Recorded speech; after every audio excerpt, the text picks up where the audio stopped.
მშვიდობის 5 მაისის საქმე დილის ეთერს ვიწყებთ პირველზე BMG-ს გუნდის წევრებთან ერთად. ქუთაისი და ბათუმი დღეიდან გაიხსნა კვირის ბოლოსკენ დიდი ალბათობით ამ ორ ქალაქს თბილისი და რუსთავით შეემატება. შეზღუდვების მოხსნის ეტაპები ეპიდემიოლოგიურ სიტუაციაზე იქნება დამოკიდებული და არ არის გამორიცხული 6 ეტაპად გაწერილი ეკონომიკის გახსნის გეგმა უფრო სწრაფად განხორციელდეს, ვიდრე ეს ორკვირიანი შუალედებით ამ დრომდე იყო დაანონსებული. დღეიდან სამშენებლო და ავტოსატრანსპორტო კომპანიების მუშაობა ნებადართული ხდება. თუ სამშენებლო კომპანიების მუშაობის განახლება გეგმით მომავალ ორშაბათს 11 მაისს უნდა მომხდარიყო, კომპანიები, რომლებიც აკმაყოფილებენ მოთხოვნებს, რომელიც მათ სახელმწიფომ დაუწესა, საქმიანობის განახლებას უკვე შეძლებენ. ამავე დროს მთავრობის გამოქვეყნებული ინფორმაციის მიხედვით ავტონაწილებით ვაჭრობა მხოლოდ ონლაინ და ავტოტეკ მომსახურების გამწევ ადგილას იქნება დასაშვები. თუ ამ მასალას გაყიდვა ავტოტეკ მომსახურების გაწევის შემადგენელი ნაწილია. მთავრობის ხელმძღვანელის განცხადებით ეკონომიკის სამინისტროს მიღებული აქვს დავალება ყველაზე დაზარალებული სექტორის ტურიზმის აღდგენის სტრატეგიული გეგმის შემუშავებაზე. კონკრეტული თარიღი უცნობია, თუმცა პრემიერი ამბობს, რომ უახლოეს დღეებში ამ გეგმას საზოგადოებასაც წარუდგენენ. გიორგი გახარიას განცხადებითვე უახლოეს დღეებში იქნება ასევე ფერმერების დახმარების გეგმას წარდგენილი საზოგადოებისათვის თავის მხრივ ამას გარემოს დაცვის და სოფლის მეურნეობის სამინისტროსგან ველით. ჯერჯერობით არ არის ცნობილი გადმოიწევს თუ არა მაგალითად სალონების გახსნის თარიღი, რომელიც 8 ივნისით არის განსაზღვრული, თუმცა ის რეკომენდაციები და ვალდებულებები, რომლებიც ამ ბიზნეს სუბიექტებმა უნდა შეასრულონ, თავის მხრივ კითხვებს და პრობლემებს სექტორს უკვე უჩენს. როგორ შეძლებენ მცირე ზომის სალონები მომგებიანობის შენარჩუნებას ყველა იმ წესის გათვალისწინებით, რაც ჯანდაცვის სამინისტროს რეკომენდაციებშია გაწერილი, სტუმართან ერთად ვისაუბრებთ ამ თემაზე. თამარ შარაშენიძე, სალონების ფედერაციის პრეზიდენტი იქნება ჩვენი სტუმარი. 2020 წლის მეორე კვარტალიდან კორონას გავლენას ყველა სექტორი და ყველა ტიპის ბიზნესი მტკივნეულად გრძნობს. შედეგებს რიცხვებში ეტაპობრივად ვნახავთ კიდეც, წლის დასაწყისის მონაცემები კი ჯერჯერობით დადებით ტენდენციებს ასახავს. კალტენ-ტაგარტის განახლებული ანგარიშის თანახმად საცხოვრებელ უძრავ ქონებაზე მოთხოვნა მაგალითად 2020 წლის იანვარ-თებერვალში იყო გაზრდილი. მიზეზად საინვესტიციო კომპანია წინა წლის დაბალ ბაზას ასახელებს, თუმცა მარტში მოთხოვნა მკვეთრად იკლო. თბილისის უძრავი ქონების ბაზრის მიმოხილვით კახა სამყურაშვილი კალტენ-ტაგარტის უფროსი ანალიტიკოსი საქმე დილას ეთერს უერთდება რამდენიმე წუთში. დილიდან გალტის გუნდის წევრებთან ერთად საერთაშორისო ბირჟების მიმოხილვასაც გიმზადებთ. დავით ნიშნიანიძე, კალტენ-ტაგარტის საბროკერო მიმართულების ხელმძღვანელი, ერთკვირიან მონაგარს წამყვარი ინდექსების შემადგენელი კომპანიების ფასიანი ქაღალდების მიმართ ინტერესის გავლენით შემოგთავაზებს. ლონდონის ბირჟაზე დალისტული 4 ქართული კომპანიიდან ერთ-ერთის TBC-ის მაგალითზე კი პრაქტიკული გამოცდილებით დისტანციური სერვისების მნიშვნელობაზე ვისაუბრებთ. კომფორტი მომხმარებელთა ცხოვრების გასამარტივებლად და სისტემური ბანკის მიდგომა საკითხისადმი. TBC-ის საცალო ბიზნესის დირექტორთან თორნიკე გოგიჩაიშვილთან უნდა ვისაუბროთ თემაზე. ტურიზმის მიმართულებითაც ჩვენი ინტერესის საგანია სხვადასხვა საკითხი და მარიამ ადამიანს შიდა ტურიზმის განვითარებისათვის სექტორის წარმომადგენელთა ინიციატივაზე და იმ გეგმაზე გადაწყვეტა, რომ ჩვენთვის ინფორმაცია გაეზიარებინა, რომელიც არსებობს. მას პინძლობთ ამავე სფეროში ჩართული ადამიანების მოსაზრებების გიზიარებთ, როგორ უნდა გადარჩეს ადგილობრივი შიდა ტურიზმის მიმართულება. სფეროს გამოწვევებზე და გამოსავლის გზებზე კი დისკუსია შემოგთავაზებთ დღეს მაია სიდამოინძეც. პროთრეულ ჯორჯიას მმართველი პარტნიორი მამუკა ბერძენიშვილს, ტურიზმის ინსტიტუტის აღმასრულებელ დირექტორს და ლევან ქოქიაშვილს, რესტორატორს, საქართველოს გასტრონომიის ასოციაციის დამფუძნებელს უმასპინძლებს.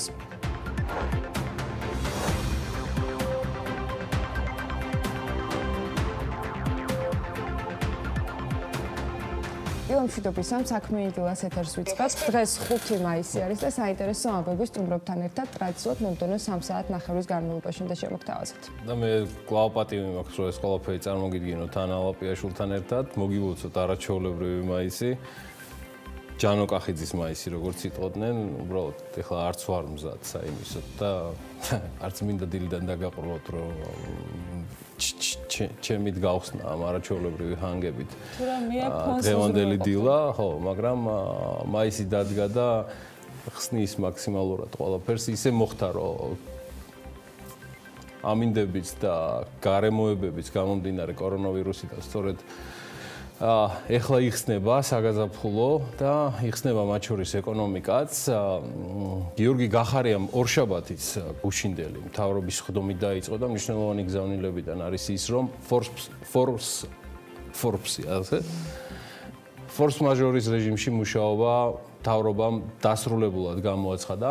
ეპიდემიის სიტუაციის გაკონტროლება შესაბამისი უწყებების მხრიდან იქნება მკაცრად გაკონტროლებული და აქ ბევრი რამ ცხადია საქართველოს მოქალაქეებზე არის დამოკიდებული. დღეიდან იხსნება ბათუმი და ქუთაისი. ამ ორ ქალაქში გადაადგილება შეუზღუდავია ყველასთვის, ამის გარდა პრემიერ-მინისტრი აცხადებს, რომ სრულად ხდება კონცენტრირება ეკონომიკის ამუშავებაზე, აღორძინებაზე, როგორც ის ამას მოიხსენიებს. თუმცა ყველა და ნებისმიერი აქტივობა, მათ შორის მთავრობის ხდომებიც კი უკვე არა დისტანციურად, არამედ ინგოროყვაშვიდში, ხორციელად, მაგრამ დისტანციის დათქმებით დაიწყება ცხადია კორონავირუსის თემით, რომელთანაც თანაცხოვრების გადაწყობაზე უკვე მთავრობაც მიგვითითებს მინიმუმ საუბარია პირბადეების განსაკუთრებულად მოხშირებულად ჰიგიენის და სისუფთავის დაცვის წესების და ცხადია დისტანციის დაცვაზე. რა ვქნა რომ დისტანციის დაცვის დროს ეს სოციალური ვერ მიიღო ჩემმა ლექსიკამ და ფრაზეოლოგიამ. პრემიერ-მინისტრი აანონსებს შესაძლებლობას ეკონომიკურ ვითარებაზე აუცილებელი მიწოლისგან გამომდინარე მოხდეს პარალელურ რეჟიმში ეპიდემიის სიტუაციის მკაცრი მონიტორინგი, რათა ყველაფერი წყალში არ ჩაიყაროს, თუმცა ანონსიდან მთავარი არის ის, რომ შესაძლოა ეკონომიკის ამოქოქვის დაბრუნების ვადებმა დროში გადმოიწიოს და 6 ფაზიანი გეგმით გათვალისწინებული ვადები ვიდრე ივლისის დასაწყისამდე დაჩქარდეს. იქვე პრემიერ-მინისტრი ადასტურებს, რომ 5 მაისიდან არ გაიხსნება მხოლოდ ბათუმი და ქუთაისი, იხსნება ფაქტიურად მთელი სამშენებლო სექტორი, დეველოპერების, მწარმოებლების, დისტრიბუტორების და მშრომელებისთვის. საუბარია ყველა საქმიანობაზე, რაც მშენებლობას უკავშირდება და ამის უფლება ექნება ყველა კომპანიას, ვინც ამ სფეროსთან არის კავშირში და მათ დღეიდან აღარ მოუწევთ რაიმე ტიპის სპეციალური ნებართვების აღება სამინისტროებიდან, თუმცა ეს არ ნიშნავს, რომ სახელმწიფო არ დაამონიტორინგებს იმ წესებს, რომელიც ყველამ უნდა დაიცვას, ვინც სამშენებლო სექტორში არის წარმოდგენილი. ნებართვები აღარ გჭირდებათ, მაგრამ წესები ძალაშია და ასევე ძალაშია ჯარიმების, რომელიც ახლა ყველაზე ნაკლებად გჭირდებათ ამ ბიზნესის წარმომადგენლებს. ისედაც არ მგონია ამ სექტორის ლიკვიდობა და თავად კომპანიები დალხენილები იყვნენ ნაღდი ფულით. ძალიან მნიშვნელოვანია, რომ ავტოსარემონტო კომპანიებსაც მიეცემათ სერვის ცენტრების დონეზე მუშაობის დაწყების საშუალება, ესეც კრიტიკული ზონა იყო სარემონტო სამუშაოების შესაძლებლობა მუდმივი ცვეთიდან გამომდინარე, როგორც საქართველოს რიგით მოქალაქეებს, ასევე გადამზიდავ კომპანიებს. მოლოდინი სამშენებლო სექტორიდან იყო ძალიან დიდი. მოდით ცოტა მივარღო პირველი ბლოკის ტრადიციას და აქვე ერთ სატელევიზიო ისტორიას შემოგთავაზებთ სიუჟეტის სახით, რომელიც იმ მოლოდინებს უკავშირდება და აღწერს, რაც სამშენებლო კომპანიებს ჰქონდათ არსებულ ვითარებაში. მოქმედებაზე იზრუნა ანუკა ჯოხაძემ BMG-ს გუნდთან ერთად. 5 მაისიდან ხვალიდან ჩვენ გავცემთ შესაბამის ნებართვებს, რომ მუშაობა განაახლონ სამშენებლო სექტორში მომუშავე ყველა კომპანიამ. 11-ის ნაცვლად 5 მაისი. მთავრობამ გადაწყვეტილება შეცვალა. იმ შემთხვევაში, თუ სამშენებლო სექტორი კონკრეტულ რეკომენდაციებს გაითვალისწინებს და უსაფრთხოების სტანდარტებს დააკმაყოფილებს, დღეიდან ის ჩვეულ რეჟიმში მუშაობის გაგრძელებას შეძლებს. თუმცა დანაკარგები, რომელიც კერძო სექტორს ბოლო 1 თვის განმავლობაში მიადგა, საკმაოდ დიდია. რიცხვებში გამოხატულ დანაკარგებს კომპანიები ახლო მომავალში დაითვლიან. თუმცა მანამდე დეველოპერული კომპანიები მთავრობას ამ მიმართულებით გადადგმული ნაბიჯების ტემპს უწუნებენ. იყო შემოწმება, მოვიდნენ წარმომადგენლები ზედამხედველობის და იყო ჩვენი მხრიდან დაკმაყოფილებული ყველა ის მოთხოვნა, რაც იყო საჭირო დადგენილი ესე იგი რეკომენდაციები.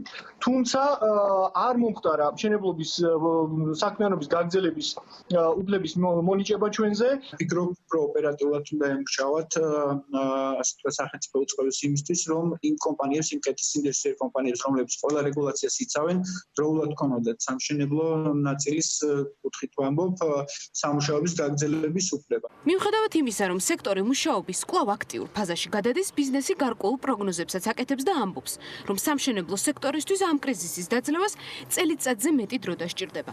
დეველოპერული კომპანია ბალავარის ფინანსური დირექტორი ჩვენთან საუბრისას მთავრობის მხრიდან დაანონსებულ შეღავათებს აფასებს. მათ შორის საუბარია დამსაქმებლის საშემოსავლო გადასახადიდან გათავისუფლებაზე. მისი თქმით, ამ კუთხით დაწესებული ბარიერი არა 1500 ლარი, ნაკლები, არამედ უფრო მეტი უნდა იყოს. იმისთვის, რომ კომპანიებმა დამატებითი თანხების გამოთავისუფლება შეძლონ, რითაც დასაქმებული კადრების შენარჩუნებას მოახერხებენ. გამოწვევებს შორის ლევან მაღრაძე იურიდიული პირებისთვის სესხების გადავადების საკითხსაც ასახელებს და ამბობს, რომ ამ კუთხით ქმედიდი ნაბიჯების გადადგმა კომპანიებისთვის სასიცოცხლოდ მნიშვნელოვანია. სესხების გადავადება თუ მოხდება იურიდიულ პირებზე, იმიტომ რომ ძალიან მნიშვნელოვანია, არ არის აქ ლაპარაკი 100 და 200.000 დოლარიან სესხებს გადავარენ, აქ არის მილიონიან სესხებს და მოგეხსენებათ გაჩერებული პროექტებისთვის ამ ხელა პეიმენტები ყოველწლიურად კოსტები პროცენტის სახით ძალიან უწყავს ამ კომპანიას. ბიუროკრატიული ბარიერების შემცირებაზე საუბრობს კომპანია Redcost პროექტების მენეჯერიც. მალხას კუნელაურის აზრით სახელმწიფომ უნდა შეამციროს ის პროცედურები, რასაც სამშენებლო კომპანიები კონკრეტული ნებართვების ასაღებად გადიან. თუ ჩვენ შევქმნით ნაკლებ ბიუროკრატიას ძალიან სწრაფად და კონკრეტულ მესიჯებს ვეთქვით სამშენებლო კომპანიებს, რომ ოღონდ თქვენ ფული დახარჯეთ, ოღონდ თქვენ ხალხი დაასაქმეთ და ჩვენ მოგცემთ სწრაფად პროექტებს და არ გაგაჩერებთ ჩვენ კაბინეტებში, დამიჯერეთ რომ ძალიან ბევრი პროექტი დაიწყება და ეს შეძლებს რომ აი ეს კრიზისული პერიოდი გადაილახოს. თორე თუ ეს კლასიკურად გავყევით ჩვენ და რაღაც 1 წელი, 2 წელი დაგჭირდა ამ ნებართვების აღებაზე და რაღაც შიდა ბიუროკრატიულ თემებზე, დამიჯერეთ რომ ეს პროცესები უფრო მეტად დააზარალებს ბიზნესს. ანალოგიურ პრობლემაზე საუბრობს კომპანია სიმეტრიას გენერალური დირექტორიც და მთავრობას სწრაფი ქმედებებისკენ მოუწოდებს. ტარიელ გაბუნია ხელისუფლებას ურჩევს ინდივიდუალურად მიუდგეს ისეთ პროექტებს, რომელიც მსხვილი ინვესტიციით ხორციელდება, რადგან დღეს ინვესტიციები იმაზე მეტად გვჭირდება, ვიდრე აქამდე. ძალიან მნიშვნელოვანი ფაქტორია გადაწყვეტილებების სწრაფად მიღება. იმდენად, რამდენადაც თითოეული ინვესტორისთვის კარგად მოგეხსენებათ, დრო რამდენად მნიშვნელოვანია და როდესაც რაიმე ტიპის გადაწყვეტილებების მიღება, რომელიც სახელმწიფო უწყებაზეა დამოკიდებული დროში იწელება, ეს ძალიან ნეგატიურად მოქმედებს ბიზნესზე. სახელმწიფო ასეთ პროექტებს ინდივიდუალურად მიუდგეს, სადაც მსხვილი ინვესტიციაზეა საუბარი და კონკრეტული პროექტები დაინტერესდეს და ყველა ის ძალისხმევა, რაც საჭირო ამ პროექტის განსახორციელებლად, გაწიოს და მინიმალიზებული იქნას ის ბიუროკრატიული ბარიერები, რაც მაინც არსებობს დღეს ბიზნესისთვის. სოციალურ დახმარებას უწოდებს ანტიკრიზისულ გეგმას ტერა ბილდინგის დამფუძნებელი. ლელა მაზანაშვილს მიაჩნია, რომ მთავრობას ერთჯერადი დახმარებების გაცემის სანაცვლოდ ჯობდა ეს თანხები ბიზნესისკენ მიემართა, რითაც კერძო სექტორის სამუშაო ადგილების შენარჩუნება შეძლებდა. კაია დახმარება, ძალიან კარგია რომ დავუშვათ სახში ზის ადამიანი და მიუტან მას ხო დავუშვათ რაღაცა თანხას ან გადაუხდით კომუნალურებს გადაუხდით ამ ყველაფერს, მაგრამ ასე ხო არა, მართლა ესე ხო არ მიჭდებით სახში და პატარ-პატარა ხელფასებით ხომ არ ვიცხოვრებთ არა? ან მთავრობის დახმარებით ხომ არ ვიცხოვრებთ, ხო? ამიტომ არის რომ თევზი კი არ უნდა მიცდე ადამიანს. უნდა მისცე აკესი რომ ის თევზი დაიჭიროს, გესმით? რა ეფექტი ექნება მთავრობის მიერ გადადგმულ ნაბიჯებს და როგორი იქნება პანდემიის შედეგები, წინასწარ საუბარი რთულია. თუმცა ბოლო მონაცემებით, რომელსაც გალტენ ტაგარდი აქვეყნებს, გაყიდვების შემცირების მიუხედავად მარტში თბილისში ბინები გაძვირდა, რაც საინვესტიციო ბანკის მხრიდან ეკონომიკური გარემოს იგნორირებადაც კი არის შეფასებული. ვიდრე პრემიერ-მინისტრის შემდეგზავნილ შემოგთავაზებთ, გეტყვით მარტივად, გუშინ გახარიამ ფაქტიურად სრულად გახსნა ეკონომიკა და დასტარტა მშენებლობით, რომელიც ყოველთვის იყო ეკონომიკის ზრდის მნიშვნელოვანი ძრავი. შესაძლოა ის არ იყოს გადამწყვეტი ჩვენი მთლიანი შიდა პროდუქტისთვის, ამ დროს ცალსახად კრიტიკულად მნიშვნელოვანიც არის, ის პერიოდულად მატულობს და კლებულობს სხვადასხვა ბიუროკრატიული გადაწყვეტილებების თუ სუბიექტურად გაცემული ნებართვების ფონზე, გულისხმობ მშენებლობას, მაგრამ ეს დარგი იყო და რჩება საქართველოსთვის და ნებისმიერი ეკონომიკის ძრავად, სადაც გადამწყვეტი მნიშვნელობა მის სწორად რეგულირებას, უსაფრთხოების და ეკოლოგიის ნორმების დაცვასაც აქვს. აი ამას ნამდვილად ეშველება და ეხლა მთავარია გამოირიცხოს სუბიექტივიზმი სახელმწიფო ტენდერებში, განსაკუთრებით აშვებული რეგიონალური მმართველობის პირობებში და ასევე რაც ვახსენე. სუბიექტივიზმი ნებართვების გაცემაში, როცა ერთ კომპანიას დაკავშირებულს ხელისუფლებასთან და მუნიციპალიტეტების განსაკუთრებული პრეფერენციის სარგებლობის პირობებში აქვს რაღაც სასათბურე პირობები, რაც კრიტიკულად მნიშვნელოვანია ამ სექტორისთვის, რომ დროულად და სწრაფად განვითარდეს და ნებართვების გაცემა უკლებლივ ყველაზე თანაბარწილად და სამართლიანად განაწილდეს. ნაღდი ფულის გარდა სამშენებლო სექტორში არის კიდევ ერთი მნიშვნელოვანი გამოწვევა, ლიკვიდობის მიღმა თავსატეხად ამ სექტორს დაუბრუნდება გარდაულად მოთხოვნის შენარჩუნების აუცილებლობა უძრავი ქონების ბაზარზე. ლიკვიდობის პრობლემა შედარებით მოგვარებადად მეჩვენება, მაგრამ აი მოთხოვნის სტიმულირებაზე მოგვიწევს ბევრი მსჯელობა, მათ შორის ჩვენი ეთერითაც და მნიშვნელობა არ აქვს, ვინ მოგწონს და ვინ არა, თუ პირიქით. ხო, კიდევ ერთი დაპირებული ამონარიდი პრემიერ-მინისტრის გუშინდელი განცხადებებიდან, სადაც ის ფაქტიურად პოსტკრიზისულ ვითარებაში ეკონომიკის მართვაზე საუბრობს და Forbes მაჟორულ სიტუაციას და ვითარებას ფაქტიურად დასრულებულად აცხადებს. ეკონომიკური აღორძინება, ეკონომიკის გახსნა, პოსტკრიზისული მართვა ხდება დღეს ჩვენი მთავრობის პრიორიტეტი ნომერი 1, მაგრამ პარალელურად ეს შესაძლებლობა ჩვენ გვექნება მხოლოდ და მხოლოდ იმ შემთხვევაში, თუ ჯანდაცვის სამინისტრო ეფექტურად მართავს ეპიდემიის ეს მენეჯმენტს, ეს კრიტიკულად მნიშვნელოვანია და ამავდროულად თითოეულ ჩვენ მოქალაქეს უნდა ესმოდეს, რომ ისეთი ახალი მოვლენები, არც თუ სასიამოვნო მოვლენები, როგორიც არის პირბადე, სოციალური დისტანცია ჩვენი ცხოვრების ნაწილი ხდება. ამას ხაზგასმით ვიმეორებ, იმიტომ რომ ეს არის ერთადერთი გზა და საშუალება იმისთვის, რომ ჩვენ ეკონომიკურ კონკურენციას გავუძლოთ და ვიყოთ ეფექტურები ეკონომიკური აღდგენის ნაწილში. Forbes-ის გადამკიდე Forbes მაჟორი ვერ მithქვია წესიერად. მოკლედ გახარიას გზავნილი ასევე ტურიზმის სექტორის მიმართაც იყო, რომელთაც დაუგროვდა პრობლემები და წუხილები. ის ადასტურებს, რომ გეგმა ეკონომიკის სამინისტროში ინდუსტრიასთან მიმართებაში არის მზად და მას რამდენიმე დღეში წარუდგენენ საქმიან საზოგადოებას, ისევე როგორც საზოგადოებასთან მიმართებაში მან კოლეგებს მთავრობიდან მოუწოდა ყველა კითხვას და ნებისმიერს გაეცეს პასუხი, რაც კი საზოგადოებას აქვს მიმდინარე ვითარებაზე, მათ შორის სამომავლო გეგმაზე. არ დატოვოთ არც ერთი კითხვა, პასუხგაუცემელიო. მანამდე არ გეტკინოთ არაფერი, ჩემო ბატონო გიორგი, ვიდრე მედიამ ყველა კითხვაზე მიიღოს პასუხი, მათ შორის თქვენი მოწოდების მიუხედავად. არ დაელოდა პრემიერ-მინისტრის შეგონებას, ეხლა მაინც დამოუკიდებელი სტრუქტურაა და მორიგი შეხვედრა გამართა ეროვნულ ბანკში, ამჯერად არასაბანკო სექტორში არსებული ვითარების გაცნობის მიზნით, ეროვნული ბანკის ვიცე-პრეზიდენტი პაპუნა ლეჟავა ვიდეო კონფერენციის ფორმატში ცეცხლის გამცემის სუბიექტებისა და ვალუტის გადამცვლელი პუნქტების ასოციაციების წარმომადგენლებს შეხვდა. ის, რაც დადასტურებულად ვიცით, არის, რომ ეროვნული ბანკის გადაწყვეტილებით ცეცხლის გამცემის სუბიექტისა და ვალუტის გადამცვლელი პუნქტებისთვის ანგარიშგების წარდგენის ვადა კიდევ ერთხელ მიმდინარე წლის 31 მაისამდე გადაიწია, რაც მათი საქმიანობის აღდგენის ვადის განხანგრძლივებითაც არის განპირობებული. რასაც მე პირადად ასე ვთარგმნი, რომ სავალუტო გადამცვლელი სუბიექტები და ცეცხლის გამცემის სუბიექტები, ვისაც შეზღუდული აქვს საქმიანობა, ცხადია, ვინც აქამდე იყონება დართული, მათ არ ეხებათ, არ გაიხსნებიან და არ იმუშავებენ თვის ბოლომდე, ანუ 31 მაისამდე. ეს როგორც მინიმუმ. მე შეგახსენებთ, რომ გასულ კვირას ეროვნული ბანკის პრეზიდენტი ასევე მიკროსაფინანსო ორგანიზაციების წარმომადგენლებსაც შეხვდა. აქვე ბარემ კიდევ ერთი ამბავი, რომელიც ალბათ არსებულ ვითარებაში სახში ჯდომის და შემოსავლების ნაკლებობის პირობებში ყველაზე მძიმე ვითარებას და მოქმედებას ასახავს, ეს არის ფასები, რომელიც გავარდნილია და ინფლაცია, რომელიც წელს ადასტურებს ამ ფასების გავარდნას. მოდი გადავხედოთ ოფიციალურ სტატისტიკას, რომელიც შეწონილი მაჩვენებლებით ითვლის და ასევე სხვა მიზეზებით ეს მონაცემები ხშირად განსხვავდება ბაზარზე არსებული რეალური ვითარებისგან და ფასების რეალური მატების მაჩვენებლებისგან. საქსტატი აქვეყნებს თავის ანგარიშს, რომ COVID-19-ის ფონზე გასული თვის განმავლობაში საქართველოში ფასების საერთო დონე 6.9%-ით არის გაზრდილი. ეს არ ნიშნავს, რომ მაგალითად პომიდორზე ან კიტრზე მხოლოდ 7%-ით მოიმატა ფასა. ეს არის საერთო დონე, კიდევ ერთხელ ავხსნი, შეწონილი თავიდან ბოლომდე და ინფლაციის ფორმირებაზე ძირითადი გავლენა ჯგუფში ჯამურად 16%-ით გაზრდილმა ფასებმა მოახდინა. მე მინდა ამასთან დაკავშირებით ვნახოთ სიუჟეტი, რომელიც მოამზადა ელენე გოგბერაშვილმა.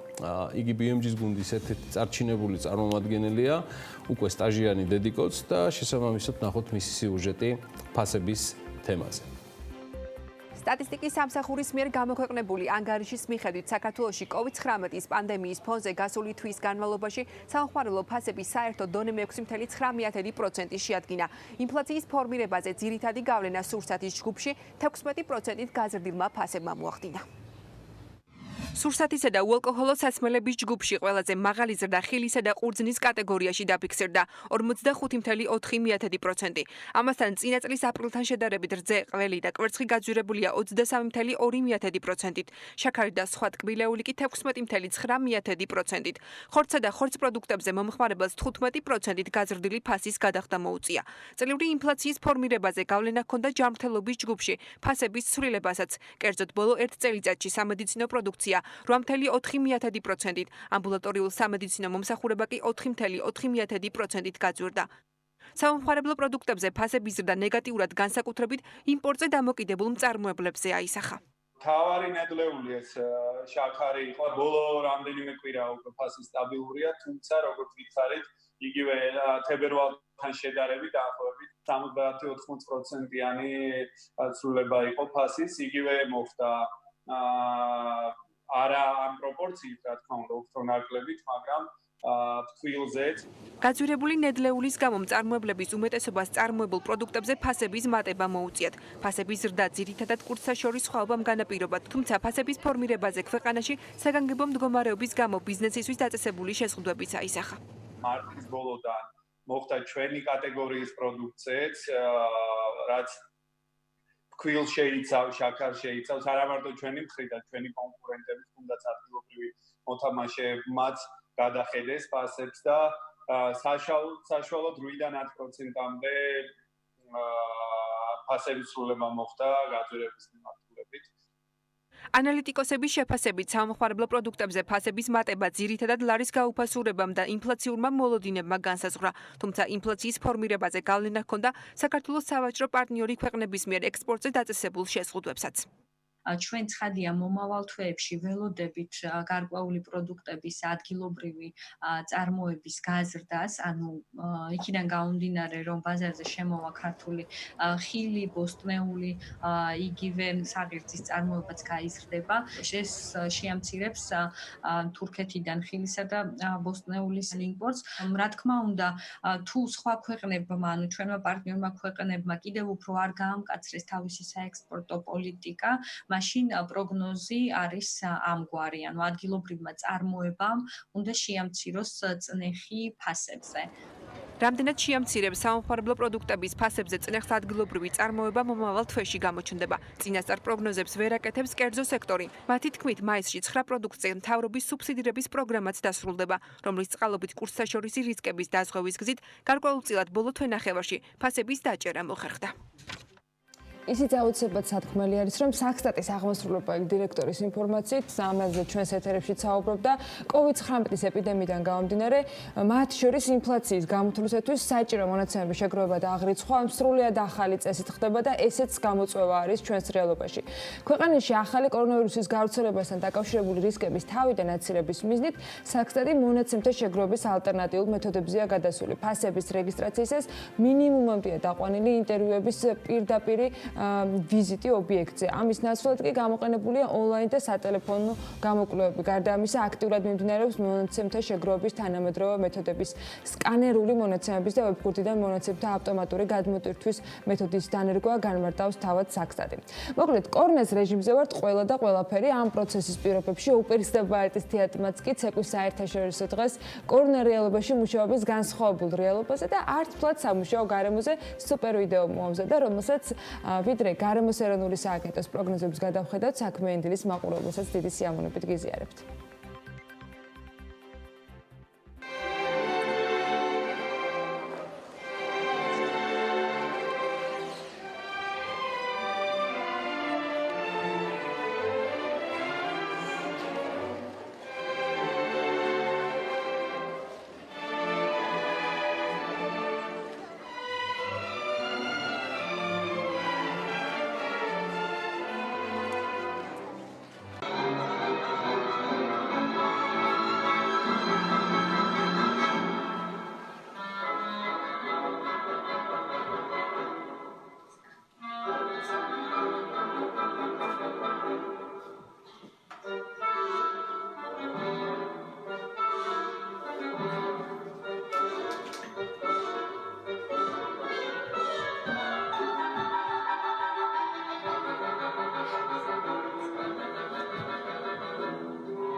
უკვე ნათლად გამოიკვეთა, რომ COVID ინფექციით დაღუპულთა ასაკი მნიშვნელოვნად გაახალგაზრდავდა.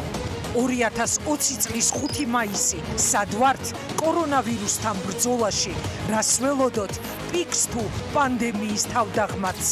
პროფესიონალების რეაქცია ზუსტად 8-ზე სტუდიაში თენგიზ ცერცვაძე და მარინა ენდელაძე კორონა ომის დეტალებით. შეგვიძლია თუ არა პროგნოზის გაკეთება, როდის დავუბრუნდებით ძველ ცხოვრებას. ჩვენ აღარ ვართ უკვე ფორს მაჟორში, ეხლა ვიწყებთ უკვე ეკონომიკის აღდგენის გეგმის განხორციელებას. რაზიანი მოუტანა კორონავირუსით გამოწვეულმა კრიზისმა ჩვენი ქვეყნის ეკონომიკას, სამუშაო ადგილებს, ოჯახების ყულაბებს, მოსახლეობის ხვალინდელ დღეს. აი სამილარისას ვიყიდე, შვილომეტი აღარა მქონდა. ყველაფერი გაძვირებულია. მივდივარ ხელცარიელი. 40 არის გაძვირებული ყველაფერი. არ ყოფილი თანხა. გაძვირებული ყველაფერი. დაკარგული სამსახურები, დაკარგული შემოსავლები, გაძვირებული ფასები და ადამიანები, რომელთა დიდ ნაწილს კორონა ომმა ჯანმრთელობის საფრთხესთან ერთად ოჯახების რჩენის საფრთხეც შეუქმნა. ყველი მაგალითად სახაჭაპურე თუ ღირდა 6 ლარი, ეხლა 8 ლარია. ისე ყველი 12, 13. ერთი მაკარონია, როცა კი, ეგენი აშკარად წიწიბურა მაკარონი ძალიან არია იქეთ ბაზრებში გაძვირებული. თბილი შაქარი. ეგენიც გაძვირებულია. ფასები მომეტებულია ყველაფერზე, შემოდის ზვირში. სოფლის მეურნეობის სამინისტრომ დაიწყოს ბიზნესთან კონსულტაციები, რათა 7 ძირითად უმთავრეს პროდუქტზე იქნეს შენარჩუნებული ფასები და ფასების მერყეობა არ იყოს ასახულოს მოქალაქეებზე. გვეუბნებოდნენ, რომ უმთავრეს პროდუქტებზე ფასები არ გაიზრდებოდა. ბრინჯზე, მაკარონზე, მზესუმზირისზე, ფქვილზე, შაქარზე, ხორბალზე და რძისხმილზე და რძისხმილისგან წარმოებულ პროდუქტებზე ჩვენ მოახერხებთ ამ ფასის მერყეობის დაზღვევას. გადიხარ ბაზარში და აღმოაჩენ, რომ ფასები გაზრდილია ხილზე, რძის პროდუქტებზე, კვერცხზე, შაქარზე, ხორცზე, ბოსტნეულზე, ზეთზე, ცხიმზე, პურ პროდუქტებზე. უამრავი ქართული ოჯახის კორონაზარალი საღამოს 8-ზე რეაქციაში დგება თუ არა ეტაპი საქართველოში, როცა პანდემიაზე მეტად ადამიანებს შიმშილის საფრთხე აშინებთ. საკმარისია თუ არა ის გადაწყვეტილებები, რომელსაც ქვეყნის ეკონომიკის გადასარჩენად ხელისუფლება იღებს. რამდენი გამოიმუშავეთ? ეგ 5 ლარი დაესა მათ. 5 ლარიანი დაესა, რაც ვიმუშავე. ჩემი ნამუშევარი.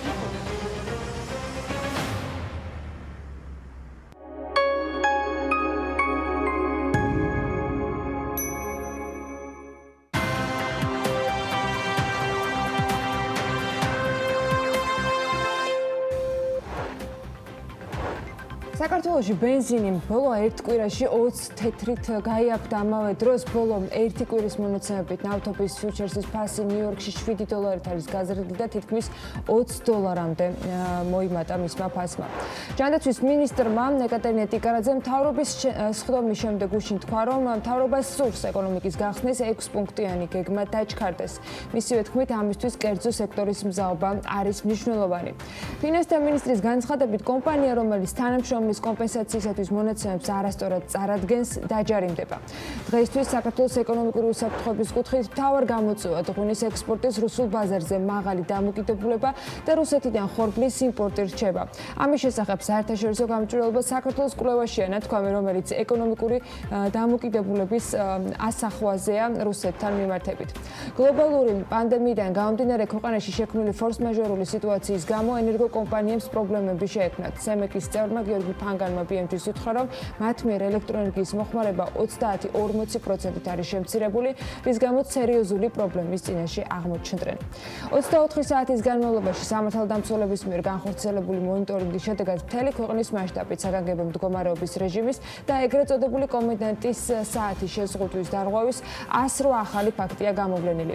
იტალია და ესპანეთი კი კორონავირუსის გამო დაწესებული შეზღუდვების მოხსნას განაგრძობენ. იტალიაში 4,400,000 ადამიანი სამუშაო ადგილებს დაუბრუნდა. დღეიდან 5 მაისიდან ბათუმი და ქუთაისი გაიხსნა. თბილისის და რუსთავის შემთხვევაში შეზღუდვები როდის მოიხსნება, ამას კვირის ბოლოსთვის გვეტყვიან და ის დამოკიდებული იქნება ეპიდემიოლოგიურ სიტუაციაზე, როგორც ეს პრემიერმა თქვა. რაც შეეხება სამშენებლო შეზღუდვების მოხსნას, რომელთან დაკავშირებითაც კერძო სექტორის მზაობა, ანუკა ჯოხაძემ უკვე მოიკითხა და დეტალურად გაგაცანით კიდეც თუ რა ტიპის შეზღუდვები იხსნება დღეიდან. მოკლედ მოდით ახლა ჩვენ პუნქტობრივად ჩავშალოთ. ანუ 5 მაისიდან რა ხდება დასაშვები. ყველა სახის სამშენებლო სარემონტო სამუშაოების, სამშენებლო მასალების წარმოება და სამშენებლო ზედამხედველობასთან დაკავშირებული საქმიანობა დასაშვებია.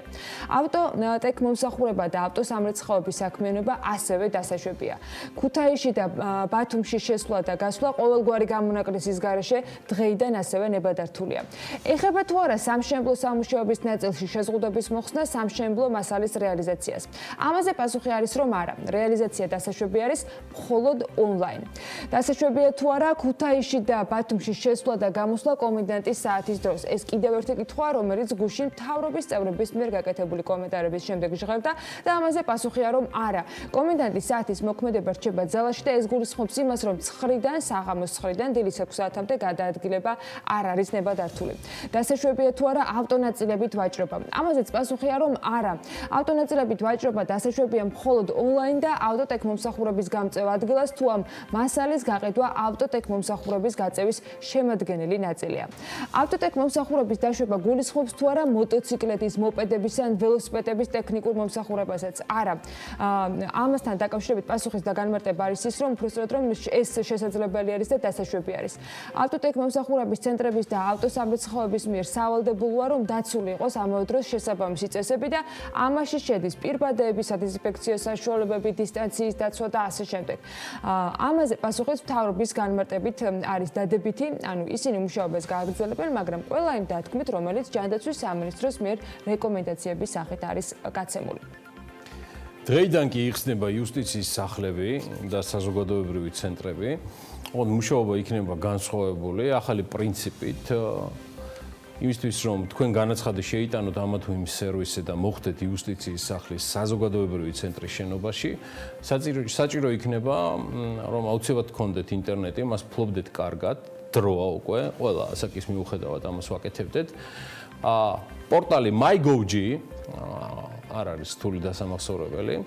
ის სწორედ მისი მეშვეობით დაჯავშნოთ ეს ვიზიტი თქვენთვის სასურველ დღეს და დროს. აი ამის შესახებ თეატრულუკიანმა გუშინ მთავრობის ხდომის დასრულების შემდეგ ბრძანა. ეს ეხება იუსტიციის სახლებს და საზოგადოებრივ ცენტრებში მისაღებ ყველა სერვისს, რომელსაც თქვენ ცხადია ვირუსის გავრცელებამდე იღებდით. ერთადერთი სერვისი, რომელიც არ იქნება აქტიური, ეს არის რიტუალის მეშვეობით ქორწინების სერვისი, ვინაიდან ეს სერვისი გულისხმობს გარკვეული ოდენობის ერთად ყოფნას ადამიანებისა დახურულ სივრცეში და ამიტომ სანამ ეპიდემია მეტად არ დაიწევს უკან, მოკლედ მანამდე მოგიწევთ ქორწინების ოფიციალურ დარეგისტრირებაზე ლოდინი და ესე ვთქვათ ტკბობა სიყვარულით სარეგისტრაციო მოწმობის გარეშე, რომელიც მერწმუნეთ არანაკლებ საამურია ამ ვითარებაშიც კი.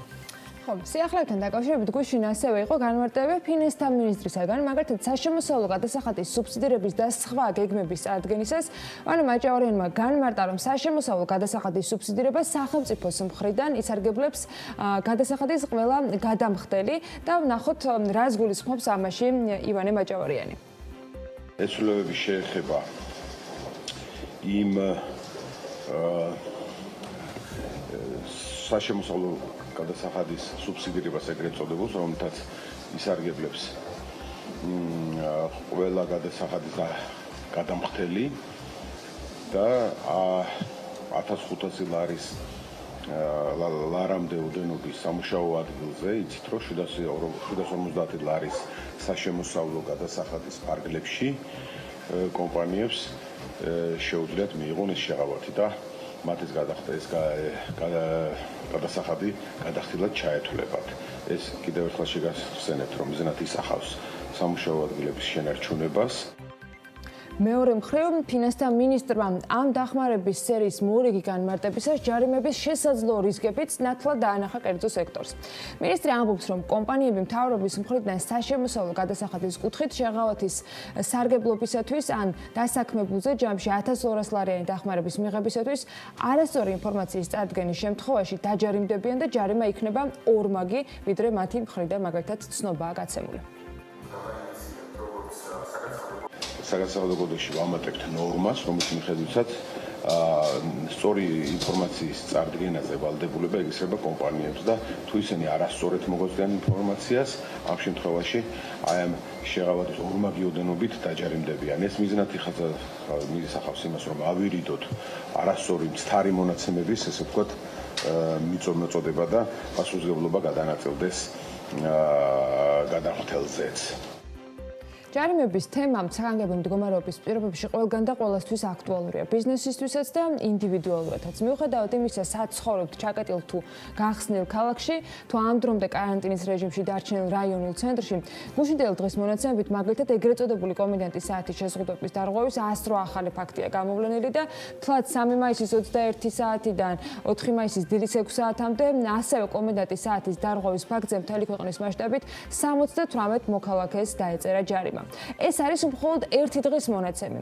თუ იზოლაციის ან და კარანტინის წესის დარღვევის გამო საგანგებო მდგომარეობის გამოცხადების შემდეგ ასეულობით მოქალაქეა დაჯარიმებული, ალბათ ბევრს აქვს კითხვა იმასთან დაკავშირებით, შეიძლება თუ არა ამ ჯარიმებისგან თავის არიდება. შესაძლებელია თუ არა ამ გადაწყვეტილების გასაჩივრება, რა ვადაში და სად. აი ეს არის კითხვა, რომელთან დაკავშირებითაც სახალხო დამცველმა ვრცელი განმარტება მოამზადა და ყველაზე ხშირად დასმულ კითხვებზე პასუხებს გადავწყვეტ, რომ ჩვენც მოუყაროთ თავი და გაუზიაროთ საქმიან მაყურებელს. მიუხედავად იმისა, რომ ამ დრომდე გაკეთებული ოფიციალური განცხადებების მიხედვით, რაც პარლამენტის წევრებისგან მოვისმინეთ, ჯარიმების ჩამოწერა გეგმაში არ არის, დაჯარიმების შესახებ გადაწყვეტილება მაინც შეგიძლიათ რომ გაასაჩივროთ ან ზემდგომ ორგანოში თანამდებობის პირთან, ან პირდაპირ რაიონულ საქალაქო სასამართლოებში. ზემდგომ თანამდებობის პირად ითვლება ნებისმიერი ადამიანი, რომელიც თანამდებობრივად ხელმძღვანელობს პოლიციის იმ თანამშრომელს, რომელმაც დაგაჯარიმათ. თუმცა შინაგან საქმეთა სამინისტრო თulis რომ ყველა პოლიციელი ზემდგომ თანამდებობის პირად შეიძლება სამინისტრო განვიხილოთ, ამიტომ გასაჩივრების პროცესის გამარტივების მიზნით შესაძლებელი არის უშუალოდ მაგალითად მინისტრის სახელზე წარდგენილი იყოს განცხადება.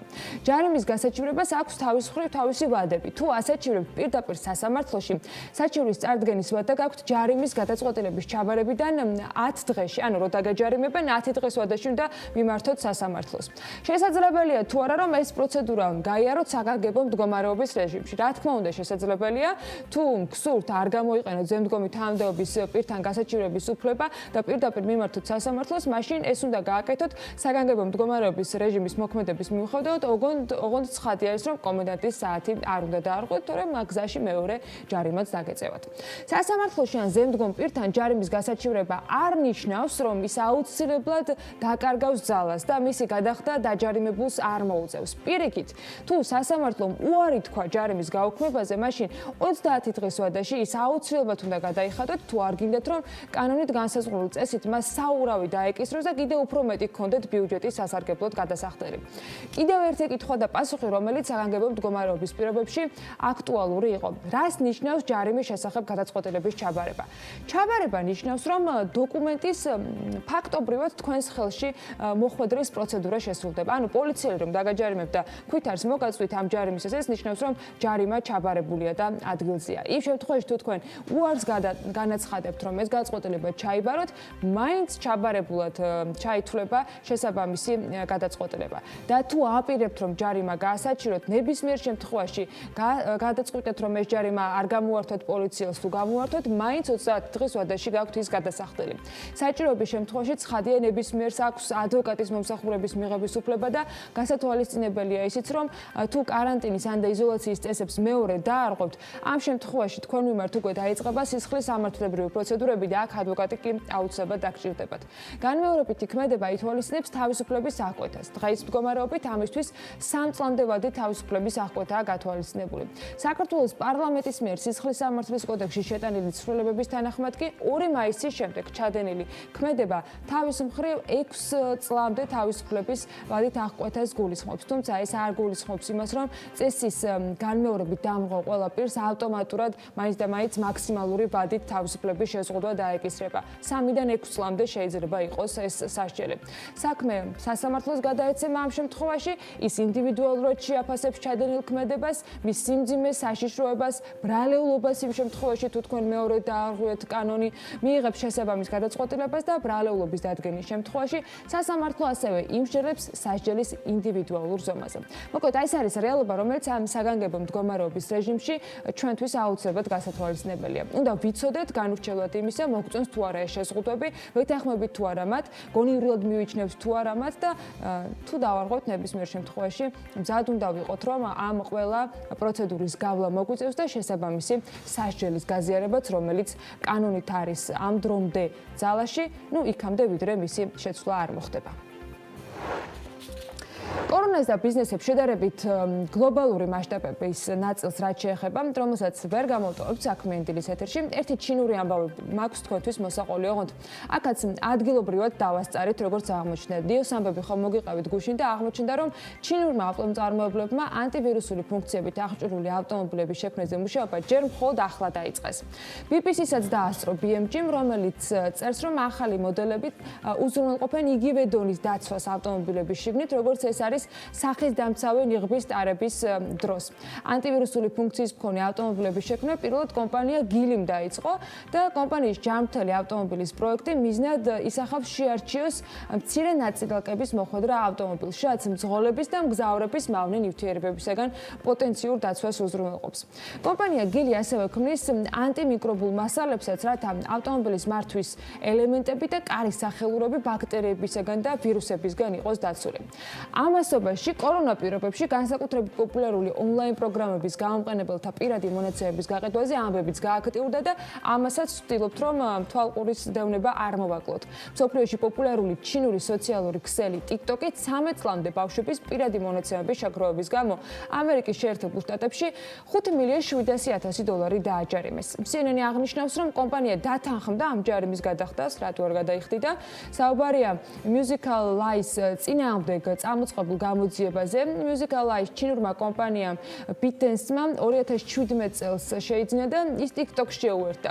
ჯარიმის დაკისრებამდე შტატების ვაჭრობის ფედერაციულმა კომისიამ გამოაქვეყნა თავის მხრივ განცხადება, სადაც თქვა, რომ ბავშვთა პირადი მონაცემების შეგროვების გამოძიების ფარგლებში დგინდება, რომ TikTok-ი ისეთი ინფორმაციას ინახავდა, როგორც არის ბავშვების სახელები, მათი ელექტრონული მისამართები და ადგილმდებარეობაც კი. TikTok-ი ამჟამადაც ეკუთვნის ჩინურ კომპანიას ByteDance და მისი ღირებულებას $75 მილიარდ აღწევს. სხვადასხვა მონაცემების თანახმად კი TikTok-ზე დაახლოებით 800 მილიონი მომხმარებელია ბოლო დროის გააქტიურების შემდეგ დარეგისტრირებული. და ის არის ერთ-ერთი ყველაზე პოპულარული სოციალური ქსელი, სადაც ადამიანებს აქვთ მოკლე ვიდეოების გადაღება, გაზიარების საშუალება. ხმები ბოლო რამდენიმე კვირაში რადიკალურად გაძვირებულ კომპანია Zoom-თან დაკავშირებითაც ადრეც ბევრი იყო მონაცემების შეგროვებაზე და არაჯეროვანი დაცვის ნაწილზე, თუმცა ახლა ისიც ითქვა, რომ კიბერუსაფრთხოების სფეროში მომუშავე კომპანია Cyblis სპეციალისტებმა Darknet-ში ვიდეო კონფერენციების სერვისის Zoom-ის 500,000-ზე მეტი ანგარიში შეიძინეს. ბრიტანული Sunday Times-ი წერს, რომ თითო ანგარიშის ფასი 1 პენს არ აღემატებოდა, მათი გამყიდველი კი Telegram-ის რუსულენოვანი მომხმარებელი გახლდათ. მოკლედ, Zoom-ის მომხმარებელთა მონაცემების გაჟონვის შესახებ ჯერ კიდევ აპრილის შუა რიცხვებში დაიწერა. მაშინ გამოცემა Blipping Company წერდა, რომ მოპარულ მონაცემებს შორის მომხმარებელთა პაროლები, ანგარიშის სახელწოდებები, ელექტრონული მისამართები და ვიდეო კონფერენციების ბმულები პინ-კოდებიანად იყო გაზიარებული.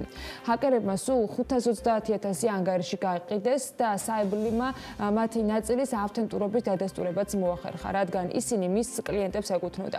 კორონავირუსის პანდემიის დროს Zoom-ი ვიდეო კონფერენციების ერთ-ერთი ყველაზე პოპულარული აპლიკაცია გახდა, თუმცა მას რამდენიმე სუსტი წერტილი მაინც აქვს, რომელთა გამოც საუბრის დროს მომხმარებელთა კონფიდენციალობა დაცული არ არის. აპრილის დასაწყისში ინტერნეტში Zoom-ში განხორციელებული ათასობით ვიდეოზარის ჩანაწერი გამოქვეყნდა. სხვათა შორის, ამ ყველაფერს Facebook-ი როგორც ჩანს, ახალთან უფასო სერვისს სულ მალე დაუპირისპირებს, რასაც ველით და იქამდე უსაფრთხო და უფასო სერვისებზე live stream-ის რეჟიმში შეგიძლიათ BMG-ის არხებზე თვალი გვადევნოთ და ყველა მიმართულებით, სადაც კი ამ ყველა კრიტერიუმის დაკმაყოფილება შესაძლებელია. ამბები მართლაც საინტერესო გვაქვს და მოდით სიახლეების კოლერს გადავხედოთ BM.GT-დან.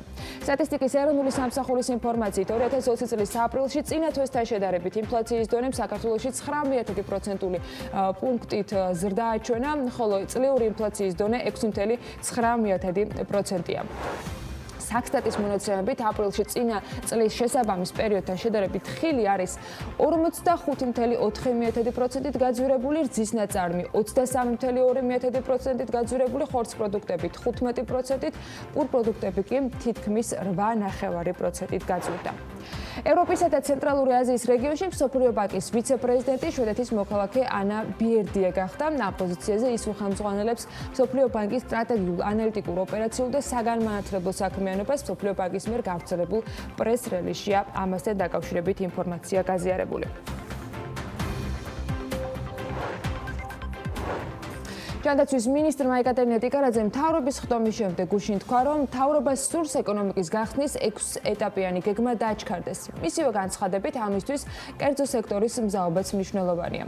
ეკატერინე ტიკარაძემ ბიზნეს სუბიექტებს დროული რეგისტრაციისაგან მოუწოდა. ამაში კი იგულისხმება ჯანდაცვის სამინისტროს ვებგვერდზე განთავსებული აპლიკაციების შევსების ვალდებულება, რომლის შემდეგაც სახელმწიფო ამბობს, რომ შეამოწმებენ კომპანიებს და ყველა იმ წესის გათვალისწინება თუ კი ხდება, რაც ჯანდაცვის სამინისტროს აქვს პანდემიის პირობებში დადგენილი, რომ აუცილებლად უნდა შესრულდეს, მაშინ ისინი მუშაობის ნებართვას მიიღებენ.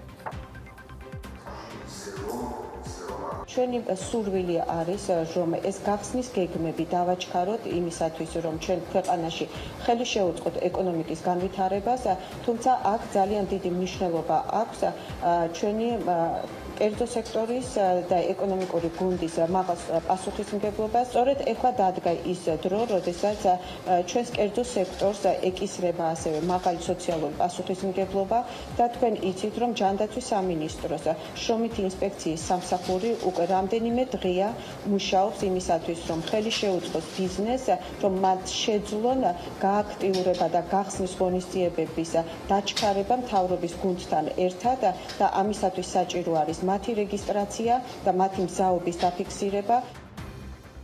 იმერეთის რეგიონში არსებული აგრარული ბაზრები ეტაპობრივად იწყებენ ფუნქციონირებას. გარემოს დაცვის და სოფლის მეურნეობის მინისტრის ინფორმაციით, ვანის მუნიციპალიტეტში ბაზარი გუშინ გაიხსნა.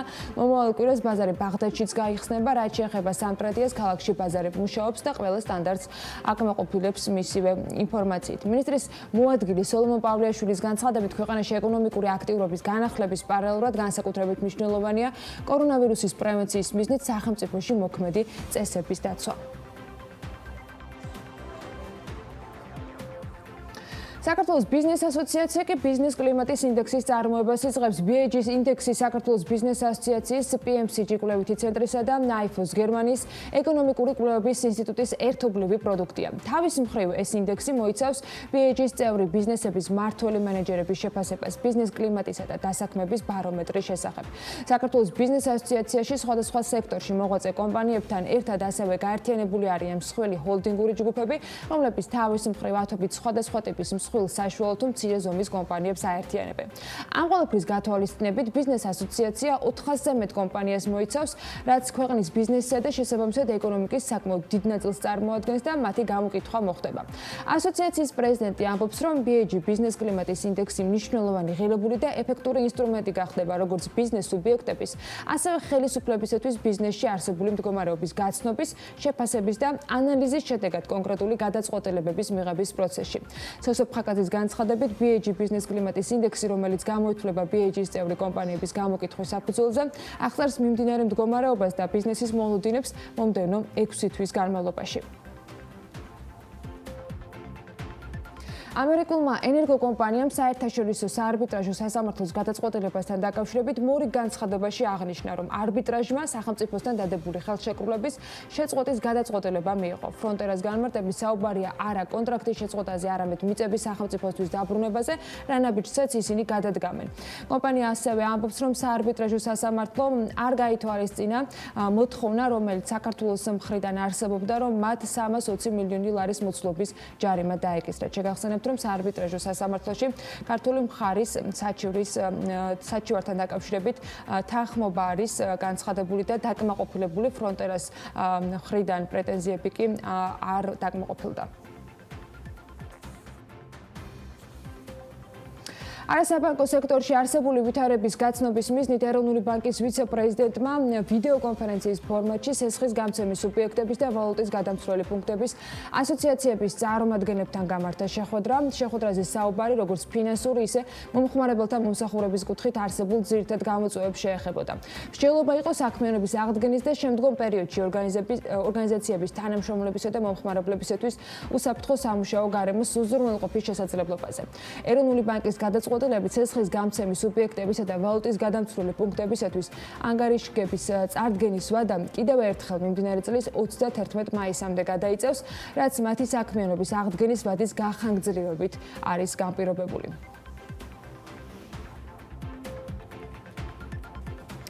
თურქეთში თხილის შეზღუდული მიწოდების გამო პროდუქციის შესყიდვებს ორ კვირაზე მეტია ზედიზედ ძირითადად ექსპორტიორები ახდენენ. ამან კი თხილის ფასზე გავლენა მოახდინა, რასაც ლირას გაუფასურებაც დაემთხვა და შედეგად 1 კილოგრამ თურქულ თხილზე ფასი $7.64 არის გაზრდილი. როგორც ისტრუიტი წერს, თურქეთში სეზონურობის გათვალისწინებით 2020-21 წლის სეზონზე დაბალი მოსავლიანობა მოსალოდნელი, რის გამოც ფერმერებმა და თხილით მოვაჭრეებმა მარაგების შექმნა დაიწყეს. კორონავირუსის პანდემიის გამო დაწესებული საკარანტინო შეზღუდვები გავლენას ახდენს, რა თქმა უნდა, მოთხოვნა მიწოდებაზეც. ამის მიუხედავად, მარტში თურქეთმა ექსპორტზე დაახლოებით 40,000 ტონა თხილი გაიტანა. მაისში თურქეთის მარცვლეული საბჭომ გასაყიდად 20,000 ტონა თხილი გაიტანა, თუმცა მაისის გაყიდვები გაიხსნება მხოლოდ ექსპორტიორების და გადამამუშავებლებისათვის, არატრეიდერებისათვის. მსოფლიოში თხილის ბაზრის 75% თურქეთზე მოდის, რაც თავისთავად გავლენას ფასებში ახდენს სხვა მწარმოებელ ქვეყნებშიც, მათ შორის საქართველოს შემთხვევაშიც. ისტრუიტის ინფორმაციით, ამ დროისთვის 1 კილოგრამი ქართული თხილი დაახლოებით $7.5 ღირს.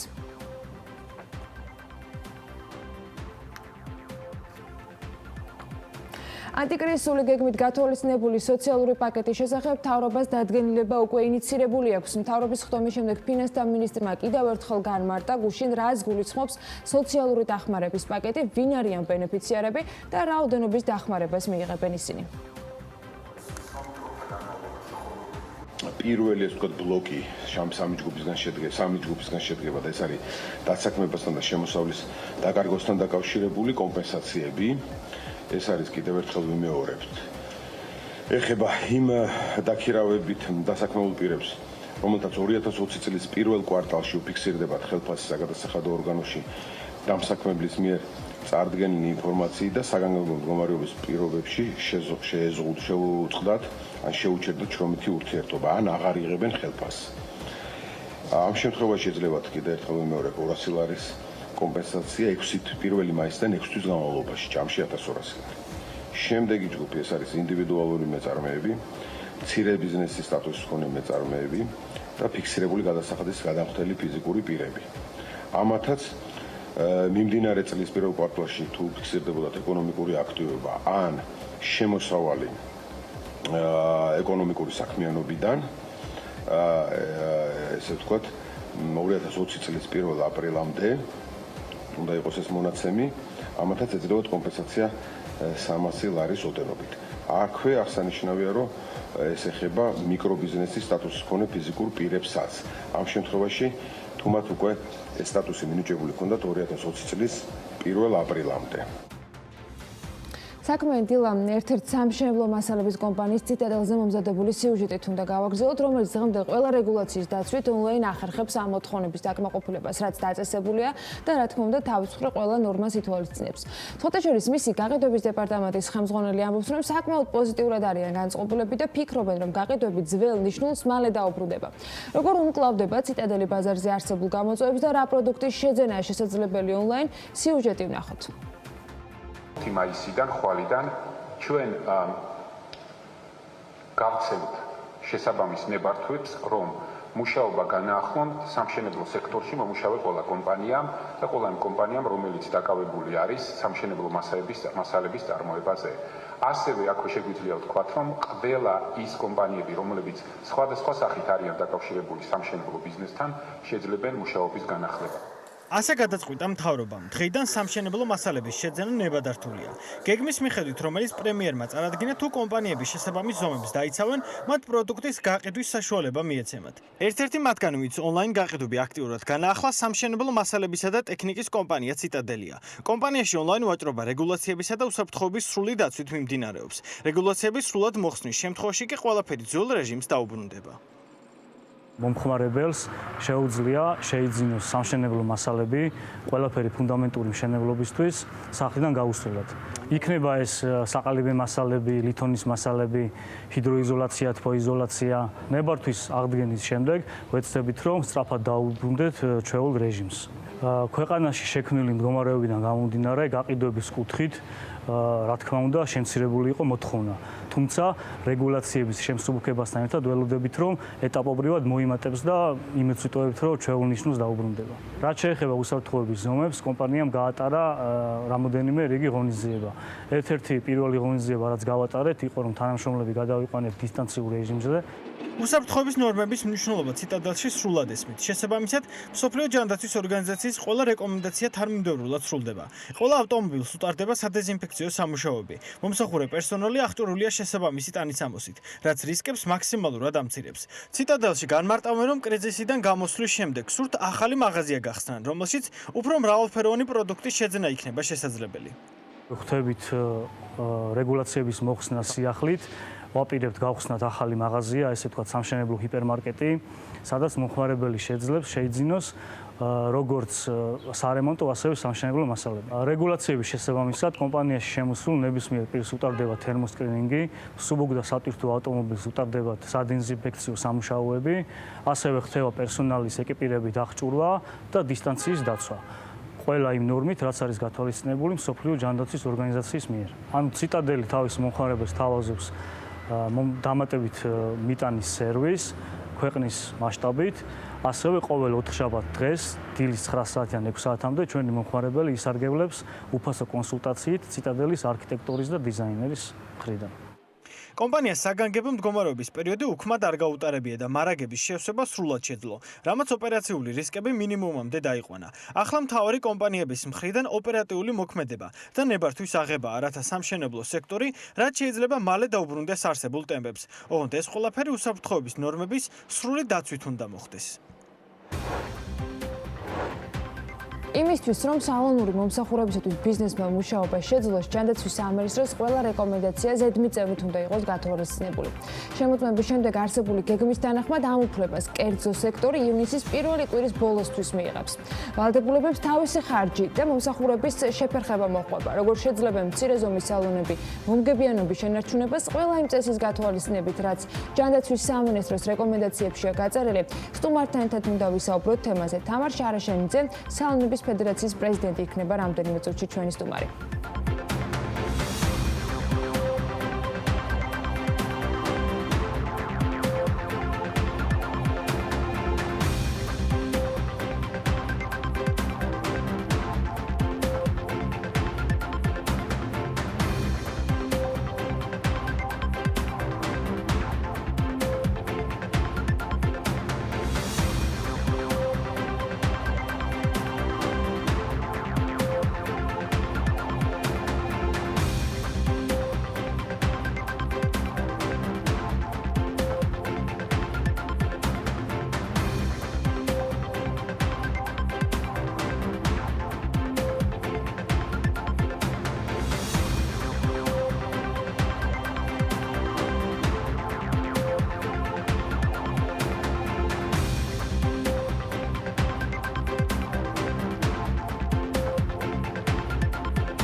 განახლებული Silk-Go აპლიკაცია უკვე ხელმისაწვდომია. უსწრაფესი ნავიგაცია, ახალი დიზაინი, სატელევიზიო არხების გარდა Silk-Go-ს დაემატა ფილმებისა და სერიალების კატალოგი, ამედიათეკა და ვიდეოთეკა. 15 აგვისტომდე ეს ყველაფერი პაკეტ პრემიუმ ჯორჯიას მომხმარებლებისთვის უფასოა, როგორც აპლიკაციაში, ასევე ვებგვერდზე silkgo.g. Silk-Go აპლიკაციის გამოყენებისას კი ჯეოსელის აბონენტებს მობილური ინტერნეტის საფასური არ დაერიცხებათ. უყურე შენთვის საინტერესო ფილმებს და გადაცემებს, სადაც არ უნდა იყო.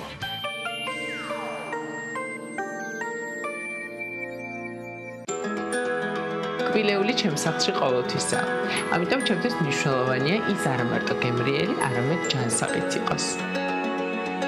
როცა ჩემი შვილები სანდომის კბილეულს მიირთმევენ, შვიდად ვარ, რადგან ვიცი, რომ ის ყოველთვის ახალი და ეკოლოგიურად სუფთაა. სანდომი ფართო ასორტიმენტს გვთავაზობს და არჩევანშიც არ ვარ შეზღუდული. სანდომი, ბრენდი, რომელსაც ვენდობი. TV პირველის ინტერნეტ პარტნიორია MyVideo.g. იხილეთ ყველა ვიდეო MyVideo-ზე. სახიდან რომ გამოდიხარ, სულაფერი უნდა დატოვო მინუსი იქით თუ რამე არის და თუ გამოყვედი უნდა იმუშაო. მე-19 წელია რაც არ მუშაობ. ხარისხი და სიზუსტე. მაგაზე თავს ვდებ. მართლა კაი კომპანიაა გარდი და უკეთესისკენ მივდივარ. 80% მუდმივი ხალხი შემოდის სპეციალურად ჩვენთან, იმიტომ რომ ბიჭები მეც ვცდილობ რომ მაყოფილი გავიდნენ. ძალიან ხშირად მეუბნებიან, ამ კაცის გამო შემოვდივართ ამ ობიექტზე. რამდენი წელი საკაც უმეკითხებია და ამერე არ აღჭერავ. ახალგაზრდებს და მე რომ ვიყურებენ. ხელფასები ცოტა გაიზარდა, მე კიდევ გაიზარდა, პრემიებიც არ გვაქვს. ну გავჭირა არის მერტმა რაღრას ამ რომ დამჭირდეს ვიცი რომ გვერდზე მიდგა არ უნდა იზარდნაო და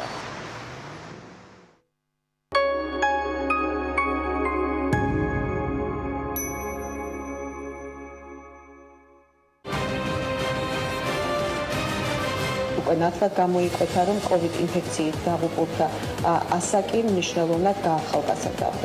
2020 წლის 5 მაისი სად ვართ კორონავირუსთან ბრძოლაში, რას ველოდოთ პიკს თუ პანდემიის თავდაღმართს.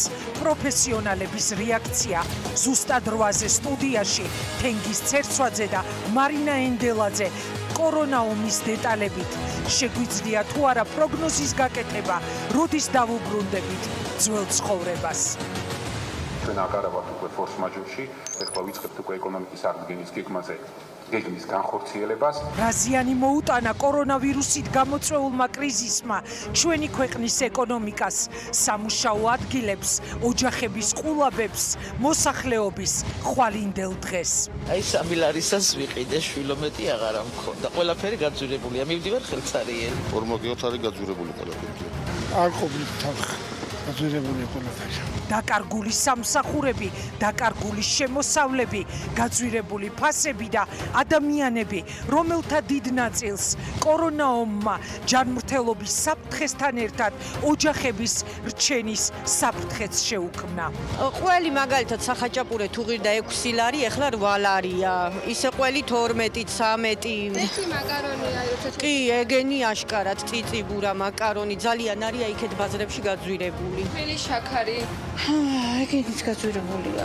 ფასები მომეტებულია ყველაფერზე, შემოდის ზვირში. სოფლის მეურნეობის სამინისტრომ დაიწყოს ბიზნესთან კონსულტაციები, რათა 7 ძირითადი უმთავრეს პროდუქტზე იქნეს შენარჩუნებული ფასები და ფასების მერყეობა არ იყოს ასახულოს მოქალაქეებზე. გვეუბნებოდნენ, რომ უმთავრეს პროდუქტებზე ფასები არ გაიზრდებოდა. ბრინჯზე, მაკარონზე, მზესუმზირისეზე, ფხილზე, შაქარზე, ხორბალზე და რძისხმილზე და რძისხმილისგან წარმოებულ პროდუქტებზე ჩვენ მოახერხებთ ამ ფასის მერყეობის დაზღვევას. გადიხარ ბაზარში და აღმოაჩენ, რომ ფასები გაზრდილია ხილზე, რძის პროდუქტებზე, კვერცხზე, შაქარზე, ხორცზე, ბოსტნეულზე, ზეთზე, ცხიმზე, პურპროდუქტებზე. უამრავი ქართული ოჯახის კორონაზარალი საღამოს 8-ზე რეაქციაში დგება თუ არა ეტაპი საქართველოში, როცა პანდემიაზე მეტად ადამიანებს შიმშილი ხელის საფრთხე აშინებთ. საკმარისია თუ არა ის გადაწყვეტილებები, რომელსაც ქვეყნის ეკონომიკის გადასარჩენად ხელისუფლება იღებს. რამდენი გამოიმუშავეთ? ეგ 5 ლარი დაესა მათ. 5 ლარიანი დაესა, რაც ვიმუშავა. ჩემი ნამუშევარი.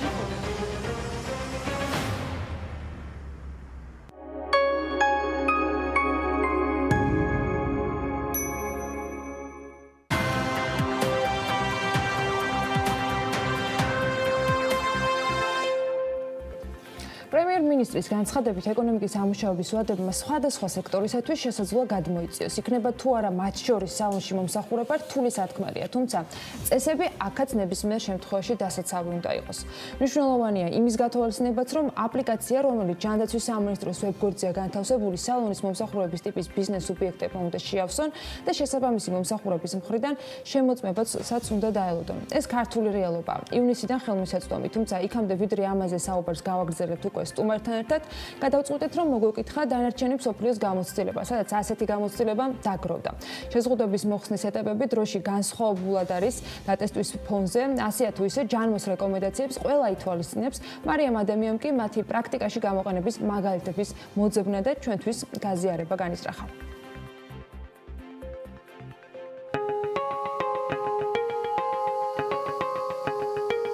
მსოფლიო მასშტაბით ახალი კორონავირუსის გავრცელების პრევენციის მიზნით მიღებული შეზღუდვები თანდათანობით იხსნება, რადგან ბევრ სახელმწიფოში დღეს უკვე COVID-19 დამარცხებულად არის გამოცხადებული. ჩაკეტილი ქვეყნები გაიხსნება, აკრძალვები გაუქმდება და მსოფლიო ეტაპობრივად დაუბრუნდება ცხოვრების ჩვეულ რიტმს. მედიკოსთა ნაწილის თქმით, ვირუსი არსად გაქრება შესაბამისად მსოფლიო საზოგადოებას კორონავირუსთან ერთად მოუწევს ცხოვრება, ამიტომაც ძველებურად უკვე აღარაფერი იქნება. მიუხედავად იმისა, რომ კორონავირუსით გარდაცვლილთა რაოდენობა ამერიკაში 52,000 გადასცდა და ვირუსი დამარცხებული ჯერ ნამდვილად არ არის აქ, ზოგიერთი შტატის ადგილობრივმა ხელისუფლებამ მიიღო მაინც გადაწყვეტილება დაწესებული შეზღუდვები ეტაპობრივად მოეხსნა. COVID-19 ინფექციით გამოწვეული ეკონომიკური ზარალის გამო ჯორჯიის, ოკლაჰომისა და ალასკის შტატებმა უკვე დაიწყეს კარანტინის ფარგლებში დაწესებული საიზოლაციო პოლიტიკის შემსუბუქება და გასცეს ნებართვა. გაიხსნეს სილამაზის სალონები, სპა ცენტრები და სხვადასხვა სახის მაღაზიები. მუშაობის დროს კი აუცილებელია ფარისეთა ხელთათმანების გამოყენება. სალონებში უნდა იყოს განთავსებული სადეზინფექციო ხსნარები. მუშაობდეს შეზღუდული პერსონალი და შემცირდეს სკამების რაოდენობა. იმისათვის, რომ დაწესებულებაში ბევრმა ადამიანმა არ მოიყაროს თავი. შენობაში მყოფ ადამიანებს შორის ასევე აუცილებელია სოციალური დისტანციის დაცვა, ხოლო სტილისტებს სპეციალური კომბინეზონებით მოუწევთ მუშაობა კლიენტებთან. როგორც ჯორჯიის შტატში განლაგებული სალონები უწყებიან, გახსნის დღიდან მათ ყოველდღიურად დაახლოებით 250-ზე მეტი ადამიანი სტუმრობს და ძირითადად მოთხოვნა თმის შეჭრასა და შეღებვაზეა. საკარანტინო ზომების შემსუბუქების ახალი ეტაპი დაიწყო ლიეტვოშიც, რომლის ფარგლებში საჭირო ზომების დაცვით მუშაობა განაახლეს ქუჩის კაფეებმა და სილამაზის სალონებმა. აუცილებელი პირობა კი გულისხმობს, რომ სალონში 20 კვადრატულ მეტრზე დასაშვებია მხოლოდ 4 კლიენტის მომსახურება. ასევე აუცილებელია, რომ წინასწარ მოხდეს ჩაწერა, რათა ბევრმა კლიენტმა ერთად არ მოიყაროს თავი შენობაში. ხოლო პირბადეებისა და ხელთათმანების გარეშე აქ არავინ დაიშვება. რაც შეეხება იტალიას, რომელიც ვირუსის გავრცელებისა და გარდაცვალების რაოდენობის კუთხით ეპიცენტრი იყო ევროპაში, უკვე შეზღუდვების მოხსნის გეგმის შესახებ საუბრობს და ქვეყანამ ევროპის ყველაზე გრძელვადიანი კარანტინის მოხსნა 4 მაისიდან დაიწყო, რომლის თანახმადაც ბარები, რესტორნები და სილამაზის სალონების გახსნა 1 ივნისიდანაა დაგეგმილი. საკარანტინო ზომებს არბილებს დანია, ნორვეგია, შვეიცარია და ავსტრია, სადაც სალონებმა და საყოფაცხოვრებო მომსახურების კომპანიებმა 27 აპრილს განაახლეს მუშაობა. ასე თუ ისე კარანტინმა გამოამჟღავნა სილამაზის დაწესებულების როლი და მათი მნიშვნელობა ადამიანების ცხოვრებაში და შესაბამისად საკარანტინო ზომების შემსუბუქების პირველივე ეტაპიდან დაიწყეს ქვეყნებმა სალონების გახსნა, თუმცა უსაფრთხოების ყველა არსებული ზომის დაცვის შესაბამისად.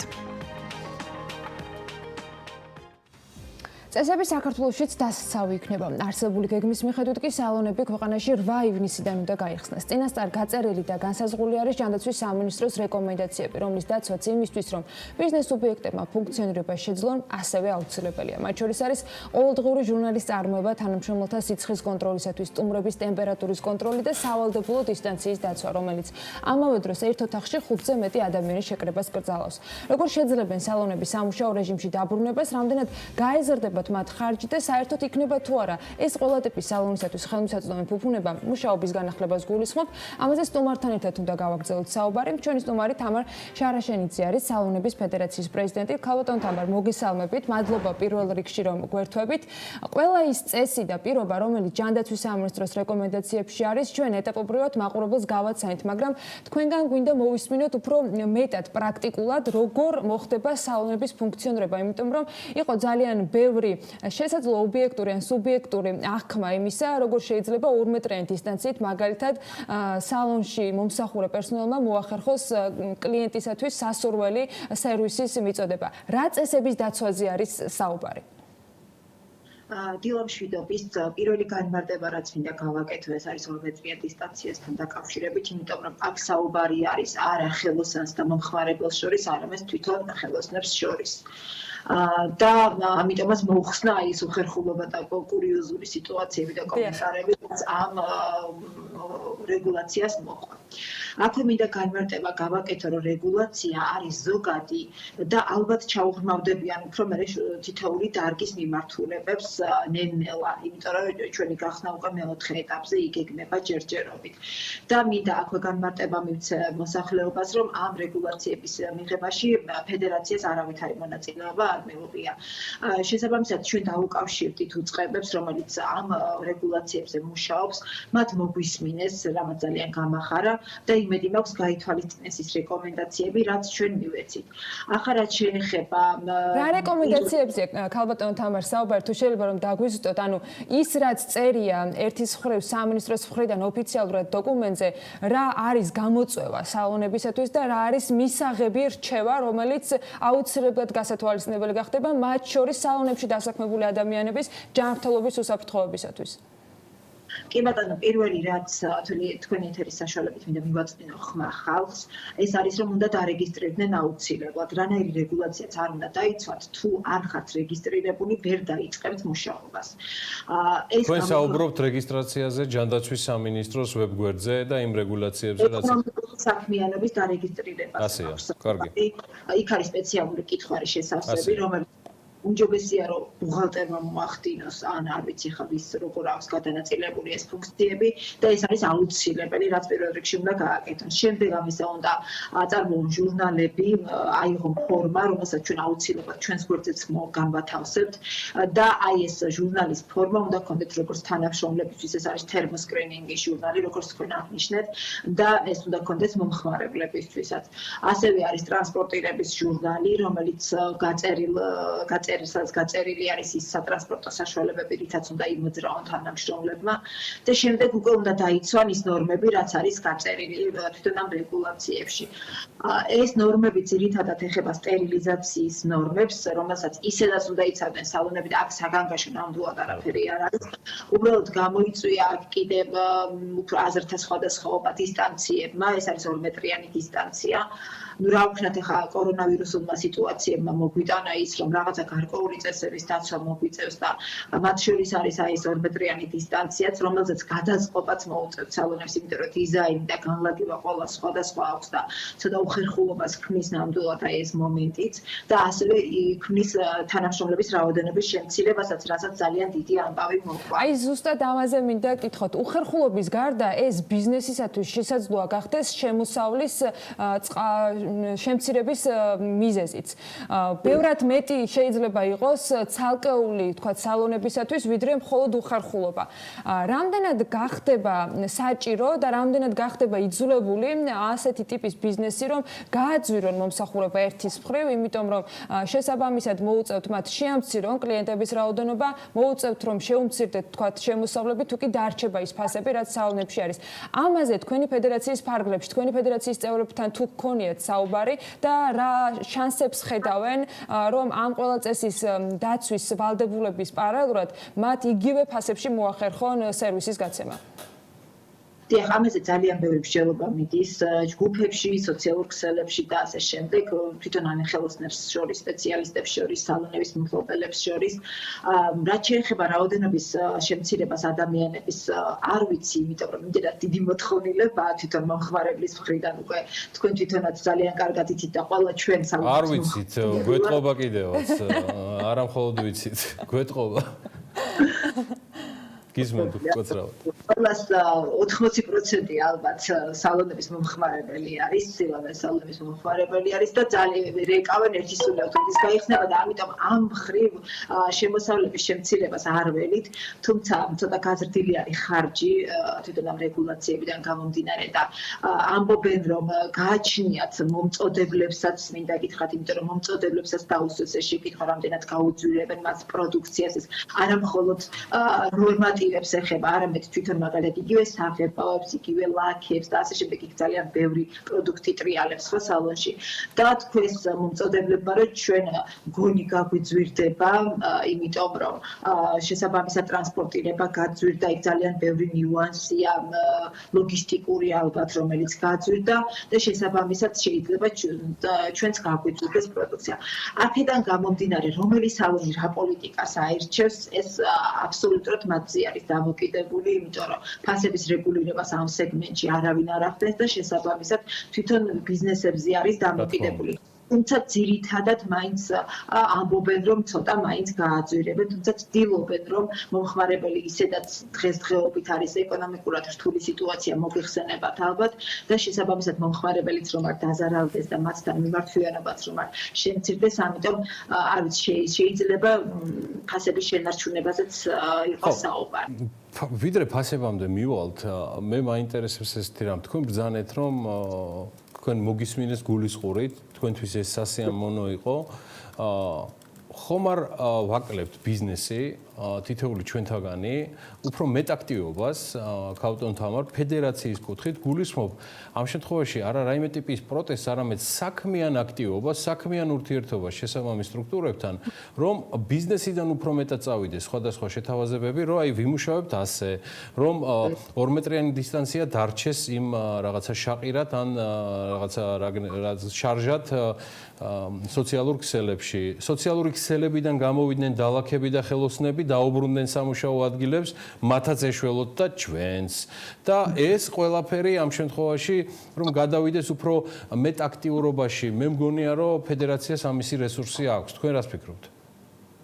სამწუხაროდ ფედერაციას ბევრი რესურსი არ აქვს, იმიტომ რომ ჩვენ აქტიურად ჩავერთვეთ კარანტინის პირველ ეტაპზევე და ბიზნეს ომბუდსმენის აპარატთან მქონდა ძალიან აქტიური შეხვედრები და საუბრები, ასევე რეგულაციის სამსახურებთან მქონდა. ჩვენ თავიდანვე შევთავაზეთ მათ, რომ თუ შესაძლებელი არის, რომ რაიმე სახით ჩავერთოთ ჩვენი რეკომენდაციებით და ჩვენი მოსაზრებებით, ჩვენ მზად ვართ, იმიტომ რომ შიდა სამზარეულო რა თქმა უნდა დარგის სპეციალისტებმა და ფედერაციაც სადაც არსებობს მათ უფრო უკეთესად იციან, თუმცა ჩვენი ჩართულობა არავინ არ თამარ, მინდა გაგანდოთ ერთი ჩემი დაკვირვება. ანუ ძალიან დიდი ხანია ზოგადად ბევრი წელიწადია ბიზნეს ვაკვირდები და ერთი ესეთი უპირატესობა აქვს სილამაზის სალონებს და მის ფედერაციას, რომელსაც თქვენ ხელმძღვანელობთ, ცხადია გუნდთან და წევრებთან ერთად წარმოადგენთ. ის ადამიანები, ვისაც თქვენ რეგულაციებზე ესაუბრებით, ყველა სხვა ბიზნესისგან განსხვავებით, რომლის ასევე გულმხურვალე ამოქმედება ყველას გვინდა, კრიტიკულად სუბიექტურები არიან სალონების მიმართ. ამიტომ საკმარისია 2 მეტრის მაგივრად უთხრათ 1 და 78. მგონია რომ გამოყვებიან, იმიტომ რომ პირველ რიგში სწორედ ის მე ფიქრობ, რომ ის გამოცდილება, რაც ჩვენ ახლა წინა სიუჟეტებში ვნახეთ, რაც ხდება საბერძნეთში, რაც დაიწყო სხვადასხვა ქვეყნებში და მე ვიცი რომ თქვენ გაქვთ ურთიერთობა მათ შორის უცხოეთში მყოფ ხელოსნებთანაც. ესეთი არიან საქართველოსდანაც ბევრი წასულები და არ მოისაკლისებთ ასევე ურთიერთობებს უცხოელ ხელოსნებთან. ხო შეიძლება რაღაცების გადმოტანა და დაპაკეტება იმგვარად, რომ სახელმწიფო შევთავაზოთ, რომ გადაწყვეტილების მიღებსაც ეშველოთ ჩვენს და თქვენს. ისიც რა ამ 2 მეტრიან დისტანციას არაფერი არ ეშველება, იმიტომ რომ ეს არის ჯანმრთელობის რეკომენდაცია და ამას ითვალისწინებს ყველა ქვეყანა. ეხლა აქ მეტრა 78-ია, მეტრა ნახევარ თუ მეტრო 80. უნდა გაიზარდოს. 2 მეტრიანი დისტანცია არ მგონია ამ შემთხვევაში მხოლოდ იმდენად კრიტიკული, რამდენადაც საჭიროა რომ დაიწყოთ და ამოქმედდეთ.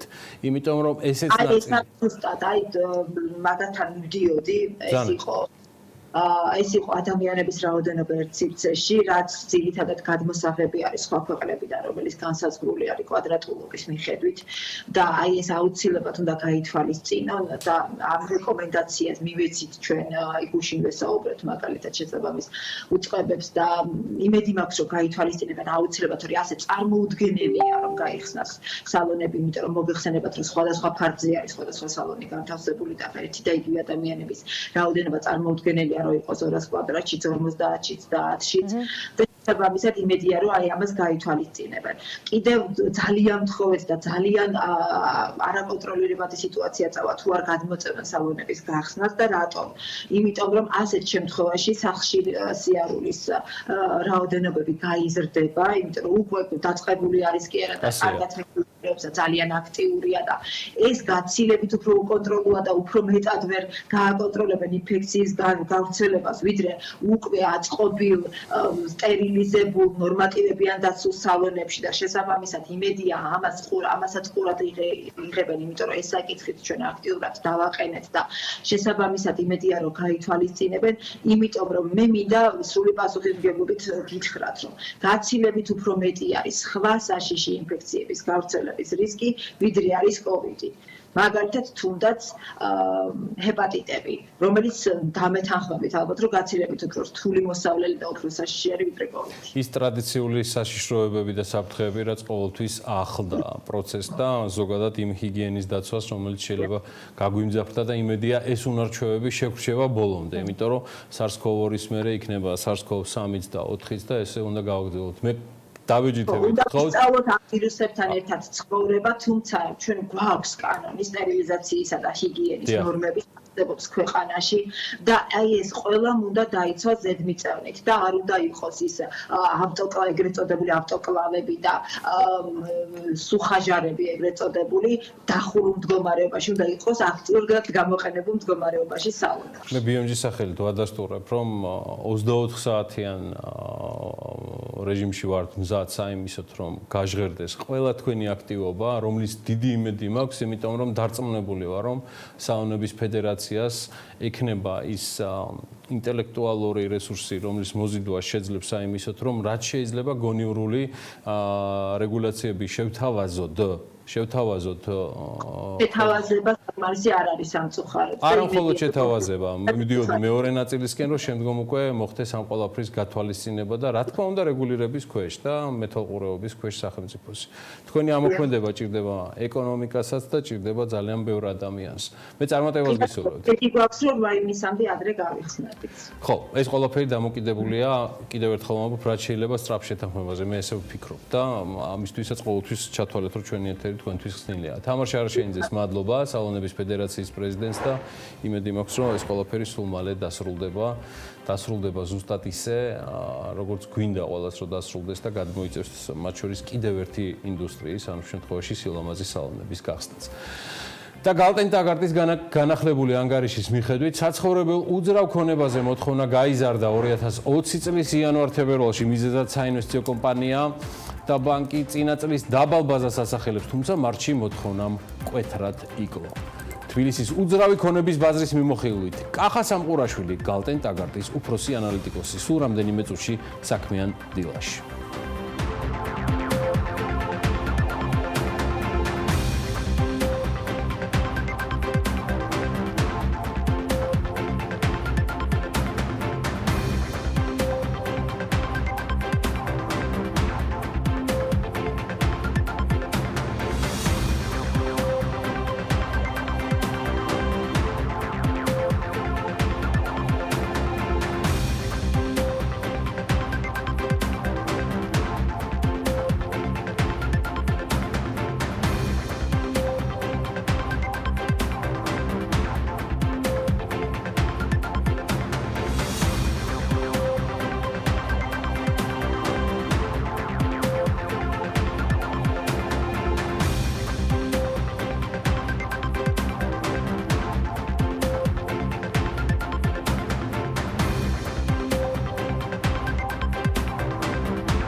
ევროპის ჩემპიონატი მხოლოდ BetLive-ზე. განათავსებ Sony, უყურე მატჩების პირდაპირ ტრანსლაციებს ყოველდღე და უგულშემატკივრე შენს ფავორიტს. BetLive, გაერთი შენს გემოზე. დარჩი სახლში და ისარგებლე Spar-ის ონლაინ მაღაზიით. შეუკვეთე სასურველი პროდუქტი ვებგვერდზე spar.online.g ან გადმოწერე აპლიკაცია Spar Georgia და თქვენს მიერ არჩეულ პროდუქტს კურიერი ადგილზე მოგაწვდით. სახიდან რომ გამოდიხარ, სულ უნდა დატოვო მინუსი იქით თუ რამე არის და თუ გამოყვედი უნდა იმუშაო. მე-19 წელია რაც არ მუშაო. ხარისხი და სიზუსტე. მაგაზე თავსდები. მართლა კაი კომპანიაა გარდი და სულ უკეთესისკენ მივდივარ. 80% მუდმივი ხალხი შემოდის სპეციალურად ჩვენთან, იმიტომ რომ ბიჭები მეც ვცდილობ რომ მახოთილი წავიდნენ. ძალიან ხშირად მეუბნებიან, ამ კაცის გამო შემოვდივართ ამ ობიექტზე. რამდენი წლის ახალს უმეკითხებია და ამერე არ აღჭერავ. ახალგაზრდებს და მე რომ ვიყურებენ. ხელფასები ცოტა გაიზარდა, მე კიდევ გაიზარდა, პრემიებიც არ გვაქვს. ნუ გავთი რა არის, ღმერთმა რაკრას, ამ რომ დამჭირდეს ვიცი რომ გვერდზე მიდგა. არ უნდა იზარდა ცოტა. გამოიწერე სასურველი ნივთი და დააგროვე ბონუს გულები. ამანათის მიღება შეგიძლია მთელი საქართველოს მასშტაბით. Maleo G, ჩვენთან ერთად შოპინგი უკეთესია.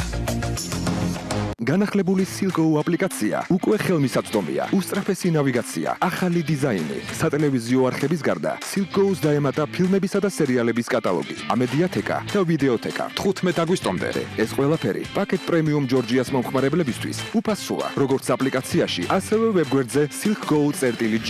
Silko აპლიკაციის გამოყენებისას კი ჯეოსელის აბონენტებს მობილური ინტერნეტის საფასური არ დაერიცხებათ. უყურე შენთვის საინტერესო ფილმებს და გადაცემებს, სადაც არ უნდა იყო.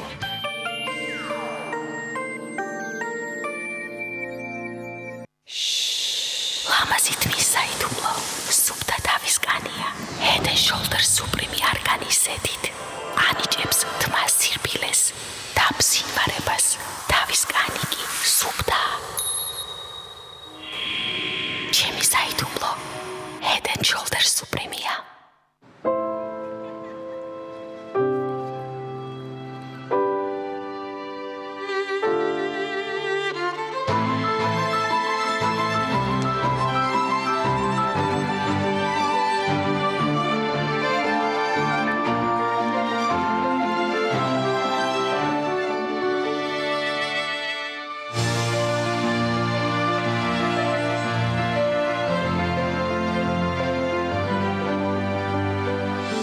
Nestle, განსაკუთრებული სინაზე.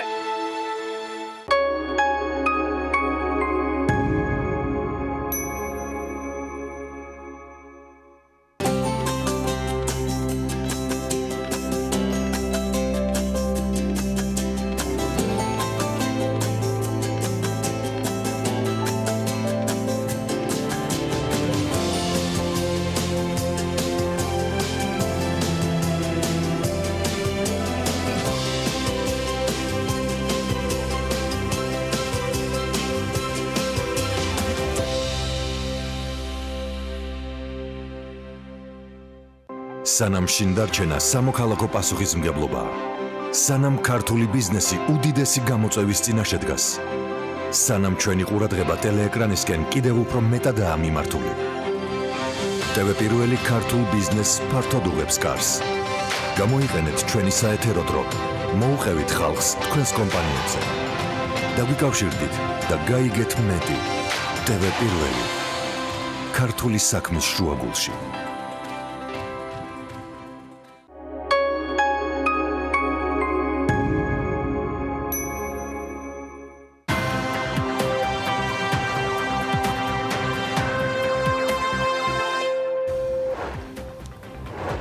2020 წლის აპრილის წინა თვესთან შედარებით ინფლაციის დონე საქართველოში 9%-ით, ხოლო წლიური ინფლაციის დონე 6.9%-ია ჩვენა, წლიური საბაზო ინფლაცია 4.6%-ია, თამბაქოს გარეშე კი 4.1%. 2019 წლის განმავლობაში კომერციული ობლიგაციების ადგილობრივი ბაზარი 25%-ით გაიზარდა და მისმა ზომამ მთლიანი შიდა პროდუქტის 4.2%-ით შეადგინა. საქართველოს ეროვნულმა ბანკმა ფულის გათათრების მაღალი რისკის იურისდიქციების ნუსხა გააფართოვა. 2019 წლის ეროვნული ბანკის პრეზიდენტის ბრძანებით ამ სიაში 25 ქვეყანა ირიცხებოდა, ახლა მაღალი რისკის იურისდიქციაში 33 ქვეყანაა დასახელებული. კანონში ცვლილება 1 მაისს არის შესული. მოქალაქეებს იუსტიციის სახლებისა და საზოგადოებრივი ცენტრების სერვისებით სარგებლობა უკვე ახალი პრინციპით დღეიდან შეეძლებათ.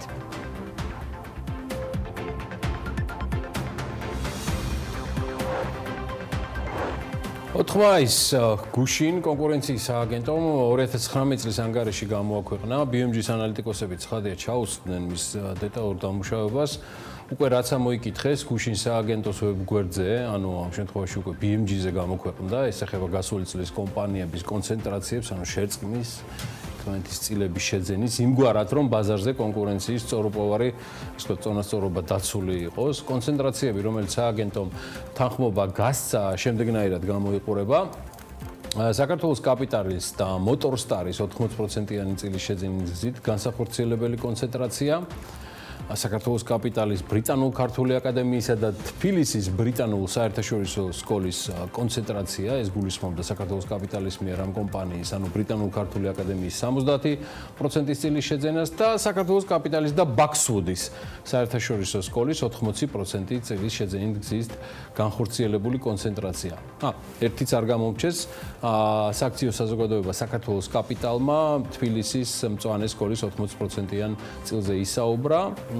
დაადასტურა საგანმანათლებლო სექტორში მეტწილად სკოლების მიმართულებით ჯერ კიდევ 2 წლის წინ განაცხადა ჯორჯია კაპიტალის ხელმძღვანელმა საქმიანდილაში საუბრისას.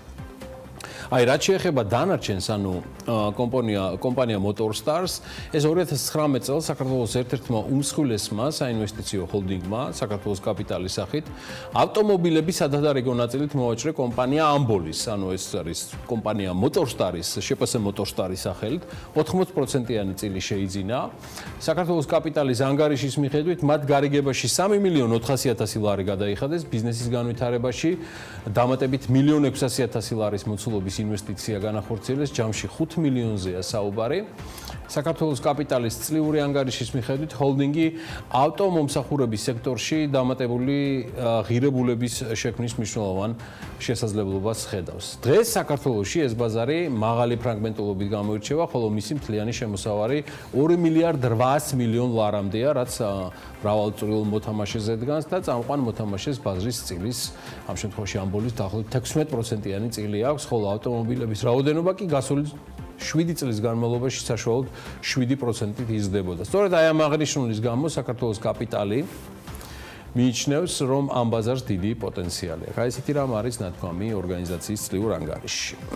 ეს კიდევ ერთი ანგარიშია, თუმცა ჩვენ მივყვებით იმ შეზღუდვების ნაწილსაც ბიზნეს სიახლეების ამ ბლოკში, რომელსაც ეტაპობრივად მთავრობა გვაცნობს და მოდი თქვათ დღეს რა შედის ძალაში კიდევ ერთხელ ავტონაწილებით ვაჭრობა დასაშვები არ იქნება. ამის განმარტება გუშინ მთავრობას კიდევ ერთხელ მოუწია და ადმინისტრაციის მიერ გამოქვეყნებული ინფორმაციის თანახმად ავტონაწილებით ვაჭრობა მხოლოდ ონლაინ და ავტოტექმომსახურების გამწევ ადგილას იქნება დასაშვები.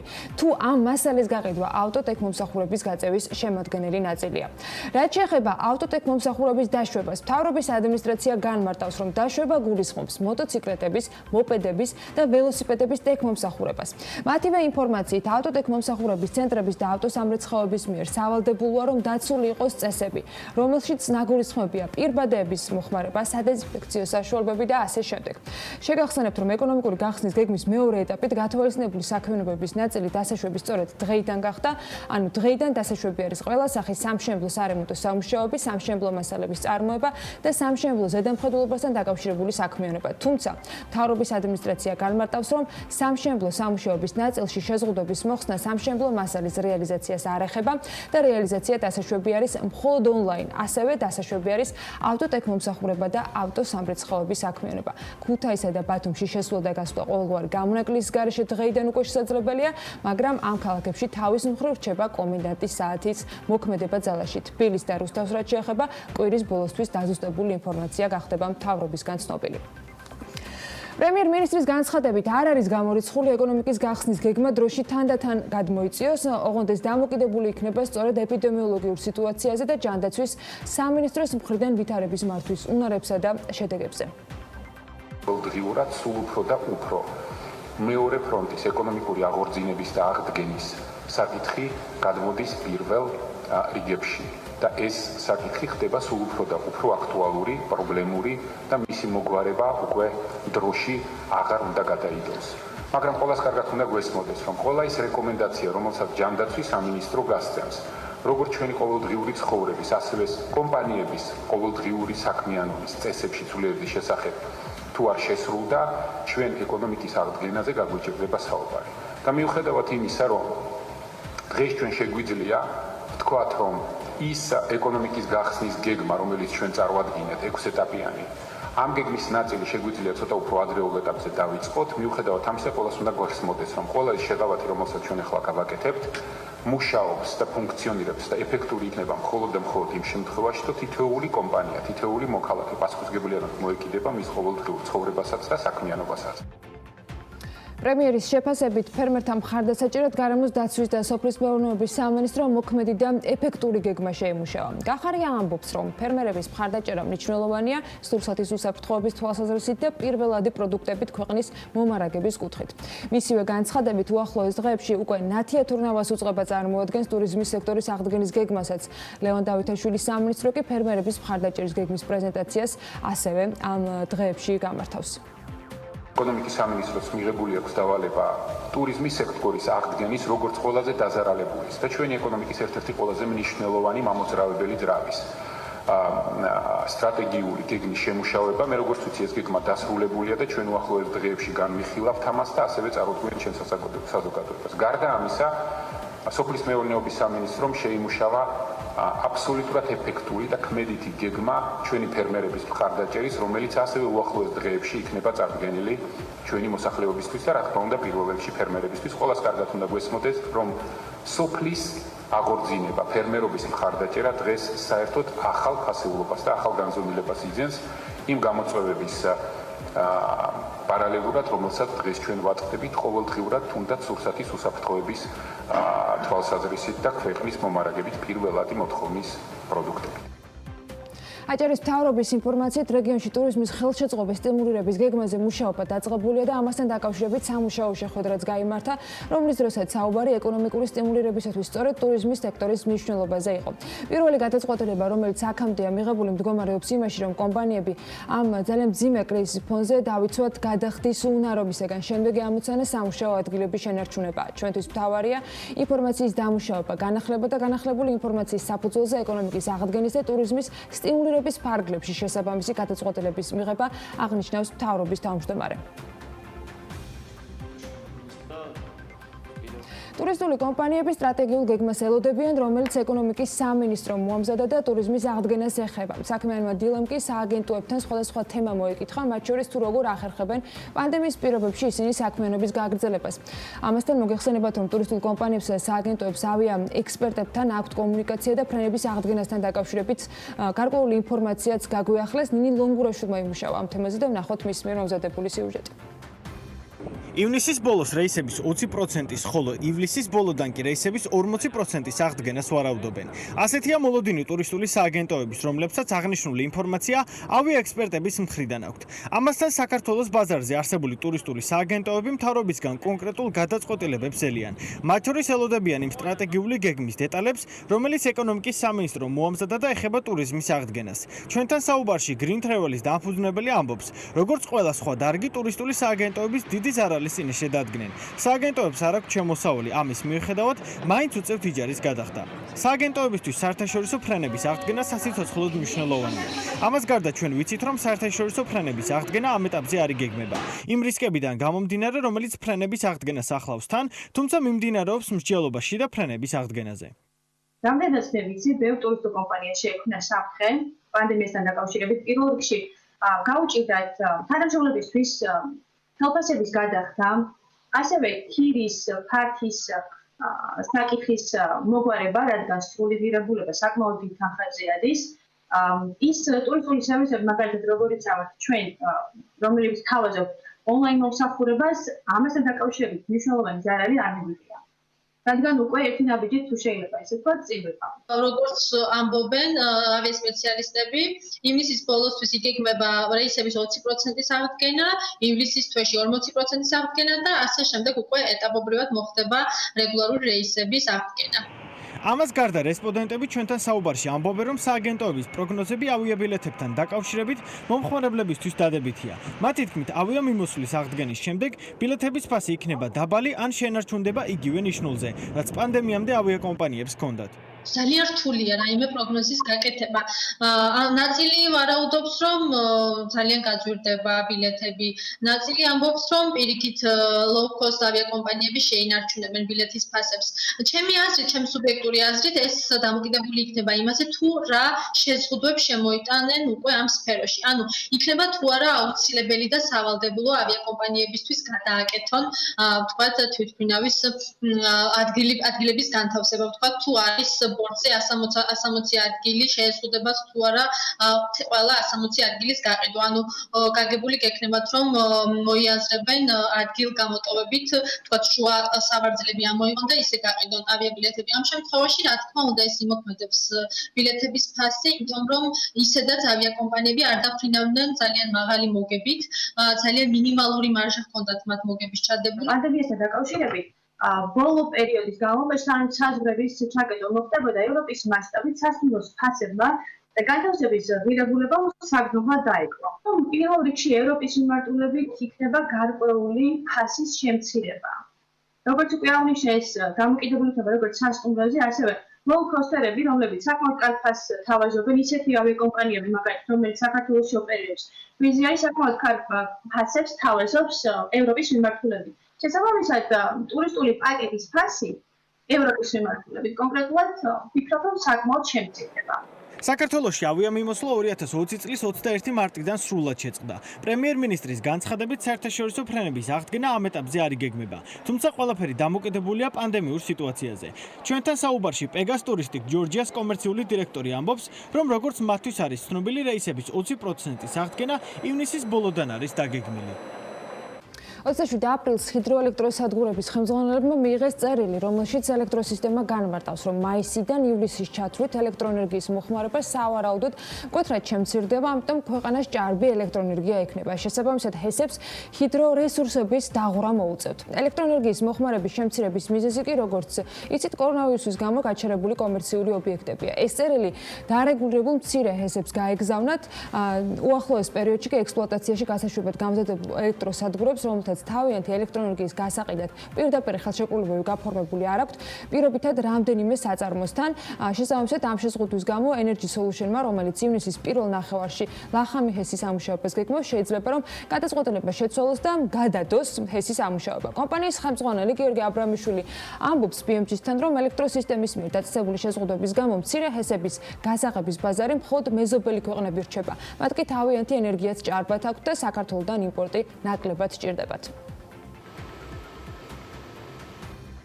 ეხა იმიტომ რომ ჭარბი ენერგია შეიქმნება ქვეყანაში, საქართველოს ელექტროსისტემამ დაგვიგზავნა ყველას წერილები, რითიც ესე ვთქვათ შეგვიწყვეტა პირდაპირ ხელშეკრულებების გაფორმება. მაისი, ივნისი, ივლისი. არ ვიყავით გზად იმისთვის, რომ საერთოდ ვერ გავაფორმოთ ხელშეკრულებას და დაღვრა მოგიწვევთ წყალს. ესეთი უხეში ჩარევა სახელმწიფოს მხრიდან და ასე ვთქვათ, ამ გასაჯაროების პრინციპის დარღვევა და პირდაპირ ასე ვთქვათ, ესეთი ხისტი ნაბიჯების გადადგმა ძალიან ცუდ სიგნალებს აძლევს ერთის მხრივ ინვესტორებს, მეორე მხრივ ბანკებს და ყველა საფინანსო ინსტიტუტს და კიდევ უფრო შეარხებს იმ პირობებში, როდესაც საერთოდ განაწილებული ხელშეკრულებები არიდება ქვეყანაში უკვე იცით კარგად ხარ. სახელმწიფო ელექტროსისტემის ამ გადაწყვეტილებას დისკრიმინაციულად აფასებს დავით მირცხულავა. ენერგეტიკოსი ამბობს, რომ თუ ფორს-მაჟორის მოტივით სახელმწიფომ შეზღუდვები დააწესა, ის ბაზრის ყველა მოთამაშეზე თანაბრად უნდა გავრცელდეს. გარდა ამისა, ენერგეტიკოსი განმარტავს, რომ მიმდინარე წელს არასახარბიელო ჰიდროოლოგიური პირობებია, მდინარეებში წყლის დონე გასუწევთან შედარებით შემცირებულია, შესაბამისად საეჭვოა ჭარბი ენერგიის პრობლემა საერთოდ დადგეს. ესეთი ხელოვნური ჩარევა ყოველთვის აფუჭებს ამ კლიმატს და ჩვენთვის კლიმატის დაფუჭება ნიშნავს პირდაპირ ინვესტიციების დაკარგვას აი ამ ფაქტობრივად საშუალო ბიზნესი, რასაც მცირე ხესები ქვია. ეს დისკრიმინაციულიც არის. თუ გარკვეული ენერგოსექტორში არის გარკვეული ფორს-მაჟორია დღეს და აშკარად ფორს-მაჟორია, ამ ყველამ შეიძლება ეს გაიცნოს ნებეროს, მაშინ თუ ფორს-მაჟორია, ფორს-მაჟორი უნდა მოხდეს, ფორს-მაჟორის დათვალისწინება უნდა მოხდეს ყველა მონაწილეზე ბაზრის, ეს არის რეგულირებაზე, იმათაც ვისაც დიდი გააჩნია და იმათაც ვისაც არ გააჩნია.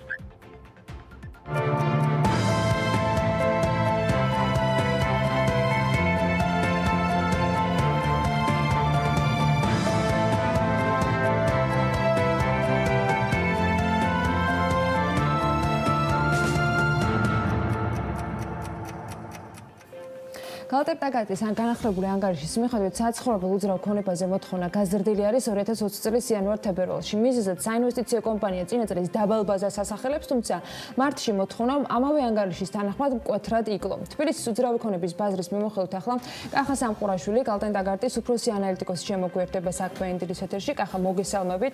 მადლობა ჩართვისთვის. პირველი კვარტალის მონაცემები აჩვენებს, რომ წლის დასაწყისში შარშანდელი რეგულაციების გათვალისწინებით, როცა დაბალი ბაზა იყო წელს ზრდით დაიწყეთ 2020, მაგრამ მარტის თვეში უკვე კლება დაფიქსირდა. ამავე დროს ანგარიში თქვენ აღნიშნული გაქვთ, რომ ამის მიუხედავად ჯერჯერობით დეველოპერულ სექტორს ფასები არ შეუმცირებია. მოდი მიმოვიხილოთ ჯერ მცირედ ერთგვარად ის სურათი, რაც გვაქვს ამ ანგარიშის მიხედვით პირველი კვარტლის მონაცემებით, ეხება რა თქმა უნდა დავიწყოთ ფასების ნაწილს. მოგესალმებით პირველ რიგში, მადლობა ეთერში მოწვევისთვის. პირველ კვარტალში ძალიან საინტერესო სურათი ჩანდა. დავინახეთ, რომ ბაზარი გამოცოცხლდა წინა წლის პირველ კვარტალთან შედარებით. გახსოვთ ალბათ, რომ წინა წელს რეგულაციები შევიდა ძალაში და პირველ კვარტალში ძალიან გაუჭირდა საცხოვრებელი უძრავი ქონების ბაზარს, ხოლო წელს ნელ-ნელა ასე რომ ვთქვათ, ძალას იკრებდა გაყიდვები საკმაოდ სწრაფი ტემპით. იანვრის და თებერვლის საკმაოდ ნორმალური ზრდის შემდეგ იანვარში დაახლოებით 1% იყო ზრდა, თებერვალში დაახლოებით 7.5%. მარტშიც გრძელდებოდა ეს ყველაფერი, რაც უნდა გასაკვირი იყოს, სანამ საგანგებო მდგომარეობა გამოცხადდებოდა, ჩვენ ვერანაირ ყოველკვირეულ გაყიდვებში ვერანაირ შემცირების დინამიკას ვერ ვხედავთ. ხოლო მას შემდეგ შემცირდა, რაც უბრალოდ ფიზიკურად შეუძლებელიც გახდა ბინის გადაფორმება, იმიტომ რომ სერვისების გაცემა თუნდაც შეფერხებული იყო. რაც შეეხება ფასებს, ფასების დინამიკაში ცოტა მცირე უცნაურობა გამოიხატება იმაში, რომ მარტში თებერვალთან შედარებით მცირე, მაგრამ მაინც ზრდა შეინიშნება ფასებში, დაახლოებით 1-2%-ის ფარგლებში, რაც იმ მოცემულობაში, რომ ბუნებრივია, რომ ველოდებით დარტყმას საცხოვრებელი უძრავი ქონების ბაზარზე, ფასების ზრდა ნაკლებად მოსალოდნელია, ასე რომ ვთქვათ. თუმცა ეს შეიძლება უბრალოდ იმის აღნიშნული იყოს, რომ ჯერჯერობით კრიზისის ეფექტები, COVID-19-ის ეფექტები საცხოვრებელი უძრავი ქონების ბაზარზე არასახულა. კახა, ამ შემთხვევაში მაინტერესებს ესეთი რახან ახსენეთ პირდაპირ ასახვა ამ შემთხვევაში კრიზისა. ჩვენ ყველას გვახსოვს საკმაოდ მძიმე კვალი, რომელიც 2008 წლის ფინანსურმა კრიზისმა დატოვა არა მხოლოდ მსოფლიო ეკონომიკაზე, იმიტომ რომ ჩვენ სატურნზე არა ვართ, საქართველოსაც მათ შორის. გალტერტაგატის მიგნება არის შემდეგი ერთ-ერთთაგანი, თქვენ მიგნებათაგანი, რაც ამოვიკითხე, რომ იმ პერიოდს დაახლოებით 2-დან 3 წლამდე დასჭირდა სრულფასოვანი აღდგენისთვის, რომ დაბრუნებულიყო ძველ ფორმაში. თუ გავითვალისწინებთ ამ კრიზისის სიღრმეს, რომელსაც ტიპიურად სხვადასხვა შეფასებები აქვს. პირველი, რამდენად ადეკვატურია ის, რაც ხდება მარტში, მათ შორის ფასებთან დაკავშირებითაც, რომელიც ჩემთვისაც უბრალოდ გაუგებარია და მეორე, რა პერიოდი დაჭირდება, მაგრამ იმის გათვალისწინებით, რომ ჩვენ სხვა საწყისიდან ვიწყებთ, მე ფინანსურ ნაწილზე მერე გადავალ, მათ შორის შერბილება რეგულაციების და იპოთეკის თემებზე, რომ ჩვენ სხვა სასტარტო პირობები იქნება, რამდენად დაუბრუნდება და ჯერ უნდა შევიდეთ ამ შემთხვევაში უარყოფით ბაზაში, მაგრამ რა პერიოდი დაჭირდება ამ კრიზისის დაძლევას თქვენი აზრით? ამ კითხვას დავიწყებ იმით, რომ ანუ პირველ რიგში აი ცოტა რაღაც უნდა ჩაწყნარდეს სიტუაცია, რომ დავინახოთ რამდენად შემცირდება მოთხოვნა რეალურად. აი მოვიშველიებ პოსტპანდემიურ ჩინეთს, ასე რომ ვთქვათ, რომელსაც ძალიან ხშირად ვუყურებთ ხოლმე იმის სანახავად რა მოხდება ჩვენთან ერთ-ორ თვეში, ხო? იმიტომ რომ იმათმა მეტნაკლებად ეს გზა გაიარეს და ანუ ჩინეთის მონაცემებზე დაყრდნობით შეგვიძლია ვთქვათ, რომ იქ ბევრმა გადადო ბინის ყიდვა და არა გადაიფიქრა, ასე რომ ვთქვათ, ესეთი მონაცემები ჩანს. საინტერესო იქნება ჩვენს შემთხვევაშიც, ანუ რამდენი გადაიფიქრებს ბინის ყიდვას ვეღარ შეძლებს და რამდენი უბრალოდ გადადებს. ანუ შეიძლება ჩვენ პირველ თვეებში დავინახოთ ისეთი დინამიკა, რომ ანუ ადამიანებმა უბრალოდ არ გარისკონ, ასე რომ ვთქვათ, ასეთი მაღალი ტურბულენტობის დროს ბინის შეძენა და უბრალოდ გადადონ. შესაბამისად, აი ის თუ რამდენად დიდი იქნება მასშტაბი მოსალოდნელი შემცირების და კრიზისისა, გამოჩნდება დაახლოებით 2-3 თვეში. ვფიქრობ, იმიტომ რომ აი რამდენი შემცირდება ამ პერიოდში ფასები, რამდენი შემცირდება გაყიდვები და რას უბიძგებს ეს დეველოპერებს, ასე რომ ვთქვათ. რაც შეეხება წინა კრიზისთან შედარებით, ვფიქრობ, რომ ანუ თუნდაც ის არის დიდი პლუსი, რომ ესეთი ტერმინი არსებობს გვაქვს უკვე წინა კრიზისი და სექტორი მეტნაკლებად მომზადებულია და ანუ შეიძლება ახსოვს კიდეც მაშინდელი გამოცდილება და ვფიქრობ, რომ უფრო ძლიერი კომპანიებიც არიან და ნუ ამას ასე რომ ვთქვათ, შოკის შემსუბუქებას შეიძლება ხელი შეუწყოს სწორედ ამ რეგულაციების შერბილების ნაწილმაც, რომელიც მიმდინარე წლის აპრილიდან შერბილდა კიდეც. თუმცა ანუ სიმართლეს უნდა შევხედოთ და ანუ რა განაპირობებდა კი, რა თქმა უნდა, რა განაპირობებდა უძრავ ქონებაზე მოთხოვნას. უძრავ ქონებაზე მოთხოვნას განაპირობებდა უცხოელების შეძენები, რომელიც საკმაოდ წონადი იყო, ასე რომ ვთქვათ. ნუ ამ შემთხვევაში ვფიქრობ, რომ როცა ქვეყანაში მიმოშლაც კი გართულებულია, ბინის შეძენა მით უმეტეს გართულებული იქნება. ახლა ხო ვთვლი, რომ დამაიმედებელი ამ ორ კრიზისების თემაზე რომ ამოვწუროთ, არის ის, რომ შეიძლება 2020 წლის პანდემიური კრიზისი განსხვავდებოდეს ფინანსური კრიზისისგან იმით, რომ თუ ფინანსური კრიზისის დროს უბრალოდ გადაიფიქრეს და ამისი რესურსი არ იყო, 2020-ში ეს ჩანაცვლდეს ამ ტიპის ქცევით, რომ ეს გადაიდოს უბრალოდ და შედარებით უფრო ნაკლებ დროში. აქ ხომ არ არის დამაიმედებელი რაღაცა, მე სულ ვეძებ ამ გზავნილებს, განსაკუთრებით დივიდენდების. კი, იქ შეიძლება იყოს, იმიტომ რომ ანუ ეხლა არის გაურკვევლობის პერიოდი და ანუ შეიძლება ანუ ადამიანის მსყიდველობით უნარიანობა არ შეუმცირდა, მაგრამ უბრალოდ ვერ რისკავს ასეთი გაურკვევლობის პერიოდში უძრავი ქონების შეძენას და სწორედ ესეთი დინამიკა იყო ჩინურ ბაზარზე პირველ პოსტპანდემიურ პერიოდში. ვფიქრობ, ეს ნამდვილად იქნება ერთ-ერთი ფაქტორი, თუმცა ნუ ეკონომიკის პროგნოზირებადი 20%-იანი შემცირების ფონზე ნუ იმის მოლოდინი, რომ მსყიდველობით უნარიანობა არ შემცირდება, ალბათ უფრო ოპტიმისტური იქნება მაინც ყველა ვარიანტში ეს უძრავი ქონების ბაზარზე იმოქმედებს. საომოლო გეკმებს, როცა ვუყურებთ, ალბათ საინტერესო არის ბინების მახასიათებლები, რომლის მიმართაც პანდემიამდე არსებობდა ინტერესი. ამ ხრივ რას გვაჩვენებს 2020 წლის დასაწყისი, რამდენად არის შენარჩუნებული ტენდენცია, რომელიც იყო თუნდაც წინა კვარტლების მონაცემების თანახმად და რამდენად შეიძლება ველოდოთ შედარებით იაფიანი ბინების მიმართ ინტერესს, ვიდრე ვთქვათ ცენტრალურ უბნებში და უფრო დიდ ფართებზე ბინების შესყიდვის ვთქვათ ტენდენციას. ყველაზე ესე ვთქვათ, აი მახასიათებლებს რომ შევეხოთ, ყველაზე მოთხოვნადი იყო ბინები დაახლოებით 50-80 კვადრატული მეტრის ფარგლებში და ანუ ეს ტენდენცია თითქმის უცვლელია ძველ და ახალ ბინებში, ანუ ყველას უმეტესობა მომხმარებლებისას ურჩევნია საშუალო ზომის ბინა, მაგრამ ჩვენ თუ შევხედავთ როგორია ეს განაწილება თბილისის უბნების მიხედვით, ნახავთ რომ გარეუბნებში შედარებით უფრო პატარა ბინებზეა მოთხოვნა, ცენტრალურ უბნებში შედარებით უფრო დიდ ბინებზეა მოთხოვნა. ზოგადად ეს გვეუბნება იმას, რომ გარეუბნის კიდველი საკმაოდ სენსიტიურია ფასების რყევისადმი, გარეუბნებში შედარებით იაფია ბინები, მაგალითად გლდანში, დიდიღომში, ისანში, სამგორში და ვფიქრობ, რომ აქ ფასების რყევა აქ ფასების რყევისადმი უფრო სენსიტიური იქნება მომხმარებელი და ვფიქრობ, რომ დიდად ცვალებადობას ამ ხარეს უფრო ნაკლებად უნდა ველოდოთ, იმიტომ რომ ოდნავ იცვლილებაც კი ფასზე შეიძლება უბიძგებდეს მომხმარებელს რომ გადაიფიქროს ბინის ყიდვა. უფრო ცენტრალურ უბნებში უფრო მაღალს ვფიქრობთ ამ ცვალებადობას ფასებში და ეს ყველაფერი იმით არის განპირობებული, რომ ჩვენ კვლევაში გვაქვს მოყვანილი ციფრები იმის შესახებ, რა საფასო სეგმენტში იყიდება რამდენი ბინა, ასე რომ ვთქვათ, და ბინების დაახლოებით 55% იყიდება იაფიან სეგმენტში, დაახლოებით $600 ფარგლებში, დაახლოებით 30% იყიდება $600-დან $1000-მდე და $1000 ზემოთ მხოლოდ დაახლოებით 13%. და კიდევ ერთი კითხვა, რაც მინდა რომ დავსვა, თქვენც ახსენეთ, რომ უცხოელების მხრიდან ინტერესი, რა თქმა უნდა, იქნება შემცირებული და მათი წილი ბაზარზე დაიკლებს. მეორე არის ადგილობრივად შეძენილი, ეგრეთ წოდებული ისტორიულ უბნებში ბინები, პატარა-პატარა, ძველი ბინების მიმართ ინტერესი, რომელიც ხშირად სწორედ ტურიზმის სექტორის მხრიდან მოთხოვნას ექვემდებარებოდა. აი ამ ნაწილში ელოდებით თუ არა ფასების ცვლილებას და შესაბამისად მოთხოვნის კლებას, რაც შეიძლება სწორედ პანდემიის პირდაპირი კავშირი იყოს.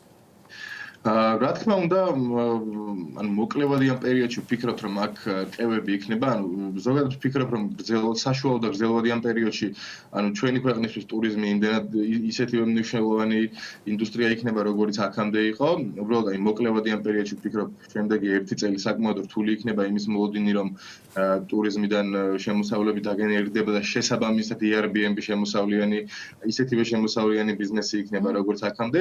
შესაბამისად, ისეთ ბინებზე რომლებიც გამოიყენებოდა საინვესტიციოდ Airbnb-ზე გასაქირავებლად, ვფიქრობ, რომ შემცირდება მოთხოვნაც და შესაბამისად დასწრებით. ეს მხოლოდ მოკლევადიან პერიოდში. ახლა ბოლო კითხვა ფინანსებს ეხება. ეს წელიწადი ბევრი მიზეზით იყო დამაიმედებელი და მათ შორის იყო იმ შერბილებული რეგულაციებიდან გამომდინარე. მე მინდა იპოთეკურ სესხებზე ვისაუბროთ ამ ჩემს ბოლო კითხვაში. მათ ამ შემთხვევაში ყველანაირი წინაპირობა ჰქონდათ, ერთგვარი რეკორდიც კი მოიხსნა წლის დასაწყისში მათთან მიმართებაში.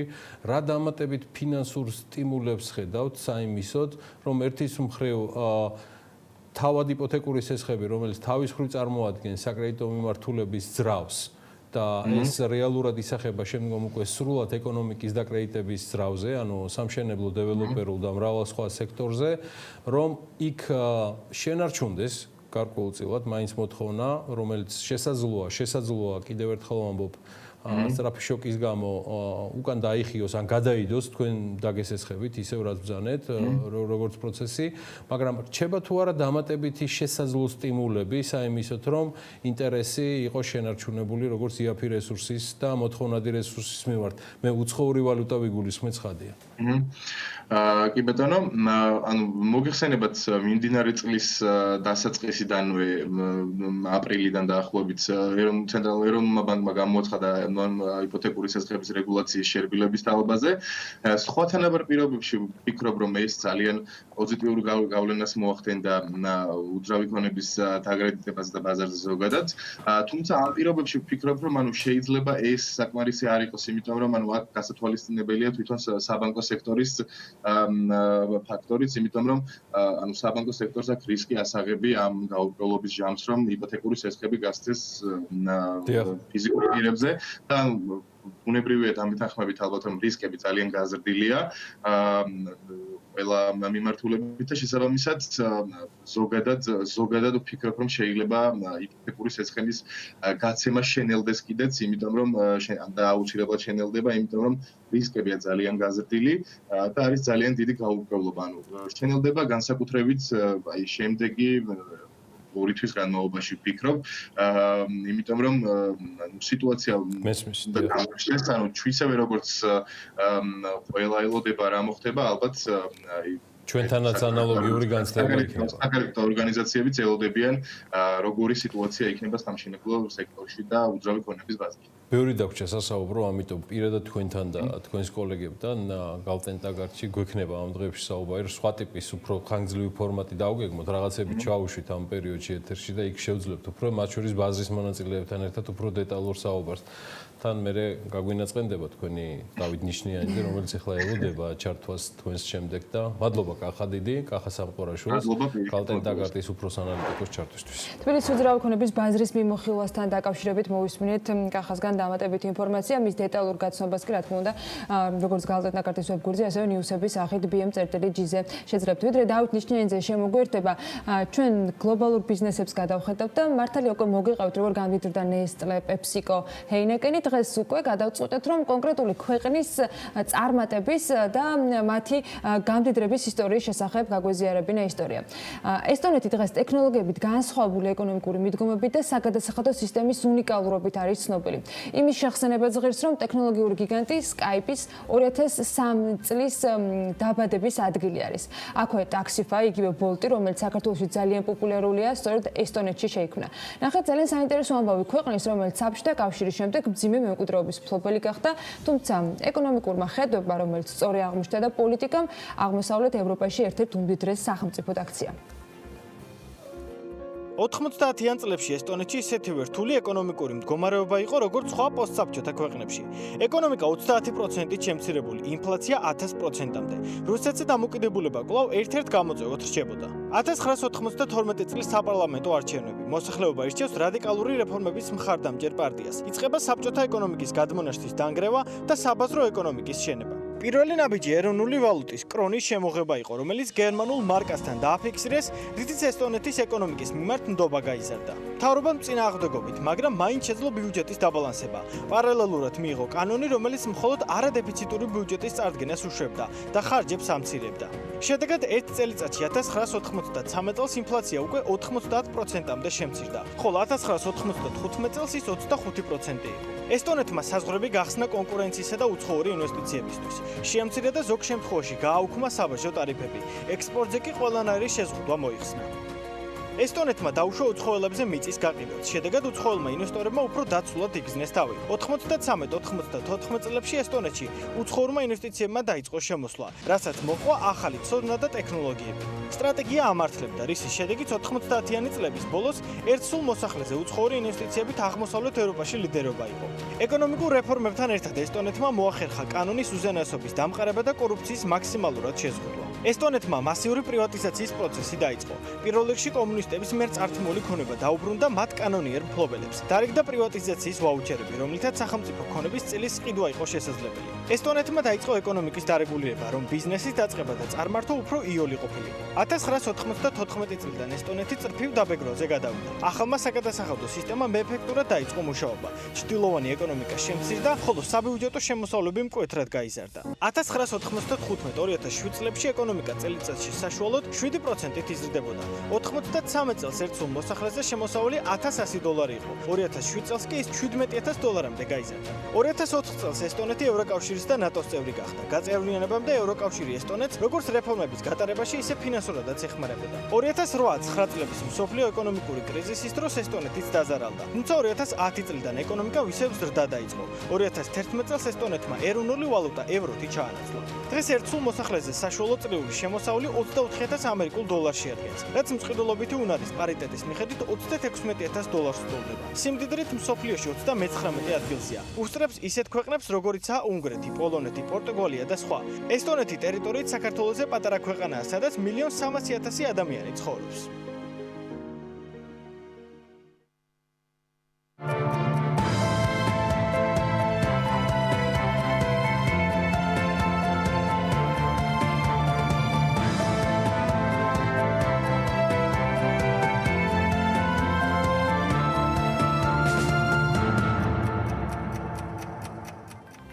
ამ კვირის საერთაშორისო მოვლენებს შორის ბაზრებისთვის საკმაოდ საინტერესო კვირაა ზოგადად. უმუშევრობის ახალი რაპორტი იქნება აპრილის მონაცემებით შეერთებულ შტატებში.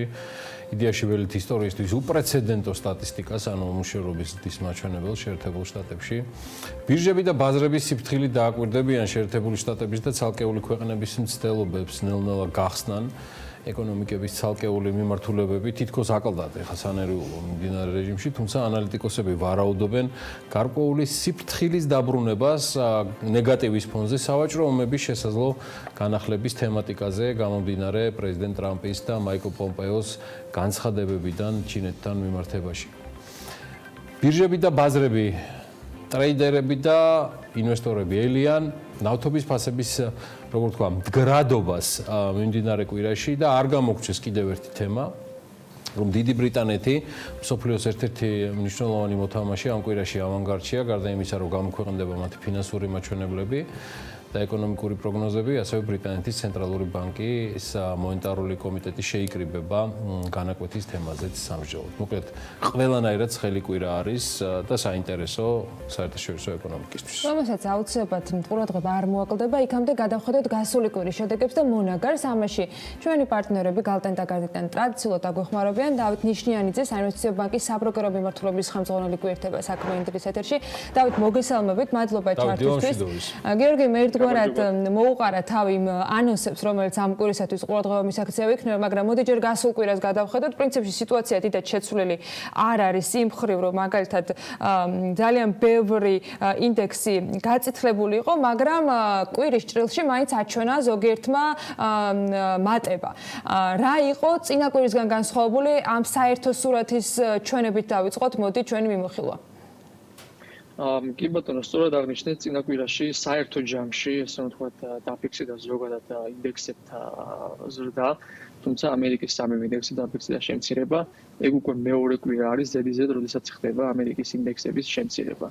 მოგეხსენებათ, რომ მანამდე 13 კვირის განმავლობაში ხდებოდა ზრდა და შესაბამისად გამოვიდა ის, რომ აპრილის თვეში დაფიქსირდა უპრეცედენტო ზრდა, რაც არ დაფიქსირებულა 1987 წლის შემდეგ. რაც შეეხება ამ ზრდის ტენდენციებს, S&P-ს ზრდა გამოიკვეთა, უბრალოდ შემცირება გამოიკვეთა 0.21%-ით, Dow 0.22%, ხოლო Nasdaq-ი 0.34%-ით. ნავთობზე თვითონ ზოგადად ტენდენცია ნავთობზე ფასადაც რომ გადავხედოთ, წინა კვირას აღნიშნებოდა ზრდა დაახლოებით 7%-მდე და დაიხურა, ესე ვთქვათ, $20 ფარგლებში წინა კვირის ვაჭრობა. ორკვირიან შუას თუ შევხედავთ, ნავთობის ფასმა საკმაოდ მნიშვნელოვანი მატება აჩვენა, მინუსიდან $20-მდე გაიზარდა, მაგრამ უცნაური იყო ოქროს ფასის კლება, როცა ყველა ინდექსი მატებას კლებას აჩვენებდა, ოქროს ფასი გამწვანებული იყო, მაგრამ ეხლა რატომღაც წითლად არის წარმოდგენილი. აი ამის მიზეზებზე რა შეგვიძლია ვთქვათ? ოქროს ფასმა განიცადა სწორად აღნიშნეთ, რომ 1.7%-იანი შემცირება, თუმცა წლის ჭრილში რა თქმა უნდა გაზრდილი არის 12%-ით. ამის მიზეზები ზოგადად რო გადავხედოთ, ზოგადად ბოლო მიმდინარე მოვლენებს მაინც რა თქმა უნდა ზრდა აფიქსირება, თუმცა იქნება მოვლენები, როდესაც თქვა კვირის განმავლობაში მცირედ დაიწიოს, მაგრამ საბოლოო ჯამში, რადგანაც კრიზისში და რეცესიაში შევდივართ, ასე ვთქვათ, ზრდა მაინც შენარჩუნებული არის. რაც შეეხება წინა კვირის ძირითად მოვლენებს, შევეძლებ მოკლედ შევეხო ამ ნაწილს. ამერიკის GDP-ზე გამოვიდა ინფორმაცია, სადაც როგორც ვარაუდობენ ანალიტიკოსები, ვარაუდობენ, რომ იქნებოდა 3.5%-იანი შემცირება, თუმცა რეალურად აღმოჩნდა, რომ იყო 4.8%-იანი შემცირება, რა თქმა უნდა სხვაობა აქ ძალიან დიდი არის, თუმცა მეგონი ყველასთვის გასაგები არის, რატომაც მოხდა ესეთი შემცირება. მეორე კვარტლის შედეგებს უფრო სავალალოსელიან არა მარტო ამერიკაში, არამედ ევროპაში ზოგადად და შესაბამისად უნდა დავალოდოთ ისე ვთქვათ მეორე კვარტლის შედეგებსაც. წინა კვირას ფედერალურ რეზერვმა, როგორც ჩვენ წინა ჩარტოზე ვისაუბრეთ, შეხვდნენ და როგორც მოსალოდნელი იყოს დატოვეს საპროცენტო განაკვეთი 0%-ის ფარგლებში. და განაცხადეს, რომ იქნება ამ ნიშნულზე მანამ სანამ ეკონომიკა არ მიაღწევს უმუშევრობის და ინფლაციის შესაბამის დონეს. მათი თქმით, უმუშევრობის დონე არის 3.9%-ში, ხოლო ინფლაციის დონე კიდე უნდა შენარჩუნდეს 2%-ის ფარგლებში. ამერიკის მუნიციპალური ბონდების ბაზარზეც ცოტა შეფერხება აღინიშნებოდა ემისიის ნაწილში, რადგან მეორად ბაზარზე აღარ არის ისეთ დიდი აქტივობა, რა თქმა უნდა, ეს რისკის შემცვლელი არის, იმიტომ რომ მოგეხსენებათ მუნიციპალიტეტების ერთ-ერთი დაფინანსების წყარო არის საავადმყოფოს სექტორის გამოშვება. ფედერალურ რეზერვმა ამ ნაწილში მოახდინა კრიტერიუმების ოდნავ კორექტირება და მისცა ქალაქებს საშუალება, რომელსაც 250,000 მოქალაქე ყავს და მუნიციპალიტეტებს 500,000-იანი მოქალაქეებით, რომ მიემართათ ესე ვთქვათ ამ ახალი დაფინანსებისთვის. რაც შეეხება დიახ, ზანეთ, ზუსტად ევროპაზე ქონდა ჩვენს კითხვა. მეკითხა იმ ფონზე, რომ ეგრეთ წოდებული ლოკდაუნი თითქმის ყველა ქვეყანაში ეტაპობრივად უკვე მოხსნის რეჟიმზე გადადის ევროპაში, ერთგვარად შეიძლება თუ არა დაუკავშიროთ ის ზრდა, რაც ევროპულ ბირჟებზე იყო ერთი კვირის ჭრილში დაფიქსირებული. სწორად აღნიშნეთ, ანა, ეგ ერთ-ერთი მანიშნებელი არის და ერთ-ერთი, ასე ვთქვათ, მოტივატორი ევროპული ბაზრების გაზრდისა, რომ ევროპაში უკვე მასობრივად ესე ვთქვათ ქვეყნება დაიწყეს ამ ეკონომიკის გახსნა და შეზღუდვების შერბილება. სტოკ 600-ზე დაფიქსირდა შესაბამისად 2.6%-იანი ზრდა, რაც შეეხება გერმანიის, საფრანგეთის ინდექსზე, იტალიის MIP საშუალოდ დაფიქსირდა 4.9-დან 5.2%-იანი ზრდა. ამ ყველა ინდექსებმა ესე ვთქვათ განიცადეს საკმაოდ სოლიდური კვირის ჭრილში ზრდა. დამატებით ევროპის ცენტრალური ბანკი გამოვიდა განცხადებით და შეინარჩუნა ესე ვთქვათ საპროცენტო განაკვეთი -0.5%-ზე.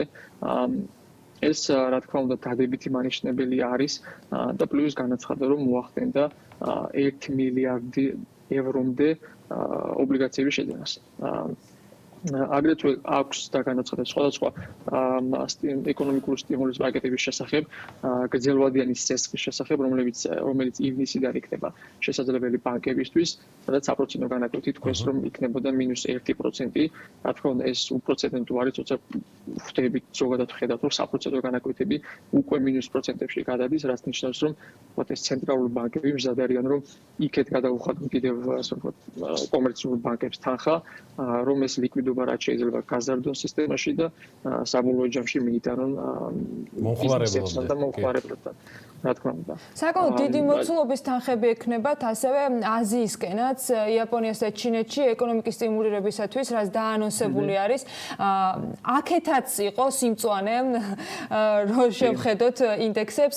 რანეთ ახდენს ეს ყველაფერი გამოვლენას, მიუხედავად იმისა, რომ აზია ორ ნაწილად შეიძლება გაიყოს. ერთის მხრივ ჩინეთი, რომელიც ხსნის ამ შეზღუდვებს და მეორეს მხრივ, თქვათ, სადაც გაგრძელება ხდება ამ შეზღუდვებისა, მაისის ბოლომდე არის, მე მგონი, იაპონიაში საგანგებო მდგომარეობა შენარჩუნებული.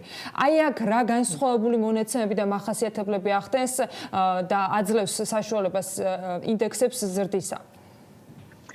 სწორი შენიშვნა არის ორივეგან ფაქტურად ჩინეთში, როგორც აღნიშნეთ, მიმდინარეობს შერბილება შეზღუდვების, როცა იაპონიაში მეზობელ ქვეყანაში მიმდინარეობს უფრო გამკაცრება. მიუხედავად იმისა, რომ ორივე ქვეყანაში ესე რომ ვთქვათ, იყო მოკლე კვირა, არ დადებიდან გამომდინარე, მაინც იაპონიის ნიკეის ინდექსზე აღინიშნებოდა 1.9%-იანი ზრდა, ხოლო ჩინეთის შანხაის ინდექსზე კი აღინიშნებოდა 1.8%-იანი ზრდა. იაპონიის ბანკმა, ესე რომ ვთქვათ, Bank of Japan-მა 27 აპრილს განაცხადა ულიმიტო შესყიდვებზე ობლიგაციებისა და პლუს კორპორატიული ობლიგაციების კუთხით გაასამაგა ესე რომ ვთქვათ შესყიდვები.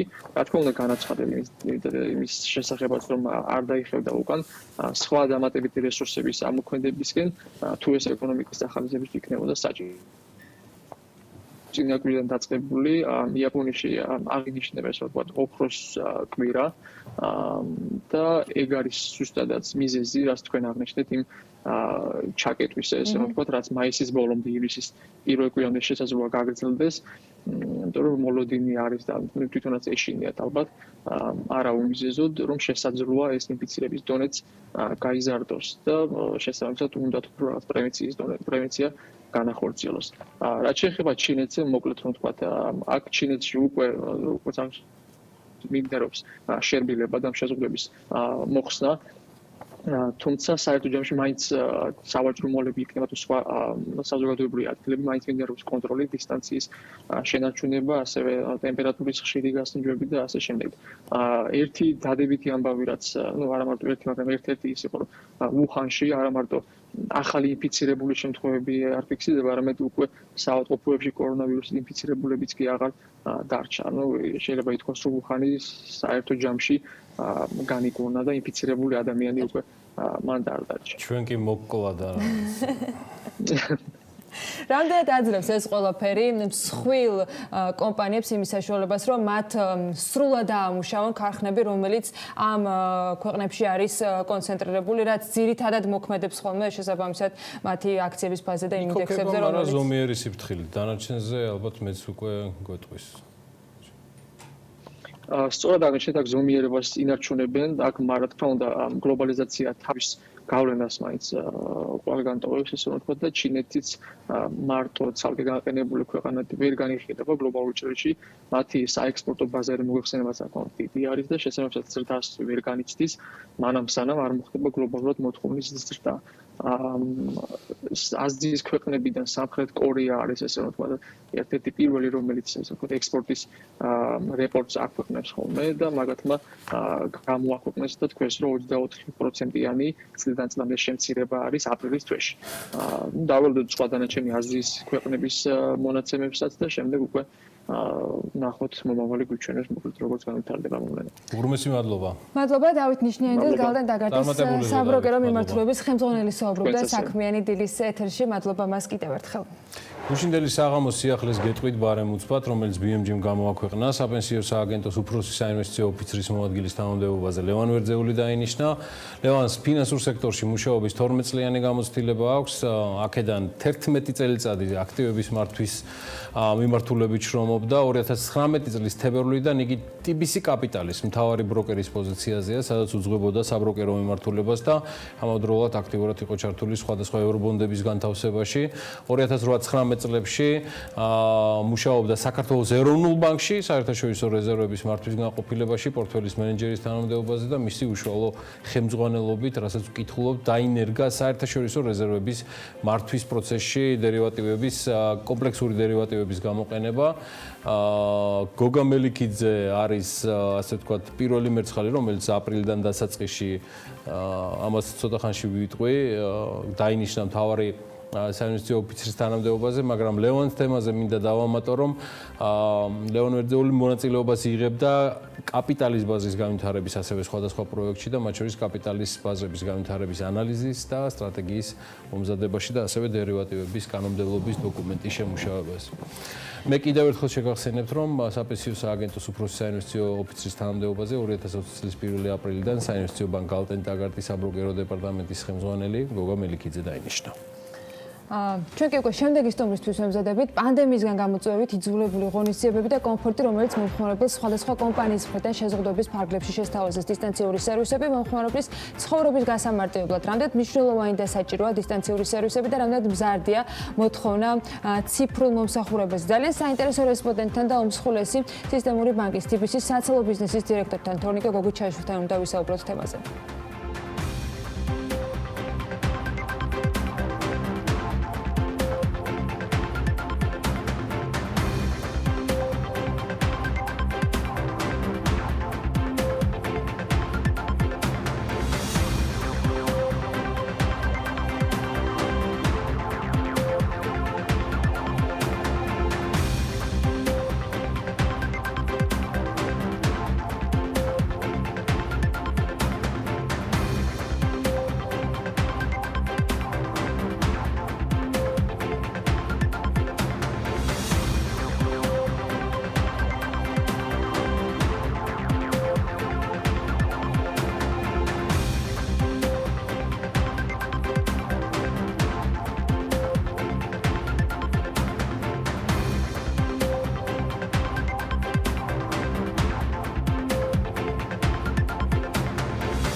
TV პირველის მომსახურებას ინტერაქტივით, სატელეფონო ცენტრით და როუმინგული მომსახურებით უზრუნველყოფს კომპანია Globalcell. Globalcell.G. საუკეთესო სატელეკომუნიკაციო სერვისები მთელ მსოფლიოში. შენი უსაფრთხოებისთვის დარჩი სახლში და ყველაფერს, რაც რემონტისთვის გჭირდება, ჩვენ მოგიტანთ. ზოდიში შიდა და გარე კარები, საშხაპე კაბინები, ონკანები, აბაზანები, მოსაპირკეთებელი მასალები. სარემონტო ხელსაწყოები შეიძინე ახლა უკვე დისტანციურად. ზოდი, გაარემონტე უსაფრთხოდ. გადაწყვიტე და უბრუნდე ბუნების წიაღს. მაშინ ეს შენი შანსია. ფინური კარკასული ტექნოლოგიით დამზადებულ ეკოლოგიურად სუფთა ხის სახლს ქოხიჯი შეგიქმნის. აიშენე ოცნების სახლი სრული რემონტით, სულ რაღაც 20 დღეში. კვადრატული მეტრი 600 ლარიდან. ყუდრო და ჯანმრთელი გარემო ჩვენი მთავარი გზავნილია. სამზარეულოს პროფესიონალური დანადგარები და ელექტრომოწყობილობები. ჭურჭლის და აქსესუარების მრავალფეროვანი არჩევანი. მაგიდის სერვირება სასტუმროებისთვის და რესტორნებისთვის. გასტროტეკი, ყველაფერი პროფესიონალური სამზარეულოსთვის. დაგვიკავშირდით ნომერზე 295 66 33. Unipay. შექმენით ონლაინ მაღაზია. მიიღეთ გადახდები და დაიწყეთ ონლაინ ვაჭრობა მომენტალურად. გახადეთ თქვენი ბიზნესი დისტანციური. საქართველოს მთებში ყველაფერი სრულყოფილია. მაპატი ლამაზო. ამ სრულყოფილებაში შენი რძე უთუოდ მოიაზრება. სანტინოს რძე იქმნება იქ, სადაც მეფობს ბუნება. სწორედ ამიტომ ინარჩუნებს მთის ყველა სიკეთეს და ეს სრულყოფილება იგრძნობა მის თითოეულ წვეთში. სანტინო შექმნილია საქართველოს ბუნების მიერ. კომპანია Baia Food გთავაზობთ ნატურალური, ბუნებრივი ვიტამინებით გაჯერებული მარცვლეულის ფაფებს მთელი ოჯახისთვის. Baia-ს ფაფები არ შეიცავს კონსერვანტებს, საღებავებსა და ქიმიურ დანამატებს. Baia-ს ფაფები სხვადასხვა ხილის ნატურალურ ჩირთან ერთად მდიდარია უჯრედისით, რომელიც ამცირებს არაჯანსაღი კვებით გამოწვეულ პათოლოგიათა რისკ ფაქტორებს. Baia Food ნატურალური პროდუქტი მთელი ოჯახისთვის. მამა ჩემი ყველაზე მაგარია. ყველაზე ღონიერია. მოკლედ, საუკეთესოა. და მადლობა, რომ ჩემთვის აარჩიე. დედები შვილებისთვის ყოველთვის საუკეთესოს ირჩევენ. დედები ირჩევენ სანტეს.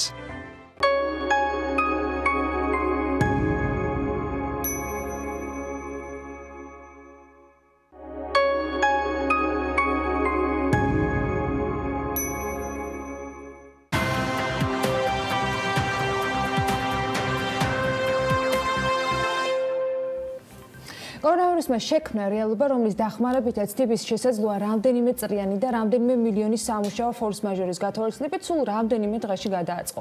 ასეთ იყო ვახტანგ ბუცხრიკიძის შეფასება გასული 2 თვის განმავლობაში რამდენიმე 1000 თანამშრომლით აკომპლექტებული გუნდის სრულიად ახალ დღის წესრიგზე მორგებისა, როცა ბანკმა მაქსიმალური უმრავლესობა თანამშრომლებისა დისტანციურ სამუშაო რეჟიმში გადაიყვანა. გუნდის წევრების გარდა ცხადია პანდემიურ რეალობაში მნიშვნელოვანი მომხმარებლების უსაფრთხოების დაცვაც არის. მეტი უსაფრთხოებისათვის და კომფორტის კი სისტემურმა ბანკმა, რომელსაც ციფრული სერვისების მიმართ ტოლვა ისედაც არ აკლდა, ახლა კიდევ უფრო აქტიური მუშაობა გადაწყვიტა. გადაწყობის ეტაპი შეიძლება ითქვას, რომ გადავლილია. როგორია შედეგი და რამდენად მზარდი აღმოჩნდა მომხმარებელი ამ სერვისის მისაღებად. თორნიკე გოგიჩაიშვილი TBC-ის საცალო ბიზნესის დირექტორი გვერდება ახლა საქმე ენდილის ეთერში და ამ თემებზე ვაპირებთ მასთან საუბარს. თორნიკე, მოგესალმებით.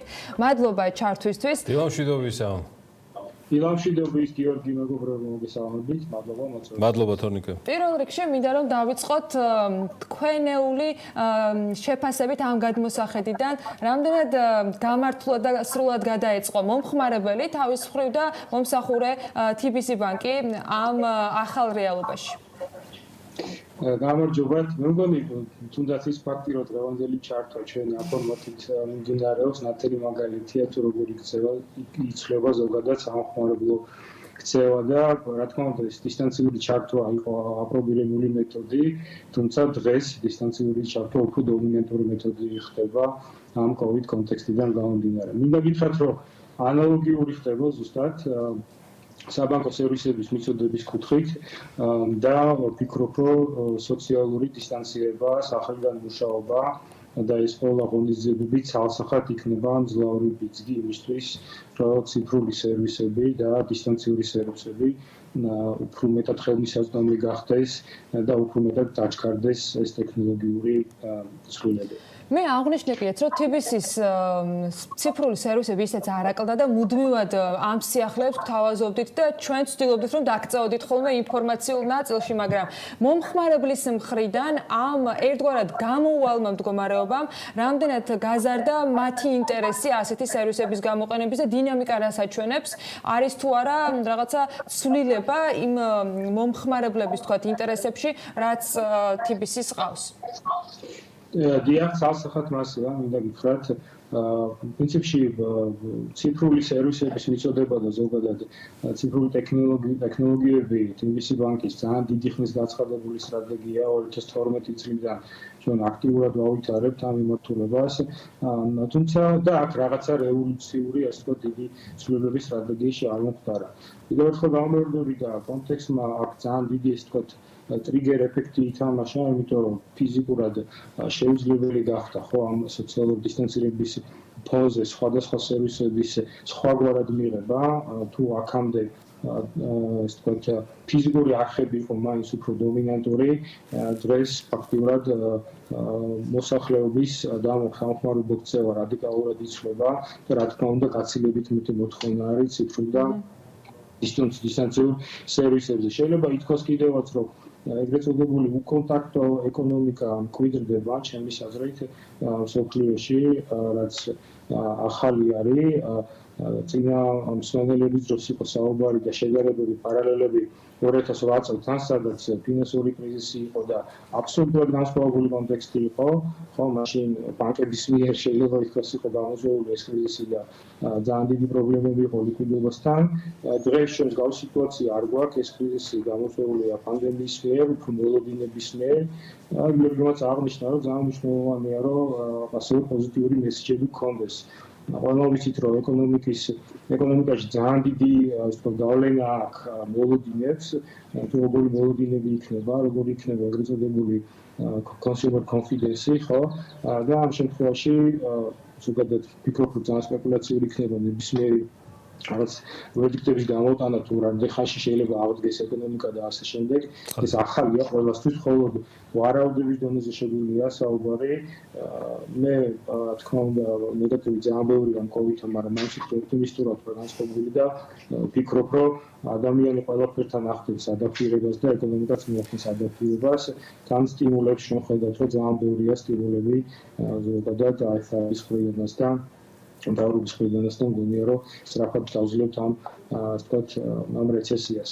აჩეხება ციფრულ აი ამ ორ თვე ნახევარში, როცა მიმოხილვებს ვაკეთებდით და მათ შორის ვაინტერვიუებდით სხვადასხვა ფორმატებში ადამიანებს, მთავარი სიკეთე, რაც წამოვიღეთ, მეტწილად მაინც მსხვილი კომპანიებისგან, თორნიკე, იყო ის, რომ თუ რაიმე შეიძლება ისაუბრო პანდემიისგან დადებითზე არის, რომ მან დააჩქარა ის პროცესები, რაც დროში გაწერილი იყო წლობით, ან თვეებით მინიმუმ და იყო საკმაოდ ხარჯიანი. ეს ამ ყველაფრის ასე ვთქვათ, უფრო სწრაფი გადალაგება მოხდა და დროშის და ვითარებაში სხვანაირი წარმოდგენა მოხდა.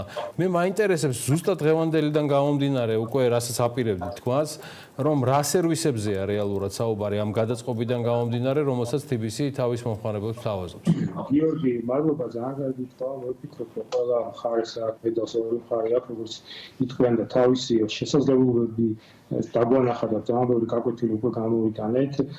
რას ვაპირებთ და ჩვენ ვაპირებთ, რომ უკლებრივ ყველა სერვისი ფაქტიურად რომელიც საბანკო სერვისი, რომელიც დღეს ბანკს გააჩნია, აგრესიულად ამ დროს გაიგაგებით ხელმისაწვდომი და გავხადოთ ჩვენი ციფრული და დისტანციური სერვისების სახით.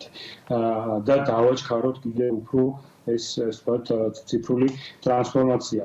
აქ იცით როგორც აღნიშნე, რომ მრავალი წელია ეს მიმდინარეობს არამარტო საქართველოში, არამედ მსოფლიოში და ზოგიერთ ეკონომიკაში ეს ფუჩქარა ხდება, ხო განვითარებოდა ქვეყნებში ფუჩქარა მიმდინარეობდა ჩვენთან შედარებით უფრო ნელა, მაგრამ ვფიქრობ, რომ დღეს არის ვთქვათ ისე დრო, როდესაც დიდმა მოთამაშეებმა, როგორც ჩვენ ვართ, ხო, უფრო აქტიურად, ასე ვთქვათ, მიწოდება უფრო აქტიური გავხადოთ ესეთი სერვისების და შესაძლებელი გავხადოთ მოხმარებლებისთვის ნებისმიერ ტიპის სხი იქნება თუ მომსახურება მათ ისაგებო. დღეს ეგრეთ წოდებული daily banking-ის კუთხით ტრანზაქციული ბანკინგი ფაქტურად 93% ისედაც ციფრულ არხებში და ხორციელდებოდა. დღეს ჩვენი ამოცანა არის, რომ ისეთი მძიმე პროდუქტები, როგორც არის თუნდაც იპოთეკა, ხო, როგორც არის სხვადასხვა საომხმარებლო სესხები, უზრუნველყოფილიც მათ შორის ხელმისაწვდომი გავხადოთ და ამაზე ძალიან აქტიურად მუშაობთ. ჩვენ გავაცხადეთ კიდევაც უკვე ძალიან მალე ფაქტიურად უკვე დღეების განმავლობაში გავუშვებთ ჩვენს ციფრულ ბარათს, რომელიც იქნება პირველი პრეცედენტი საქართველოს ბაზარზე, რაც გულისხმობს, რომ მოხმარებელს შეუძლია ნებისმიერ ადგილას დისტანციურად გამოწეროს, ასე ვთქვათ, გააგრძელოს, აღადგინოს ახალი ბარათი აიღოს და ის კონდეს თავის ციფრულ ბანკში ან ეგრეთ წოდებულ e-wallet-ში და შესაძლებელი ბარათის ქონისთვის და არსებობისთვის საერთოდ ხრება საჭიროება იმის, რომ ბანკთან კონდეს კლიენტს კომუნიკაცია ფიზიკურად? დიახ, აბსოლუტურად. ფიზიკური ბარათი შესაძლებელი იქნება ბანკის ან ინტერნეტ ბანკის მეშვეობით გამოწერის და დღეს უკონტაქტო გადახდები ისედაც საქართველოს ერთ-ერთი წამყვანი ქვეყანა უკონტაქტო გადახდების კუთხით, რაც რა თქმა უნდა ძალიან უსაფრთხოა, განსაკუთრებით დღეს ჩვენ დღევანდელ რეალობაში და აბსოლუტურად მისაჭიროა რომ ფიზიკური ბარათი კონდეს თუ სრული რა თქმა უნდა ეგეც შეგიძლია რომ მაგის მიბული კონდეს ამ ციფრულ ბარათზე, თუმცა ამის საჭიროება აბსოლუტურად იკარგება. ამის გარდა დაასრულეთ აზრი თონიკე და მე ხო ამის გარდა როგორც აღვნიშნე ციფრული ბარათის გარდა სხვა ასე ვთქვათ პროდუქტები და სერვისები ძალიან აქტიური შაშინება მიმდინარეობს ჩვენს ციფრულ ასე ვთქვათ არხებში და მინდა გითხრათ რომ ზოგადად ქვეყანაზე აუცილებელია რომ აღვნიშნო რომ ქვეყანას საკმაოდ სწრაფად მოახდინა ადაპტირება ვფიქრობ რომ ეს პატარა ქვეყანა ვარ თუმცა დასახლებული არის ჩვენი ქვეყანა სწრაფად მოახერხეთ გადაწყობა ყოველ შემთხვევაში ამ ეტაპზე კარგია რომ პანდემია ძალიან ასე ვთქვათ სტაბილიზირებულია და არა გვაქვს ისეთი ცუდი შედეგები როგორც შეკავებულია ნამდვილად ვფიქრობ ხა დრო არის რომ უკვე ვიფიქროთ ძალიან აქტიურად ეკონომიკის გამოცდილებაზე მე კიდევ ერთხელ ხაზგავსოთ შეიძლება მეტად ოპტიმისტური ვარ მაგრამ ვფიქრობ რომ მალე დაიწყება უკვე უფრო მეტად აქტიობები და ვფიქრობ რომ სახელმწიფოს ამასაც გარკვეულწილად ხელს უწყობს და ხო და მგონია რომ ვთქვათ რა თქმა უნდა რეცესია ბოლომდე რა მოაწყოს ამას სუპერგული დრო დაჭერდება თუმცა თვისობრივად განსხვავებული სურათია 2009 წლიდან როგორც ვიტყვი მადლობა თორნიკე გოგიჩაშვილს ბოლომდე ვეთანხმები განსაკუთრებით ნუ ახლა ამ შემთხვევაში ტილისთან დაკავშირებით და მის სერვისებზე რთული არ დავეთანხმები იმიტომ მე მომხმარებელი ვარ და ამ შემთხვევაში თორნიკე წარმოდგენია მაგრამ განსაკუთრებით ეპილოგური ნაწილი რომელიც ეკონომიკის ამოქოქვას მოლოდინების მართვას მთავრობის აქტიურობას და სხვა თემატიკას უკავშირდება +1 ჩემგან თორნიკე გოგიჩაშვილს TBC-ის საცალო ბიზნესის დირექტორს თორნიკე ბედნიერი დღე და მადლობა ჩართვისთვის მადლობა თქვენ და რისღა დაგვრჩენია ჩვენ ამ სიახლეებს მივადენოთ მხოლოდ თვალი ყური და ინფორმაცია გაუზიაროთ საქმიან ადამიანებს მადლობა თორნიკეს საინტერესო ინფორმაციებისათვის ჩვენ კი ვაგრძელებთ საქმიან დილას ეთერს შემდეგ ბლოგში ბექა ბაციკაძე გვერდება სტუმართან ერთად კერძო სექტორში აქტიურად მუშაობენ და სიახლეებსაც ფაქტი არ გვეკლებენ ამასობაში საპარლამენტო რესპუბლიკის ქვეყანაში უმრავლესობის ერთ-ერთი ლიდერისგან ვისმენთ რომ პარლამენტის გაჩერების მიზეზის ახსნა საგანგებო ვითარებით და მისი არსით შეიძლება არდა ცოტა რთული აღმოჩნდა ამ ახსნა განმარტებების კანონთან და ლოგიკასთან კავშირის მოძებნა რატომ არ მუშაობს ამ დრომდე პარლამენტი და ზღუდავს თუ არა საგანგებო მდგომარეობა კანონ შემოქმედებით საქმიანობას ეკა ციმაკურიძე დემოკრატიის ინდექსის საქართველოს ხელმძღვანელი გვერდება რამდენიმე წუთში საქმიან დილას ეთერში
მოიგე წილი 2 მილიონი ლარიდან.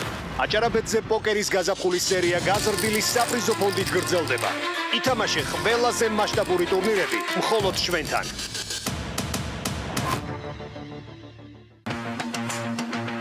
გამოიწერე სასურველი ნივთი და დააგროვე ბონუს ქულები. ამანათის მიღება შეგიძლია მთელი საქართველოს მასშტაბით. Maleo G, ჩვენთან ერთად შოპინგი უკეთესია. კბილეული ჩემს სახლში ყოველთვისაა. ამიტომ ჩემთვის მნიშვნელოვანია ის არა მარტო გემრიელი, არამედ ჯანსაღიც იყოს. როცა ჩემი შვილები სანდომის კბილეულს მიირთმევენ, შვიდად ვარ, რადგან ვიცი, რომ ის ყოველთვის ახალი და ეკოლოგიურად სუფთაა. სანდომი ფართო ასორტიმენტს გვთავაზობს და არჩევანშიც არ ვარ შეზღუდული. სანდომი, ბრენდი, რომელსაც ვენდობი. NBG Beach Panorama. ბინები წინასწარი შენატანის გარეშე. ბინების ზღვის და მთის ხედებით. კეთილმოწყობილი ეზო. საბავშვო ინფრასტრუქტურა, ფიტნეს დარბაზი, გასართობი ცენტრები, კაფე-რესტორნები და პანორამული აუზი სახურავზე. NBG Beach Panorama. თქვენი ზღვისპირა აპარტამენტი. სამზარეულოს პროფესიონალური დანადგარები და ელექტრომოწყობილობები. ჭურჭლის და აქსესუარების მრავალფეროვანი არჩევანი. მაგიდი სერვირება სასტუმროებისთვის და რესტორნებისთვის. გასტროტეკი, ყველაფერი პროფესიონალური სამზარეულოსთვის. დაგვიკავშირდით ნომერზე 295 66 33.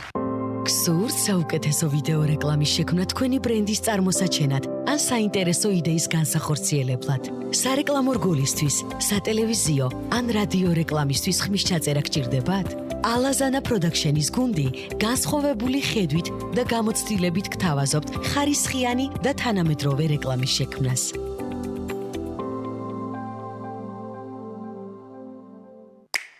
გოგონებო, დღეს არაჩვეულებრივ განწყობაზე ვარ, იმიტომ რომ ჩემი თმა ლეგენდარულია და ამისთვის მხოლოდ 3 წუთი დამჭირდა. 3mm პანტენის თმის კონდიციონერების ოჯახიდან აღადგენს ჩემს დაზიანებულ თმას და მყისიერად მაქცევს ჩემს საუკეთესო ვერსიად. ამიტომ, როდესაც სარკეში ვიყურები, ვამბობ, მე ეს შემიძლია და დღე, რომელიც პანტენით დავიწყე, ჩემია. დარჩი სახლში და იცეკვე სუხიშვილებთან ერთად. სუხიშვილების ცეკვის აკადემია დისტანციურ სწავლებას იწყებს. ვიდეო გაკვეთილებზე ცნობა შესაძლებელია რეგისტრაციის შემდეგ ინტერნეტ პორტალზე sukhishvili.tv. ქართული ცეკვის პირველი სასწავლო ინტერნეტ პლატფორმა. ორჯერ მეტი სარგებლის მისაღებად სანტეს გაწურული მაწონია საჭირო. ორმაგად სასარგებლო მაწონი ერთ კილოში. ჩვენი სტრატეგიული ხედვა არის, რომ მიამა დამკვიდრდეს როგორც პირველი ქართული ყავის წარმოებელი ბრენდი. სიახლე შემოგვაქვს ბაზარზე. ჩვენ თვითონ ვქნით ყველა ჩვენ პროდუქტს.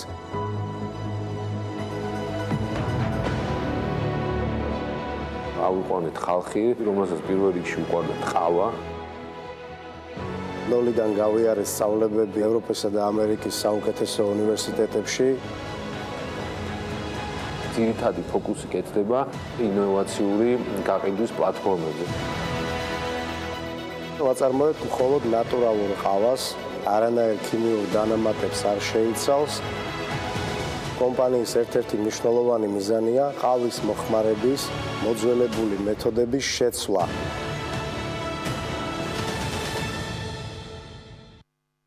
გოგონებო, დღეს არაჩვეულებრივ განწყობაზე ვარ და ამისთვის მხოლოდ 3 წუთი დამჭირდა. 3mm პანტენის თმის კონდიციონერების ოჯახიდან აღადგენს ჩემს დაზიანებულ თმას და მყისიერად მაქცევს ჩემს საუკეთესო ვერსიად. ამიტომ დღე, რომელიც პანტენით დავიწყე, ჩემია.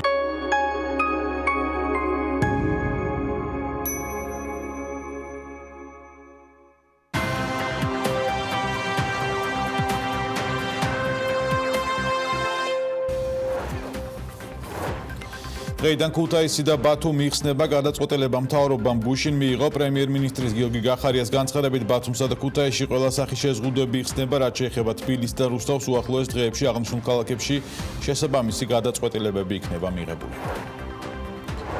კომპანია, რომელიც თანამშრომლის კომპენსაციისთვის მონაცემებს არასწორად წარადგენს, დაჯარიმდება. ფინანსთა მინისტრის ივანე მაჭავარიანის თქმით, ინიციატივები, რომელიც მათ აქვს სამუშაო ადგილების შენარჩუნებას ემსახურება, ამასთან საგადასახადო კოდექსი ემატება ნორმა, რომელიც კომპანიებს სწორი ინფორმაციის მიწოდების ვალდებულებას აკისრებს. ბოლო ერთ კვირაში ბრენდირებულ ბენზინგასამართ სადგურებზე 5-დან 4 წამყვან კომპანიაში ბენზინი გაიაფებულია, სოკარში კლება 14 თეთრია, ვისოლში 5 თეთრი, ლუკოილში 10 თეთრი, გალფში კი Oil News-ის ინფორმაციით 20 თეთრიანი გაიაფებაც დაფიქსირდა. გალთენ-ტაგარტმა უძრავი ქონების ბაზრის შესახებ განახლებული მიმოხილვა გამოაქვეყნა. დოკუმენტის მიხედვით მარტში თბილისში საცხოვრებელი ბინების გაყიდვების რაოდენობა წლიურად 7.7%-ით შემცირდა. ფასები კი გალთენ-ტაგარტის მოლოდინის საპირისპიროდ მზარდი ტენდენციით ხასიათდებოდა. მეტიც აღნიშნული მოვლენა კვლევაში ეკონომიკური გარემოს იგნორირებადაც კი არის შეფასებული.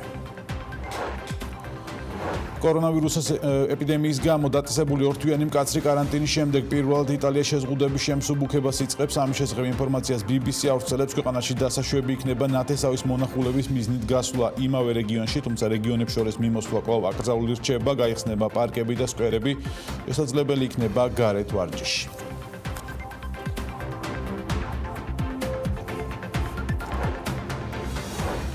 ილამშვიდობის. საქართველოს ეკონომიკური დამოკიდებულება რუსეთზე, ტენდენციები და საფრთხეები ამ სახელწოდებით საერთაშორისო გამჭირვალობა საქართველოს კვლევა გამოაქვეყნა, სადაც ყველა ის რისკია შეფასებული, რომელიც რუსეთთან სავაჭრო დამოკიდებულებას ახლავს თან, როგორ იცვლება, როგორც ტრადიციულად სავაჭრო პარტნიორთან მონაცემები და რამდენად მზად არიან კომპანიები მეტი დივერსიფიკაციისთვის. დეტალებზე თათია ჩაფიჩაძე მიმუშავა, ვნახოთ სიუჟეტი. ტურიზმი, საგარეო ვაჭრობა და ფულადი გზავნილები ეს ის სამი ძირითადი სექტორია, რითაც საქართველოს ეკონომიკა რუსეთზე მნიშვნელოვანწილად არის დამოკიდებული. განსაკუთრებით პრობლემური დამოკიდებულება შეინიშნება ქართული ღვინის ექსპორტში საქართველოში, რუსულ ტურიზმში და რუსული ხორბლის იმპორტში. 2019 წელს ქართული პროდუქციის ექსპორტმა რუსეთში დაახლოებით 500 მილიონ ამერიკულ დოლარს მიაღწია. მთლიან ექსპორტში მისი წილით 13.2% იყო. თუმცა COVID-19 პანდემიის გავლენის გამო ეს მონაცემი 11.7%-მდე შემცირდა. კვლევის ავტორი ბესო ნამჩავაძე ფიქრობს, რომ ხელისუფლებას სწორედ ახლა აქვს ბერკეტი იმისა, რომ არსებული კრიზისი გამოიყენოს იმგვარად, რომ სამომავლოდ რუსეთზე ნაკლებ დამოკიდებულები აღმოუჩნდეთ. რუსული ხორბალს უკავია საქართველოში მოხმარებული ხორბლის პროდუქტების დაახლოებით 70%, ხო? ჩვენ ხა ისე უნდა დავეხმაროთ შიდა წარმოებას, ანუ მოვახდინოთ იმპორტის დივერსიფიცირება, რომ ჯამში ეს მაჩვენებელი მე მნიშვნელოვნად შემცირდება. თავიდან იქნება დროთა განმავლობაში გარკვეული PR კამპანია ტურიზმის მიმართულებით გასააქტიურებელი და ვფიქრობ, როგორც წინა წლებში აკეთებდნენ, რომ 13 მილიონი ლარი დახარჯეს რუსი ტურისტების მოსაზიდად, აღარ უნდა იყოს სამიზნე ბაზარი. ჩვენ არ ვამბობთ, რომ უნდა ჩავკეტოთ საზღვრები, უბრალოდ აქცენტი მარკეტინგის უნდა გავაკეთოთ სხვა ქვეყნებზე. 2019 წელს რუსეთიდან საქართველოში 91 მილიონი ამერიკული დოლარის ღირებულების ხორბალი შემოვიდა. ამ მონაცემებით კი სასურსათო მოხმარებაში ხორბლის 70%-მდე რუსეთზე მოდის. თუმცა აღსანიშნავია ისიც, რომ 2015 წელთან შედარებით შემცირების ტენდენცია იკვეთება. გადამზიდი კომპანია სერვის აგროს ერთ-ერთი დამფუძნებელი ბესო ჯიქია რუსეთზე დამოკიდებულებას მდებარეობითა და ნაკლები ფასით ხსნის. რისკებზე საუბრისას კი აცხადებს, რომ პოლიტიკური გადაწყვეტილებების არსებობის შემთხვევაში ქვეყანაში ფქვილის დეფიციტი არ შეიქმნება, ვინაიდან ახალბაზრებთან მოლაპარაკებების დასრულება საშუალოდ ერთვიან ვადაშია შესაძლებელი. ყველაზე კარგი და მისაღები არის, როდესაც მოსავლის აღების პერიოდი დგება. ამ დროს კომბინატებს, ქართულ წარმოებლებს ექნება საშუალება შეისყიდონ თავის დროზე იაფასიანი პროდუქტი, იმდენად რომ შექმნან უკვე საწყისში, მაგრამ კი ამ შემთხვევაში ჩვენ უკვე დაცვლიოთ, რატო თუ რუსეთი გადაწყვეტ დაკეთებას არ დაიჯეროთ, რომ რეაგირება იმისა, რომ სხვა ქვეყნებიდან ვიყიდოთ უცბად, ეგ არის დიდი პრობლემა. ეგ მაქსიმუმ არის ერთვიანი პრობლემა. წინდაც რომ მოვიტებოთ ხა კისერი და აი გავიქცეთ და ვიყიდოთ ზვირად, იმიტომ რუსეთმა როდისმე შეიძლება დაკეთოს, ვერ ვხედავ ამაში ლოგიკას. რუსეთის ბაზარზე საკმაოდ მაღალია ქართული ღვინის რაოდენობაც. 2013-2018 წლებში ქართული ღვინის ექსპორტი 158 მილიონი ამერიკული დოლარით, ანუ 244%-ით გაიზარდა, საიდანაც 100 მილიონი რუსეთში გაყიდვებზე მოდის. 2019 წელს საქართველოს რუსეთში 123 მილიონი ამერიკული დოლარის ღირებულების ღვინო გაიტანა, რაც ქართული ღვინის მთლიანი ექსპორტის 57% იყო. კომპანია ბადაგონის მფლობელი გიორგი სალაყაია ამბობს, რომ მათი პროდუქციის თითქმის ნახევარი რუსეთის ბაზარზე გადის და მონაცემების შემცირება არ იგეგმება, რაც შეეხება სხვა ბაზრებს, სალაყაიას განმარტებით რუსეთისაგან განსხვავებით იქ კომპანიებს მარკეტინგული აქტივობებისათვის გაცილებით დიდი ენერგიისა და ფინანსური რესურსების დახარჯვა უწევთ. ეს არის გამოყენებითი სერიოზული ბაზარი, რუსეთი, რომელიც ტრადიციული ბაზარია ქართულებისთვის და ცნობადობა არის ძალიან დიდი და ამიტომ ჩვენ ხელიდან არ უშვებთ ამ სიტუაციას და პირიქით მის ხარჯზე ვაფართოვებთ. ძალიან რთულია იმ ბაზრებზე, სადაც ქართულ ღვინოს საერთოდ არ იცნობენ. ეს კონდა ამერიკის შეერთებული შტატების მთელი მთლიანად გამოცხადებული მარკეტინგული აქტივობები, სადაც უკვე პირველი სერიოზული გადატვირთვები წავიდა და საკმაოდ ამ სიტუაციიდან პრაქტიკულად ჩაიკეტა რა უკვე პარტნიორებმაც მითხრეს, რომ ახალ წლამდე ალბათ ვერ შეძლებს გადატვირთვა სამწუხაროდ. უცხოეთიდან მიღებული შემოსავლების მხრივ საქართველო ყველაზე მეტად რუსეთზე ტურიზმით არის დამოკიდებული. 2019 წელს რუსმა ვიზიტორებმა საქართველოში დაახლოებით $700 მილიონი დახარჯეს. რაც შეეხება მიმდინარე ვითარებას, პირველ კვარტალში რუსეთიდან შემოსული ვიზიტორების რაოდენობა 32%-ით, ხოლო წილით 13%-მდე შემცირდა. რუსეთის წილი უდიდესია ფულადი გზავნილების მიმართულებითაც. გასულ წელს რუსეთიდან $429 მილიონი გადმოირიცხა, რაც მთლიანი ფულადი გზავნილების 29%-ია. შედარებისთვის 2012 წელს ეს მაჩვენებელი 56%-ს აღწევდა. ეკონომიკური პოლიტიკის კვლევის ცენტრის აღმასრულებელი დირექტორი ნინო ევგენიძე კიდევ ერთხელ აცხადებს, რომ მაშინ როცა მთავარი სავაჭრო პარტნიორი ოკუპანტია, რისკები მაღალია და მისი დაზღვევისთვის აუცილებელია კომპანიებს დახმარება სახელმწიფომაც აღმოუჩინოს. ამ პროცესში გადამწყვეტი მათთვის სოდნის გაზიარება და ევროპულ ბაზრებზე მეტი შესაძლებლობის გახსნაში დახმარებაა. ხელისუფლებას და რა შეუძლია ამ მიმართულებით გააკეთოს, რომ რა თქმა უნდა გაზარდოს ქართული მცირე და საშუალო ბიზნესის და ზოგადად ბიზნესების ინტერნაციონალიზაციის მიმართულებით ევროპულ ბაზრებზე კიდევ უფრო მეტი შესაძლებლობების გახსნა. პირველ რიგში ეს გულისხმობს ინფორმაციის მიწოდებას, მათი საჭიროებების მიხედვით ისეთი ტრეინინგების და ასე ვთქვათ ცოდნის და ინფორმაციის გადაცემას, რომელიც მათ დაეხმარება სწორედ ამ ბაზრების დივერსიფიცირებაში. ჩამოთვლილი სექტორების საპირისპიროდ ბოლო წლებში მნიშვნელოვნად შემცირდა საქართველოს დამოკიდებულება რუსულ ენერგორესურსებზე და ინვესტიციებზე. პარლამენტის კომიტეტის ხდომები კვლავ არ იმართება, პარლამენტში არ განვიხილავთ მთავრობის მიერ წარდგენილი გეგმა და გეგმაში არსებული პრობლემური საკითხების შესაბამისად პარლამენტი კვლავ არასრულებს თავის მნიშვნელოვან როლს, იყოს აქტიური საკითხების გარშემო მსჯელობის და დებატების ადგილი, აკონტროლოს მთავრობა. ასეთ შეფასება აქვს დემოკრატიის ინდექსი საქართველოს, ჩვენ არაერთხელ ვისაუბრეთ პარლამენტის როლზე, თუნდაც საგანგებო მდგომარეობის პირობებში და მით უმეტეს ქვეყნისათვის გამოწვევებით და პრობლემებით სავსე პერიოდში.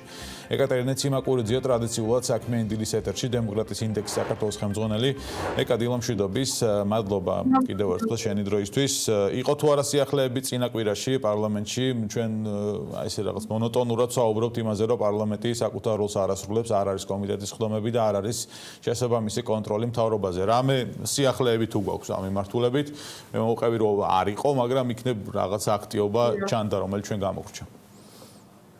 სამწუხაროდ გასულ კვირასაც პარლამენტმა გააგრძელა როგორც პრინციპში წინა პერიოდებში ძირითადად უფრო სწორედ წინა პერიოდებში შეიძლება ჩაეთვალოს მუშაობაში რამდენიმე კომიტეტის ჩატარება და ბიუროს ხდომის, თუმცა ამ კვირაში გასულ კვირაში სწორედ საერთოდ არანაირი აქტივობა არ ყოფილა, თუ არ ჩავთვლით რამდენიმე დეპუტატის ინდივიდუალური შეხვედრების შესახებ ინფორმაციის გამოქვეყნებას პარლამენტის გვერდზე, რაც რა თქმა უნდა არ წარმოადგენს პარლამენტის აქტიურობას.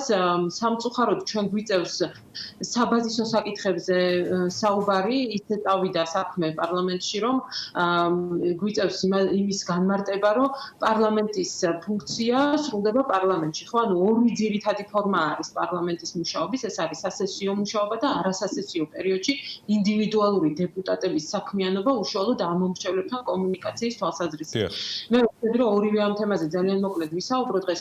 სასესიო პერიოდში მუშაობა არ გულისხმობს ორი დეპუტატის მთავრობის ამა თუ იმ ფორმატში, ამ შემთხვევაში რაც არის მთავრობაში საკოორდინაციო საბჭო შექმნილი და იქ მონაწილეობენ არჩილ თალაკვაძე და ირაკლი კობახიძე, ეს არ ნიშნავს სასესიო მუშაობას. ხო, ცხადია ხა, ეს ძალიან ელემენტარული საკითხია და მე მგონი არ უნდა ხო, თუმცა გუშინ ივანე მაჭავარიანმა განაცხადა ფინანსთა მინისტრმა, რომ ასეთი მჭიდრო თანამშრომლობა პარლამენტთან მთავრობას არ ქონია არასდროს.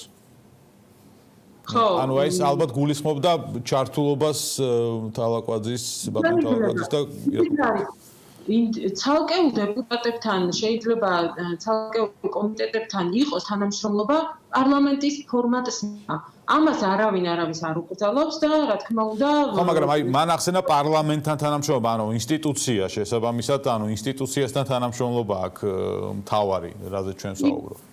კი ბატონო, ითანამშრომლოს აღმასრულებელმა ხელისუფლებამ პარლამენტთან როგორც ინსტიტუციასთან, მაგრამ ეს არ ასე ვთქვათ, გამორიცხავს პარლამენტის როლს მთელ ამ პროცესებში, ხო? პარლამენტის როლი კი გამოიხატება იმაში, რომ ის კომიტეტის ფორმატში, სადაც ესწრებიან როგორც უმრავლესობის, ისე ოპოზიციის წარმომადგენლები, ბიუროს ფორმატში თუ პლენარული სხდომის ფორმატში განიხილავს გარკვეულ საკითხებს. დებატები მწვავე თემებთან დაკავშირებით, იმ საკითხებთან დაკავშირებით, რაზეც ჩნდება კითხვები საზოგადოებაში, აუცილებლად უნდა გაიმართოს პარლამენტში. შემდეგ გამოჩნდება რა პრობლემებთან გვაქვს საქმე, ხო? ეხლა რაც ჩანს მხოლოდ მთავრობის, ასე ვთქვათ, თავის მიღებული გადაწყვეტილებები მისივე განმარტებული, ხო? ანუ კრიტიკული კითხვების დასმა და ამაზე პასუხის გაცემა არ ხდება დებატების ფორმატში, არსად. ამიტომ ეს არის ძალიან მნიშვნელოვანი. ჩვენ ახლა რაზე ვსაუბრობთ? აი ძალიან ელემენტარულ რაღაცაზე ვსაუბრობთ სინამდვილეში. ალტერნატივა იმისა, რომ პარლამენტმა არ იმუშაოს, არის ერთმართველობა. ერთმართველობის საპირწონე არის ზუსტად დემოკრატიული პროცესი და ხელისუფლების დანაწილება შტოებად და ამას არ ვხედავთ ახლა ჩვენ დღეს. პარლამენტი როგორც ხელისუფლების ცალკე შტო, რომელმაც ერთი მხრივ დებატები და მსჯელობა უნდა გამართოს მნიშვნელოვან საკითხებზე და მეორე მხრივ გააკონტროლოს მთავრობა, პრაქტიკულად არ არსებობს და გვეუბნებიან იმას, რომ მთელი საგანგებო მდგომარეობის განმავლობაში ეს ასე დარჩება. საგანგებო ვითარება პირიქით უფრო, ასე ვთქვათ, მეტ პასუხისმგებლობას აკისრებს პარლამენტს იმ თვალსაზრისით, რომ დღეს პარლამენტმა ესეთი გზა აირჩია, რომ ძალიან ბევრი ძალაუფლების დელეგირება გააკეთა და უფლებამოსილების დელეგირება მთავრობაზე და ამ პირობებში პარლამენტი დღეს გვეუბნება, რომ არ გააკონტროლებს მთავრობას, ხო? აქ უფრო ღრმა პრობლემასთან გვაქვს საქმე. ეკა, ინდივიდუალური დეპუტატების საქმიანობაზე ვსაუბრობდით წინა კვირაში, ასე ვთქვათ, რო გავაგრძელოთ ეს თემაც, მაგალითად, ერთ-ერთი ასე ვთქვათ, მნიშვნელოვანი საკითხია დეპუტატების საქმიანობის ანგარიშიან პროფილები იყო შექმნილი პარლამენტის ვებგვერდზე, ხელმისაწვდომობა იყოს ამაზე მოსახლეობის და რა ინფორმაციას უნდა მოიცავდეს, რა არ გვაქვს დღეს, რაც საჭიროა მეტი გამჭვირვალობისთვის. მთელი ამ ხნის განმავლობაში საგანგებო ვითარების დროს და განსაკუთრებით ბოლო პერიოდში და გუშინაც ძალიან ბევრი საუბარი იყო იმაზე, რომ მას შემდეგ რაც ოპოზიციამ მოითხოვა, რომ პარლამენტში გაიმართოს გარკვეული სხდომები, იყო საუბარი იმაზე, ცდილობდნენ ხელისუფლების წარმომადგენლები, რომ აეხსნათ რა საკითხებს თითოეული მათგანი, როგორ მუშაობს და ასე შემდეგ. ზუსტად ამისთვის არსებობს დეპუტატების ინდივიდუალური პროფილები, ყველა ასე ვთქვათ, განვითარებული დემოკრატიის ქვეყანაში დეპუტატები თავად ცდილობენ და თვითონ არიან დაინტერესებული იმით, რომ მაქსიმალურად მიაწოდონ მოსახლეობას საკუთარ ამორჩეველს ინფორმაცია თავიანთი ინდივიდუალური საქმიანობის შესახებ. ჩვენი პარლამენტის ვებგვერდზეც არსებობს ასეთი პროფილები, მაგრამ ძალიან სერიოზული დიდი განსხვავება არის განვითარებულ ქვეყნებთან. პრინციპული განსხვავება არის იმ თვალსაზრისით, რომ ჩვენთან უბრალოდ გარკვეული ჩამონათვალი არის ინფორმაციის, მაგალითად, რომელი კომიტეტის წევრია დეპუტატი, რომელ სამუშაო ჯგუფში არის ჩართული, რა საპარლამენტო დელეგაციაში მონაწილეობს, მაგრამ მთელი ეს პროფილი არ იძლევა ინფორმაციას იმაზე, რა არის ამ დეპუტატის პოზიცია ამა თუ იმ საკითხთან დაკავშირებით, რა კითხვებს სვამს, მისი კონკრეტული გამოსვლების და სიტყვების ვიდეო ჩანაწერები თუ აუდიო ჩანაწერები მის პროფილზე მიბმული. მთელი ამ ინფორმაციის თავმოყრას აზრი აქვს იმ შემთხვევაში, თუ კი გვაქვს ინფორმაციას იმაზე, რა როლი აქვს კონკრეტულ დეპუტატს ამ მოწვევის პარლამენტის საქმიანობაში. აი ეს უნდა დაინახოს საზოგადოებამ და დაინტერესებულმა პირმა, როდესაც შევა პარლამენტის ვებგვერდზე დეპუტატის პროფილზე და დღეს საქართველოს პარლამენტის ვებგვერდზე დეპუტატის პროფილზე რო შევა ადამიანი, ნახავს უბრალოდ მის ბიოგრაფიას, რომელი კომიტეტის წევრია, საკონტაქტო ინფორმაცია და ეს მწირი ინფორმაცია, რომელ სამუშაო ჯგუფებში არის დეპუტატი ჩართული, რომელიც აბსოლუტურად შინაარსისგან არის დაცლილი და არ გვეუბნება არაფერს იმაზე, რა არის ამ დეპუტატის თავარი ხაზი, რის არის ის დეპუტატი, რომ რა პოლიტიკა გაატაროს, რა საკითხები გაიტანოს პარლამენტში, რა არის მისთვის ღირებული და მნიშვნელოვანი. ანუ ის პროფილები, რომელიც გვაქვს, არ არის ამ შემთხვევაში ღირებული, ხო? ამაზე პასუხისმგებლობა, ასე ვთქვათ, ვინ უნდა შექმნას ეს პროფილები? თავად დეპუტატებმა უნდა იაქტიურონ აპარატმა თუ ვინ არის პასუხისმგებელი ამ ყველა? პარლამენტის თავმჯდომარეს აქვს ძალიან მნიშვნელოვანი პასუხისმგებლობა ამ კუთხით, როგორც ვებგვერდზე რა ინფორმაცია გამოქვეყნდება, როგორ მოწესრიგდება და ასე შემდეგ. მაგრამ ამავე დროს თითოეული დეპუტატის პასუხისმგებლობა ძალიან მაღალია, იმიტომ რომ ისინი უნდა იყვნენ დაინტერესებულნი, რომ მათ ამომრჩეველს კონდეს მათ შესახებ მაქსიმალურად ამომწურავი ინფორმაცია და ზუსტად ის ინფორმაცია, რაც გვჭირდება და არა უბრალოდ მოჩვენებითად, რომ რაღაც ინფორმაცია დევს ვებგვერდზე. ეს არის ძალიან მნიშვნელოვანი, ზუსტად აი ხა რომ დავინახოთ რას აკეთებს პარლამენტი იმ ვითარებაში, მაშინ, როდესაც ის არ არის სესიაზე, ხო, ეხა სასესიო პერიოდია, მაგრამ არის პერიოდები, როდესაც პარლამენტში არ არის სასესიო პერიოდი, ამ დროს ზუსტად ძალიან მნიშვნელოვანია, რომ დეპუტატები არ წვეტდნენ მუშაობას და ისინი აქტიურად მუშაობდნენ ამ მომხმარებლებთან, ხო, არასასესიო პერიოდი პარლამენტის ცხოვრებაში უმეტესად ამისთვის არსებობს და ამის დანახვა უბრალოდ შეუძლებელია და რა თქმა უნდა დავასვენოთ რომ ამომრჩეველებთან შეხვედრების შედეგად მათთან საუბრის შედეგად უშუალოდ პირველ წყაროდან ინფორმაციის მოძიებით გაანალიზებით არ ხდება პარლამენტის წევრების მხრიდან პრობლემების წამოწევა და საკითხების დაყენება. ჩვენ ხედავთ ძალიან ბევრ დეპუტატს პარლამენტში, რომელიც პრაქტიკულად არაფერს არ აკეთებს. ხედავთ ისეთ დეპუტატებს, რომლებიც დეპუტატის მანდატით კი არ მოქმედებენ, არამედ თავიანთ, ასე ვთქვათ, საარჩევნო ოლქში იარაღით დარბიან ხშირად ხელში, ენზელ მკოიას უგულისხმობ და ძალიან ბევრჯერ დაფიქსირდა ამ კონკრეტულ დეპუტატთან მიმართებაში ის მუდმივად მისი სახელი მუდმივად უკავშირდება რაღაცა ქუჩურ და კანონს მიღმა გარჩევებს და ბოლოს კიდევ ვიდეო ჩანაწერი დავინახეთ იარაღით ხელში დამიზნებით როგორ დარბის ახალქალაქის ქუჩებში. ჩვენ რაღაც პროფილებზე ვსაუბრობთ, რომელიც უნდა იყოს შექმნილი და ინფორმაცია ხელმისაწვდომი და არის სხვა ასე თქვათ უფრო ღრმა პრობლემებიც მათ შორის, რომელიც გამოსასწორებელია ქვეყანაში საპარლამენტო ცხოვრების დეპუტატების ასე თქვათ ქცევის მიმართულებით. მადლობა ეკა ჩართვისთვის. როგორც ჩანს, მიუხედავად ამ ჩვენი საუბრებისა, ამ კვირეების განმავლობაში, საგანგებო მდგომარეობის დასრულებამდე პარლამენტი ჩვეულ რეჟიმში მუშაობას და არც არაჩვეულებრივ რეჟიმში მუშაობას არ განაახლებს. ამას ალბათ ვერ შეცვლის ახლა ბოლო ორი კვირა ვერაფერი. მადლობა ეკატერინე ციმაკურიძეს, იქნება ანგარიშის დემოკრატიის ინდექსი საქართველოს მხრიდან ამასთან დაკავშირებითაც.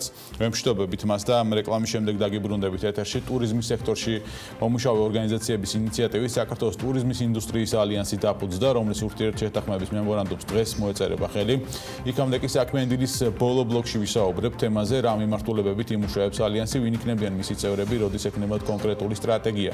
მაიასი მოინძე ProTravel Georgia's მმართველი პარტნიორი მამუკა ბერძენიშვილს, ტურიზმის ინსტიტუტის აღმასრულებელ დირექტორს და ლევან კოკიაშვილს, რესტორატორს, საქართველოს გასტრონომიის ასოციაციის დამფუძნებელს უმასპინძლებს.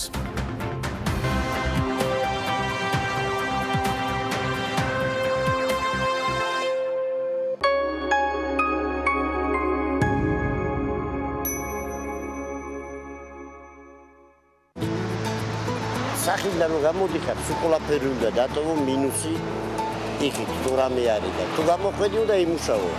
მე-19 წელია რაც არ მუშაობ. ხარისხი და სიჟუსტე. მაგაზე თავსდები. მართლა კაი კომპანიაა გარტი და უკეთესისკენ მივდივარ. 80% მუდმივი ხალხი შემოდის სპეციალურად ჩვენთან, იმიტომ რომ ბიჭები მეც ვცდილობ რომ მახოთილი დავიდგენ. ძალიან ხშირად მეუბნებიან, ამ კაცის გამო შემოვდივართ ამ ობიექტზე. რამდენი წელი საკაც უმეკითხებია და ამერე არ აღჭერავ. ახალგაზრდებს და მე რომ ვიყურებენ. ხელფასები ცოტა გაიზარდა, მე კიდევ გაიზარდა, პრემიებიც არ გვაქვს. ნუ გავთი რა არის, ღმერთმა არ აკრას, ამ რომ დამჭირდეს ვიცი რომ გვერდზე მიდგა. არ უნდა იზარმა ცოტა. მეტეორიზმი? ეს მხოლოდ მუცელს კი არ ეხება. ეს უამრავი შეგრძნებაა ერთად. ბუყბუყი დისკომფორტს გიქმნით. შებერილი მუცელი თავდაჯერებულობას გაკარგვინებთ. მიიღეთ ესპუმიზანი. ესპუმიზანი შეიცავს სიმეთიკონს, რომელიც სწრაფად და ეფექტიანად შლის აირის ბუშტოკებს, ხსნის შებერილობას და თქვენ ისევ თქვენ ხართ. გამოყენებისას გაიცანით ინსტრუქციას გვერდითი მოვლენების შესახებ დეტალური ინფორმაციის მისაღებად მიმართეთ ექიმს. და თქვენი პატარების კოლიკისთვის. სცადეთ ესპუმიზანის წვეთები.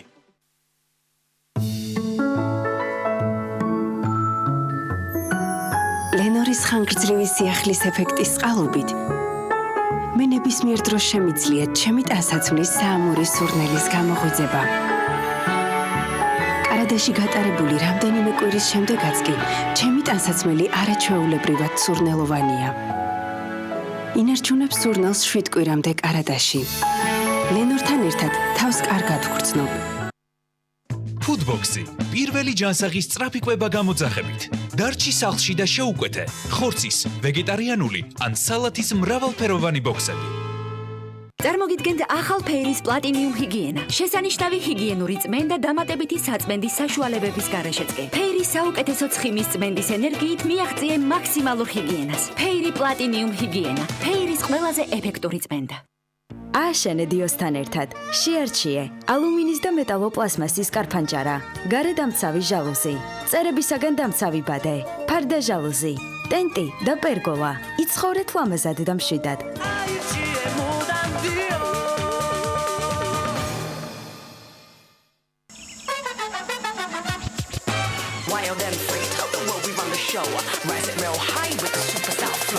თმის მოვლის ერთადერთი ბრენდი, რომელიც დამტკიცებულია მსოფლიოში ერთ-ერთი უდიდესი ბოტანიკური ბაღების კიუს მიერ. Herbal Essences Pure Renew 90%-ით ბუნებრივი წარმომავლობა. ჩვენი სტრატეგიული ხედვა არის, რომ მიამა დამკვიდრდეს როგორც პირველი ქართული ყავის წარმოებელი ბრენდი. სიახლე შემოგვაქვს ბაზარზე. ჩვენ თვითონ ვქნით ყველა ჩვენ პროდუქტს.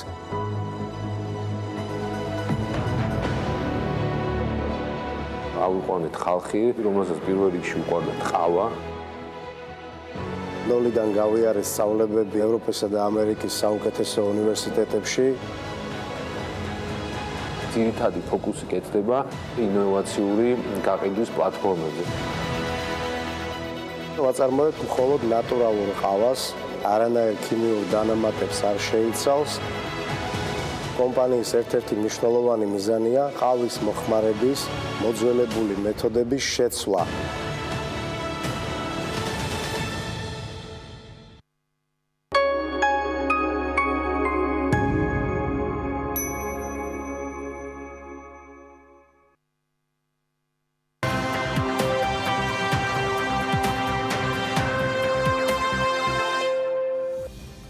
რამდენიმე წუთში მარინა ეზუგბაია გააკეთებს განცხადებას დღეს არსებულ ვითარებასთან დაკავშირებით არიან თუ არა გამოჯანმრთელებული პაციენტები, რამდენი COVID ინფიცირებული დაემატა საქართველოს. მარინა ეზუგბაია პირდაპირ ეთერში ჩაერთვება ტელევიზიებს სულ რამდენიმე წუთში და შემოგთავაზებთ მის პირდაპირ ჩართვას. შეგახსენებთ, რომ საქმიანი დილის ბოლო ბლოკს რაც შეეხება ტურიზმის რუბრიკა გვაქვს, მაია სიდამოიძე შემოგვერთება ასევე რამდენიმე წუთში. ტურიზმის ალიანსი ფუძდება, რომელიც ამ ძიმე მდგომარეობაში ტურისტული სფეროს მძიმე მდგომარეობიდან გამომდინარე გამოსავლის გზებზე იმუშავებს, შეიმუშავებს სტრატეგიასაც მათ შორის, როგორ უნდა იმუშაოს კერძო სექტორმა, სახელმწიფოს ჩართულობით, როგორ დაეხმარებიან ისინი სხვა მცირე და საშუალო ბიზნესს, რომლებმაც განსაკუთრებული დარტყმა განიცადეს პანდემიის გამო. მარინა ეზუგბაიას ხედავთ კადრში, ის ემზადება ინფორმაციის გადმოსაცემად ჩვენთვის, ვრთავთ მას პირდაპირ ეთერში.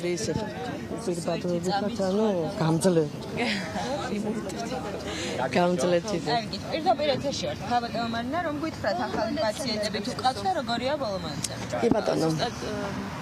გუშინ დილის მონაცემებით ყავდა 593 დადასტურებული შემთხვევა. დაგვემატა 11 და დღეს დილისთვის არის 604 დადასტურებული შემთხვევა. ამ 11 პაციენტიდან 10 არის ბოლნისის წყაროდან, ერთის წყარო მოძიება ახლა გრძელდება. გამოჯანმრთელებული ყავდა 223 პაციენტი, დაემატა ამ 223-ს 17 და ყავს 240 პაციენტი გამოჯანმრთელებული. აი ამ მონაცემების შეჯერებით შეგვიძლია ვთქვათ, რომ დღეს COVID ცენტრების კლინიკებში კურნალობს 355 პაციენტი. ამას ეხლა ჩვენი მონაცემები რას თქვენ გაინტერესებთ? ჩვენთან ამ ეტაპზე წევს 57 პაციენტი, აქედან 54-ია დადასტურებული, 3 არის შესაძლო შემთხვევა, რომელთა კვლევა დღეს დილას დამთავრდება და გავარკვევთ. გამოჯამრთელებულები არიან თუ დადასტურებულები? დღეს დადასტურებული შემთხვევიდან თქვენთან არიან ბოლოს კლასტერიდან? ჩვენთან არ შემოსულა გუშინ არც ერთი ახალი დადასტურებული შემთხვევა, მხოლოდ ჩვენი არსებული შემთხვევებთან გვაქვს საქმე. პაციენტი კავდომარნა როგორ იმის ჯანმრთელობის მდგომარეობა? კრიტიკული პაციენტის მდგომარეობას რაც შეეხება შეიძლება ვთქვათ, რომ კლინიკურად არის სტაბილიზაცია, მაგრამ გაფართოებული კვლევის დინამიკით მდგომარეობა გაუარესებული. აქედან გამომდინარე, ჯერ იმის თქმა, რომ ამ პაციენტის მდგომარეობა დასტაბილურდება ნაადრევია და აბა ამას რამოდენიმე დღის შემდეგ ვიტყვით. ჯერჯერობით კვლავ კრიტიკულია და მართვას ასე ვთქვათ, დასტაბილურობას არ ემორჩილება.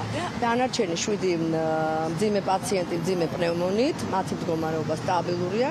უკვე რამოდენიმე დღის განმავლობაში სტაბილურობის შენარჩუნება უკვე გვეუბნება, რომ ამათი მდგომარეობა უკვე გაუმჯობესდება და ისინი ალბათ მძიმე ფორმებიდან გადავლენ უკვე საშუალო სიმძიმის ფორმებში. ერთად კითხოთ, პანდემიის დასრულების პარალელურად 11 COVID ინფიცირებული პაციენტი დაგვემატა, გამოჯამრთელებულთა რაოდენობაც არის გაზრდილი. ეს არის კარგი ინფორმაცია, რომელიც დილიდან მივიღეთ. განვაგრძობთ ჩვენ საქმიან დილას. ბუტი კარდადეგები საქართველოში ეს ახალი ინიციატივაა, რომელიც მიზნად ქვეყნის შიგნით ტურიზმის სფეროს განვითარებას ისახავს და გაზრდის შიდა გადაადგილებას დასვენების მიზნით მოხდება პროდუქტების და სერვისების მაღალ დონეზე მიწოდების უზრუნველყოფა და ადგილობრივებისთვის დამატებითი შემოსავლის წყარო გახდება. ანუ თუ კი თქვენ გაქვთ სოფელში სახლი, რომელსაც სჭირდება განვითარება და რებრენდინგი, შეგიძლიათ ჩაერთოთ პროექტში და გააქირეოთ ის უფრო დეტალურად, რას გულისხმობს ეს ინიციატივა და რა ტიპის სახლებს ეხება, თავად ორგანიზატორებისგან გავიგებთ, რომლებთანაც ინტერვიუ მარიამ ადამიანს ჩაწერა.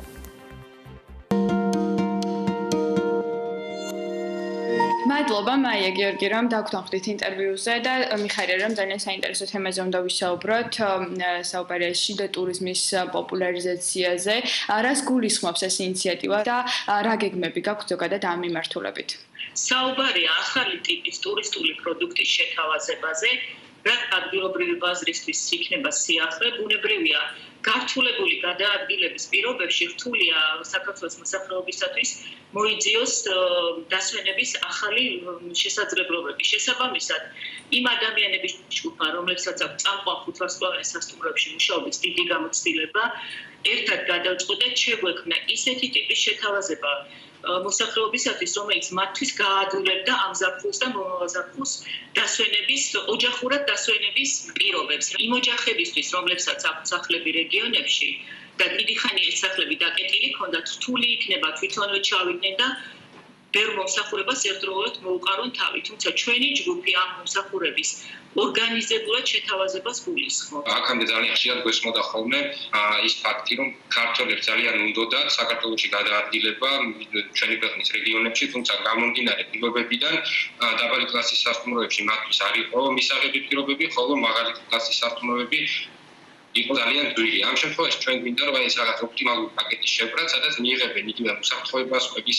ჰიგიენას და მაღალი დონის მომსახურებას, ოღონდ ეცქება ბუტიკური სასტუმროს ტიპის სახლები, სადაც დახვდება დიდი ალბათობით მასპინძელით. რაც შეეხება უშუალოდ თვითონ რაოდენობას, განცხადებების და თვითონ გავრცობის ეტაპს, მიუხედავად იმისა, რომ არ გაგვიკეთებია ჯერჯერობით აქტიური PR-ი, მიუხედავად ამის გვაქვს უკვე დაახლოებით 40-მდე განაცხადი სხვადასხვა რეგიონებიდან, განვიხილავთ ჩვენ ამას და ძალიან დიდი იმედი გვაქვს, რომ ის დონორი ორგანიზაციები, რომლებთანაც ჩვენ ვაწარმოებთ მოლაპარაკებას, გარკვეულწილად დააფინანსებენ გრანტის სახით სასტუმროს სახლის მფლობელებს და უახლოეს ხანში შევძლებთ პირველი პროექტის გაშვებას. ჩვენ ჩართულობას რაც შეეხება, ამ შემთხვევაში ჩვენ ვიქნებით როგორც საკონსულტაციო ჯგუფი, რომელიც უზრუნველყოფს თითოეული სახლის მფლობელის და მსურველის დახმარებას გარკვეული სტანდარტებით, რომ მოარგოს და მოაწესრიგოს სახლის გარემო, რაც შეეხება უსაფრთხოებას, თქვათ ეზოს მოწყობას, წლის ოთახების მოწყობას, ოთახების აღჭურვას საჭირო ნივთებით და ასე შემდეგ. დაახლოებით რა პერიოდი დასჭირდება ქავდო მაია ბრენდინგს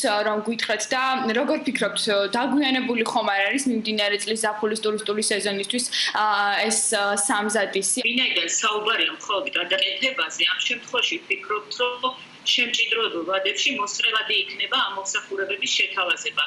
ჩვენმა ჯგუფმა უკვე გაამზადა იმ ძირითადი აქტივობების მიმართულებით გამზადებულია პაკეტები, რა ტიპის ჩარევა იგულისხმება ნომრების თვალსაზრისით, ყვების თვალსაზრისით, საუბარია სადინებლების მიხედვით სახლების ასე ვთქვათ, დახარისხებაზე, ვინაიდან ორსაძინებელზე ნაკლები სახლი ბუნებრივია ვერ მიიღებს მონაწილეობას, ვინაიდან ოჯახი ვერ შეძლებს მარტივი მიზეზის გამო ასეთი ტიპის სახლში დასვენებას. რაც შეეხება საძინებლების რაოდენობას, საუბარია მაქსიმუმ ალბათ 6 ან 8 საძინებელზე, როდესაც საუბარია ბუტიკ სახლზე და ეს გადაიქცეს ჩვეულებრივ სრული მომსახურების პაკეტის მქონე სასტუმროდ. დღევანდელ პირობებში, როდესაც არ არის რეკომენდირებული ბევრი ადამიანების თავშეყრა, ასეთი ტიპის სახლები შეიძლება იყოს არაჩვეულებრივი ალტერნატივა ამზაფხულს დასვენებისთვის. კიდევ ერთ საკითხს დავამატებ. ასევე ჩვენ ვფიქრობთ, რომ საქართველოს მოსახლეობის დიდი ნაწილი, რომელსაც აქვს ასეთი სახლები და მთელი სეზონი არ ჭირდებათ, შეძლებენ, რომ ერთმანეთს გაუცვლათ სახლები, თქვათ ზაფხულზე, ზღვის სეზონზე ვიღაცამ დაისვენოს მეგობრის სახლში, მაშინ როდესაც ეს მეგობარი ისვენებს მთაში მათ სახლში და ასე შემდეგ. ანუ გაცვლის სისტემა, რაც დამახასიათებელია უცხოეთის ასეთი ტიპის სახლებისთვის, აქაც იფუნქციონირებს. კი ბატონო. გიორგი, უშუალოდ სისტემა მინდა რომ მოგვიყვე, ანუ ეს სახლები იქნება, როგორც ვიცი, დარეგისტრირებული ერთ კონკრეტულ პლატფორმაზე და დამსვენებლებს შეეძლებათ მისი არჩევა. როგორ არის ეს სისტემა მოწყობილი, ანუ როგორ შევარჩევთ ჩვენი დამსვენებლების სახლს და რა პროცედურების გავლა მოგვიწევს ჩვენ, როგორც ან დამსვენებლებს გულისხმობ? კი ბატონო, ესე იგი ეს ძალიან მარტივი წარმოსადგენია, რომ წარმოვიდგინოთ ერთი კონკრეტული საიტი, რომელ საიტზე შევა ქართველი დამსვენებელი, მოიძიებს შესაბამის რეგიონს, შემდეგ ქალაქს ან სოფელს და იპოვის იმ კონკრეტულ დესტინაციაზე ყველა არსებულ სასტუმროს სახლს. შემდეგ უშუალოდ იმ კონკრეტულ სახლზე დაწყებებისას სისტემა ავტომატურად გადაამისამართებს მისივე კონკრეტულად მისივე საიტზე, სადაც შეძლებს უფრო მეტი ინფორმაციის დაკითხვას, მოძიებას, ფოტოების დათვალიერებას და უშუალოდ რაც ყველაზე მთავარია, მინდა ხაზი გავუსვა, იმავე საიტიდანვე ექნება შესაძლებლობა მოხმარებელს, რომ დაჯავშნოს და პლუს ამას გადაიხადოს ონლაინ თავისი უქმნელი ოთახის ღირებულება. ეს ხაზი მინდა იმიტომ გავუსვა, რომ ზოგადად დიდი უქმნებაა ჯერჯერობით საქართველოში მით უმეტეს ონლაინ რეზერვაციები და ონლაინ გადახდები სასტუმრო ბიზნესში და როდესაც ჩვენ ამას ვაკეთებთ გესტჰაუსებზე შეიძლება ვთქვათ, რომ ჩვენ პროექტში გაერთიანებული სახლის მოპატრონეები იქნებიან პირველი მერცხლები, ვინც გაერთიანდება ამ სერვისში და მიიღებს ონლაინ რეზერვაციებს საკუთარი ვებგვერდიდან. დაახლოებით რა იქნება ღირებულება ამ სახლის დაქირავების, როგორც ვიცი, 3 ღამეზე ნაკლები არ ქირავდება, თუმცა 3 ღამის ღირებულება საშუალოდ რა იქნება თუ გაქვთ ამაზე ინფორმაცია? სავარაუდოდ, ესე ვთქვათ, უხეშად რომ ვარაუდოთ, დაახლოებით $30 ფარგლებში ერთი ოთახი შეიძლება კვების გარეშე. ძალიან დიდი მადლობა თქვენ ამ ამოწურავი ინფორმაციისთვის. წარმატებებს გისურვებ და დარწმუნებული ვარ, რომ ყველა იმ მოლოდინს გაამართლებს და მიზანს, რასაც ემსახურება ეს ინიციატივა.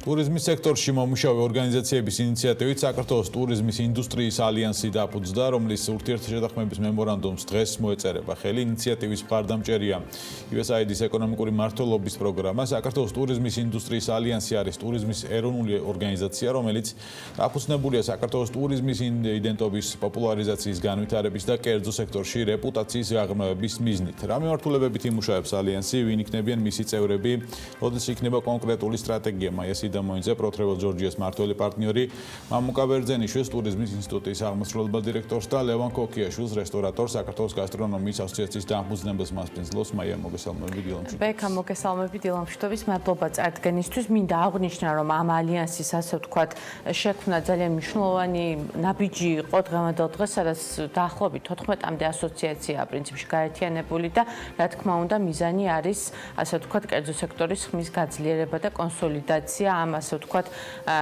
ძიმე ვითარებაში, რაც დღეს ქვეყანაში არის და განსაკუთრებით რა დარტყმის ქვეშა ტურიზმის ინდუსტრია. მე მინდა რომ ასე ვთქვათ პირველი კითხვა პირდაპირ ლევანთან გადავიდე, იმიტომ რომ გვაქვს უკვე შეზღუდული დრო და ლევან, გამარჯობა, მოგესალმები, დიდი მადლობა ეთერში სტუმრობისთვის.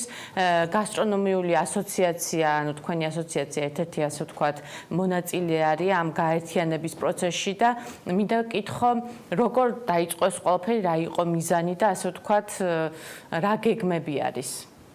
მოგესალმებით, მივესალმებ მაყურებელს, ძალიან დიდი მადლობა მოწვევისთვის. გეგმა არის ძალიან მარტივი.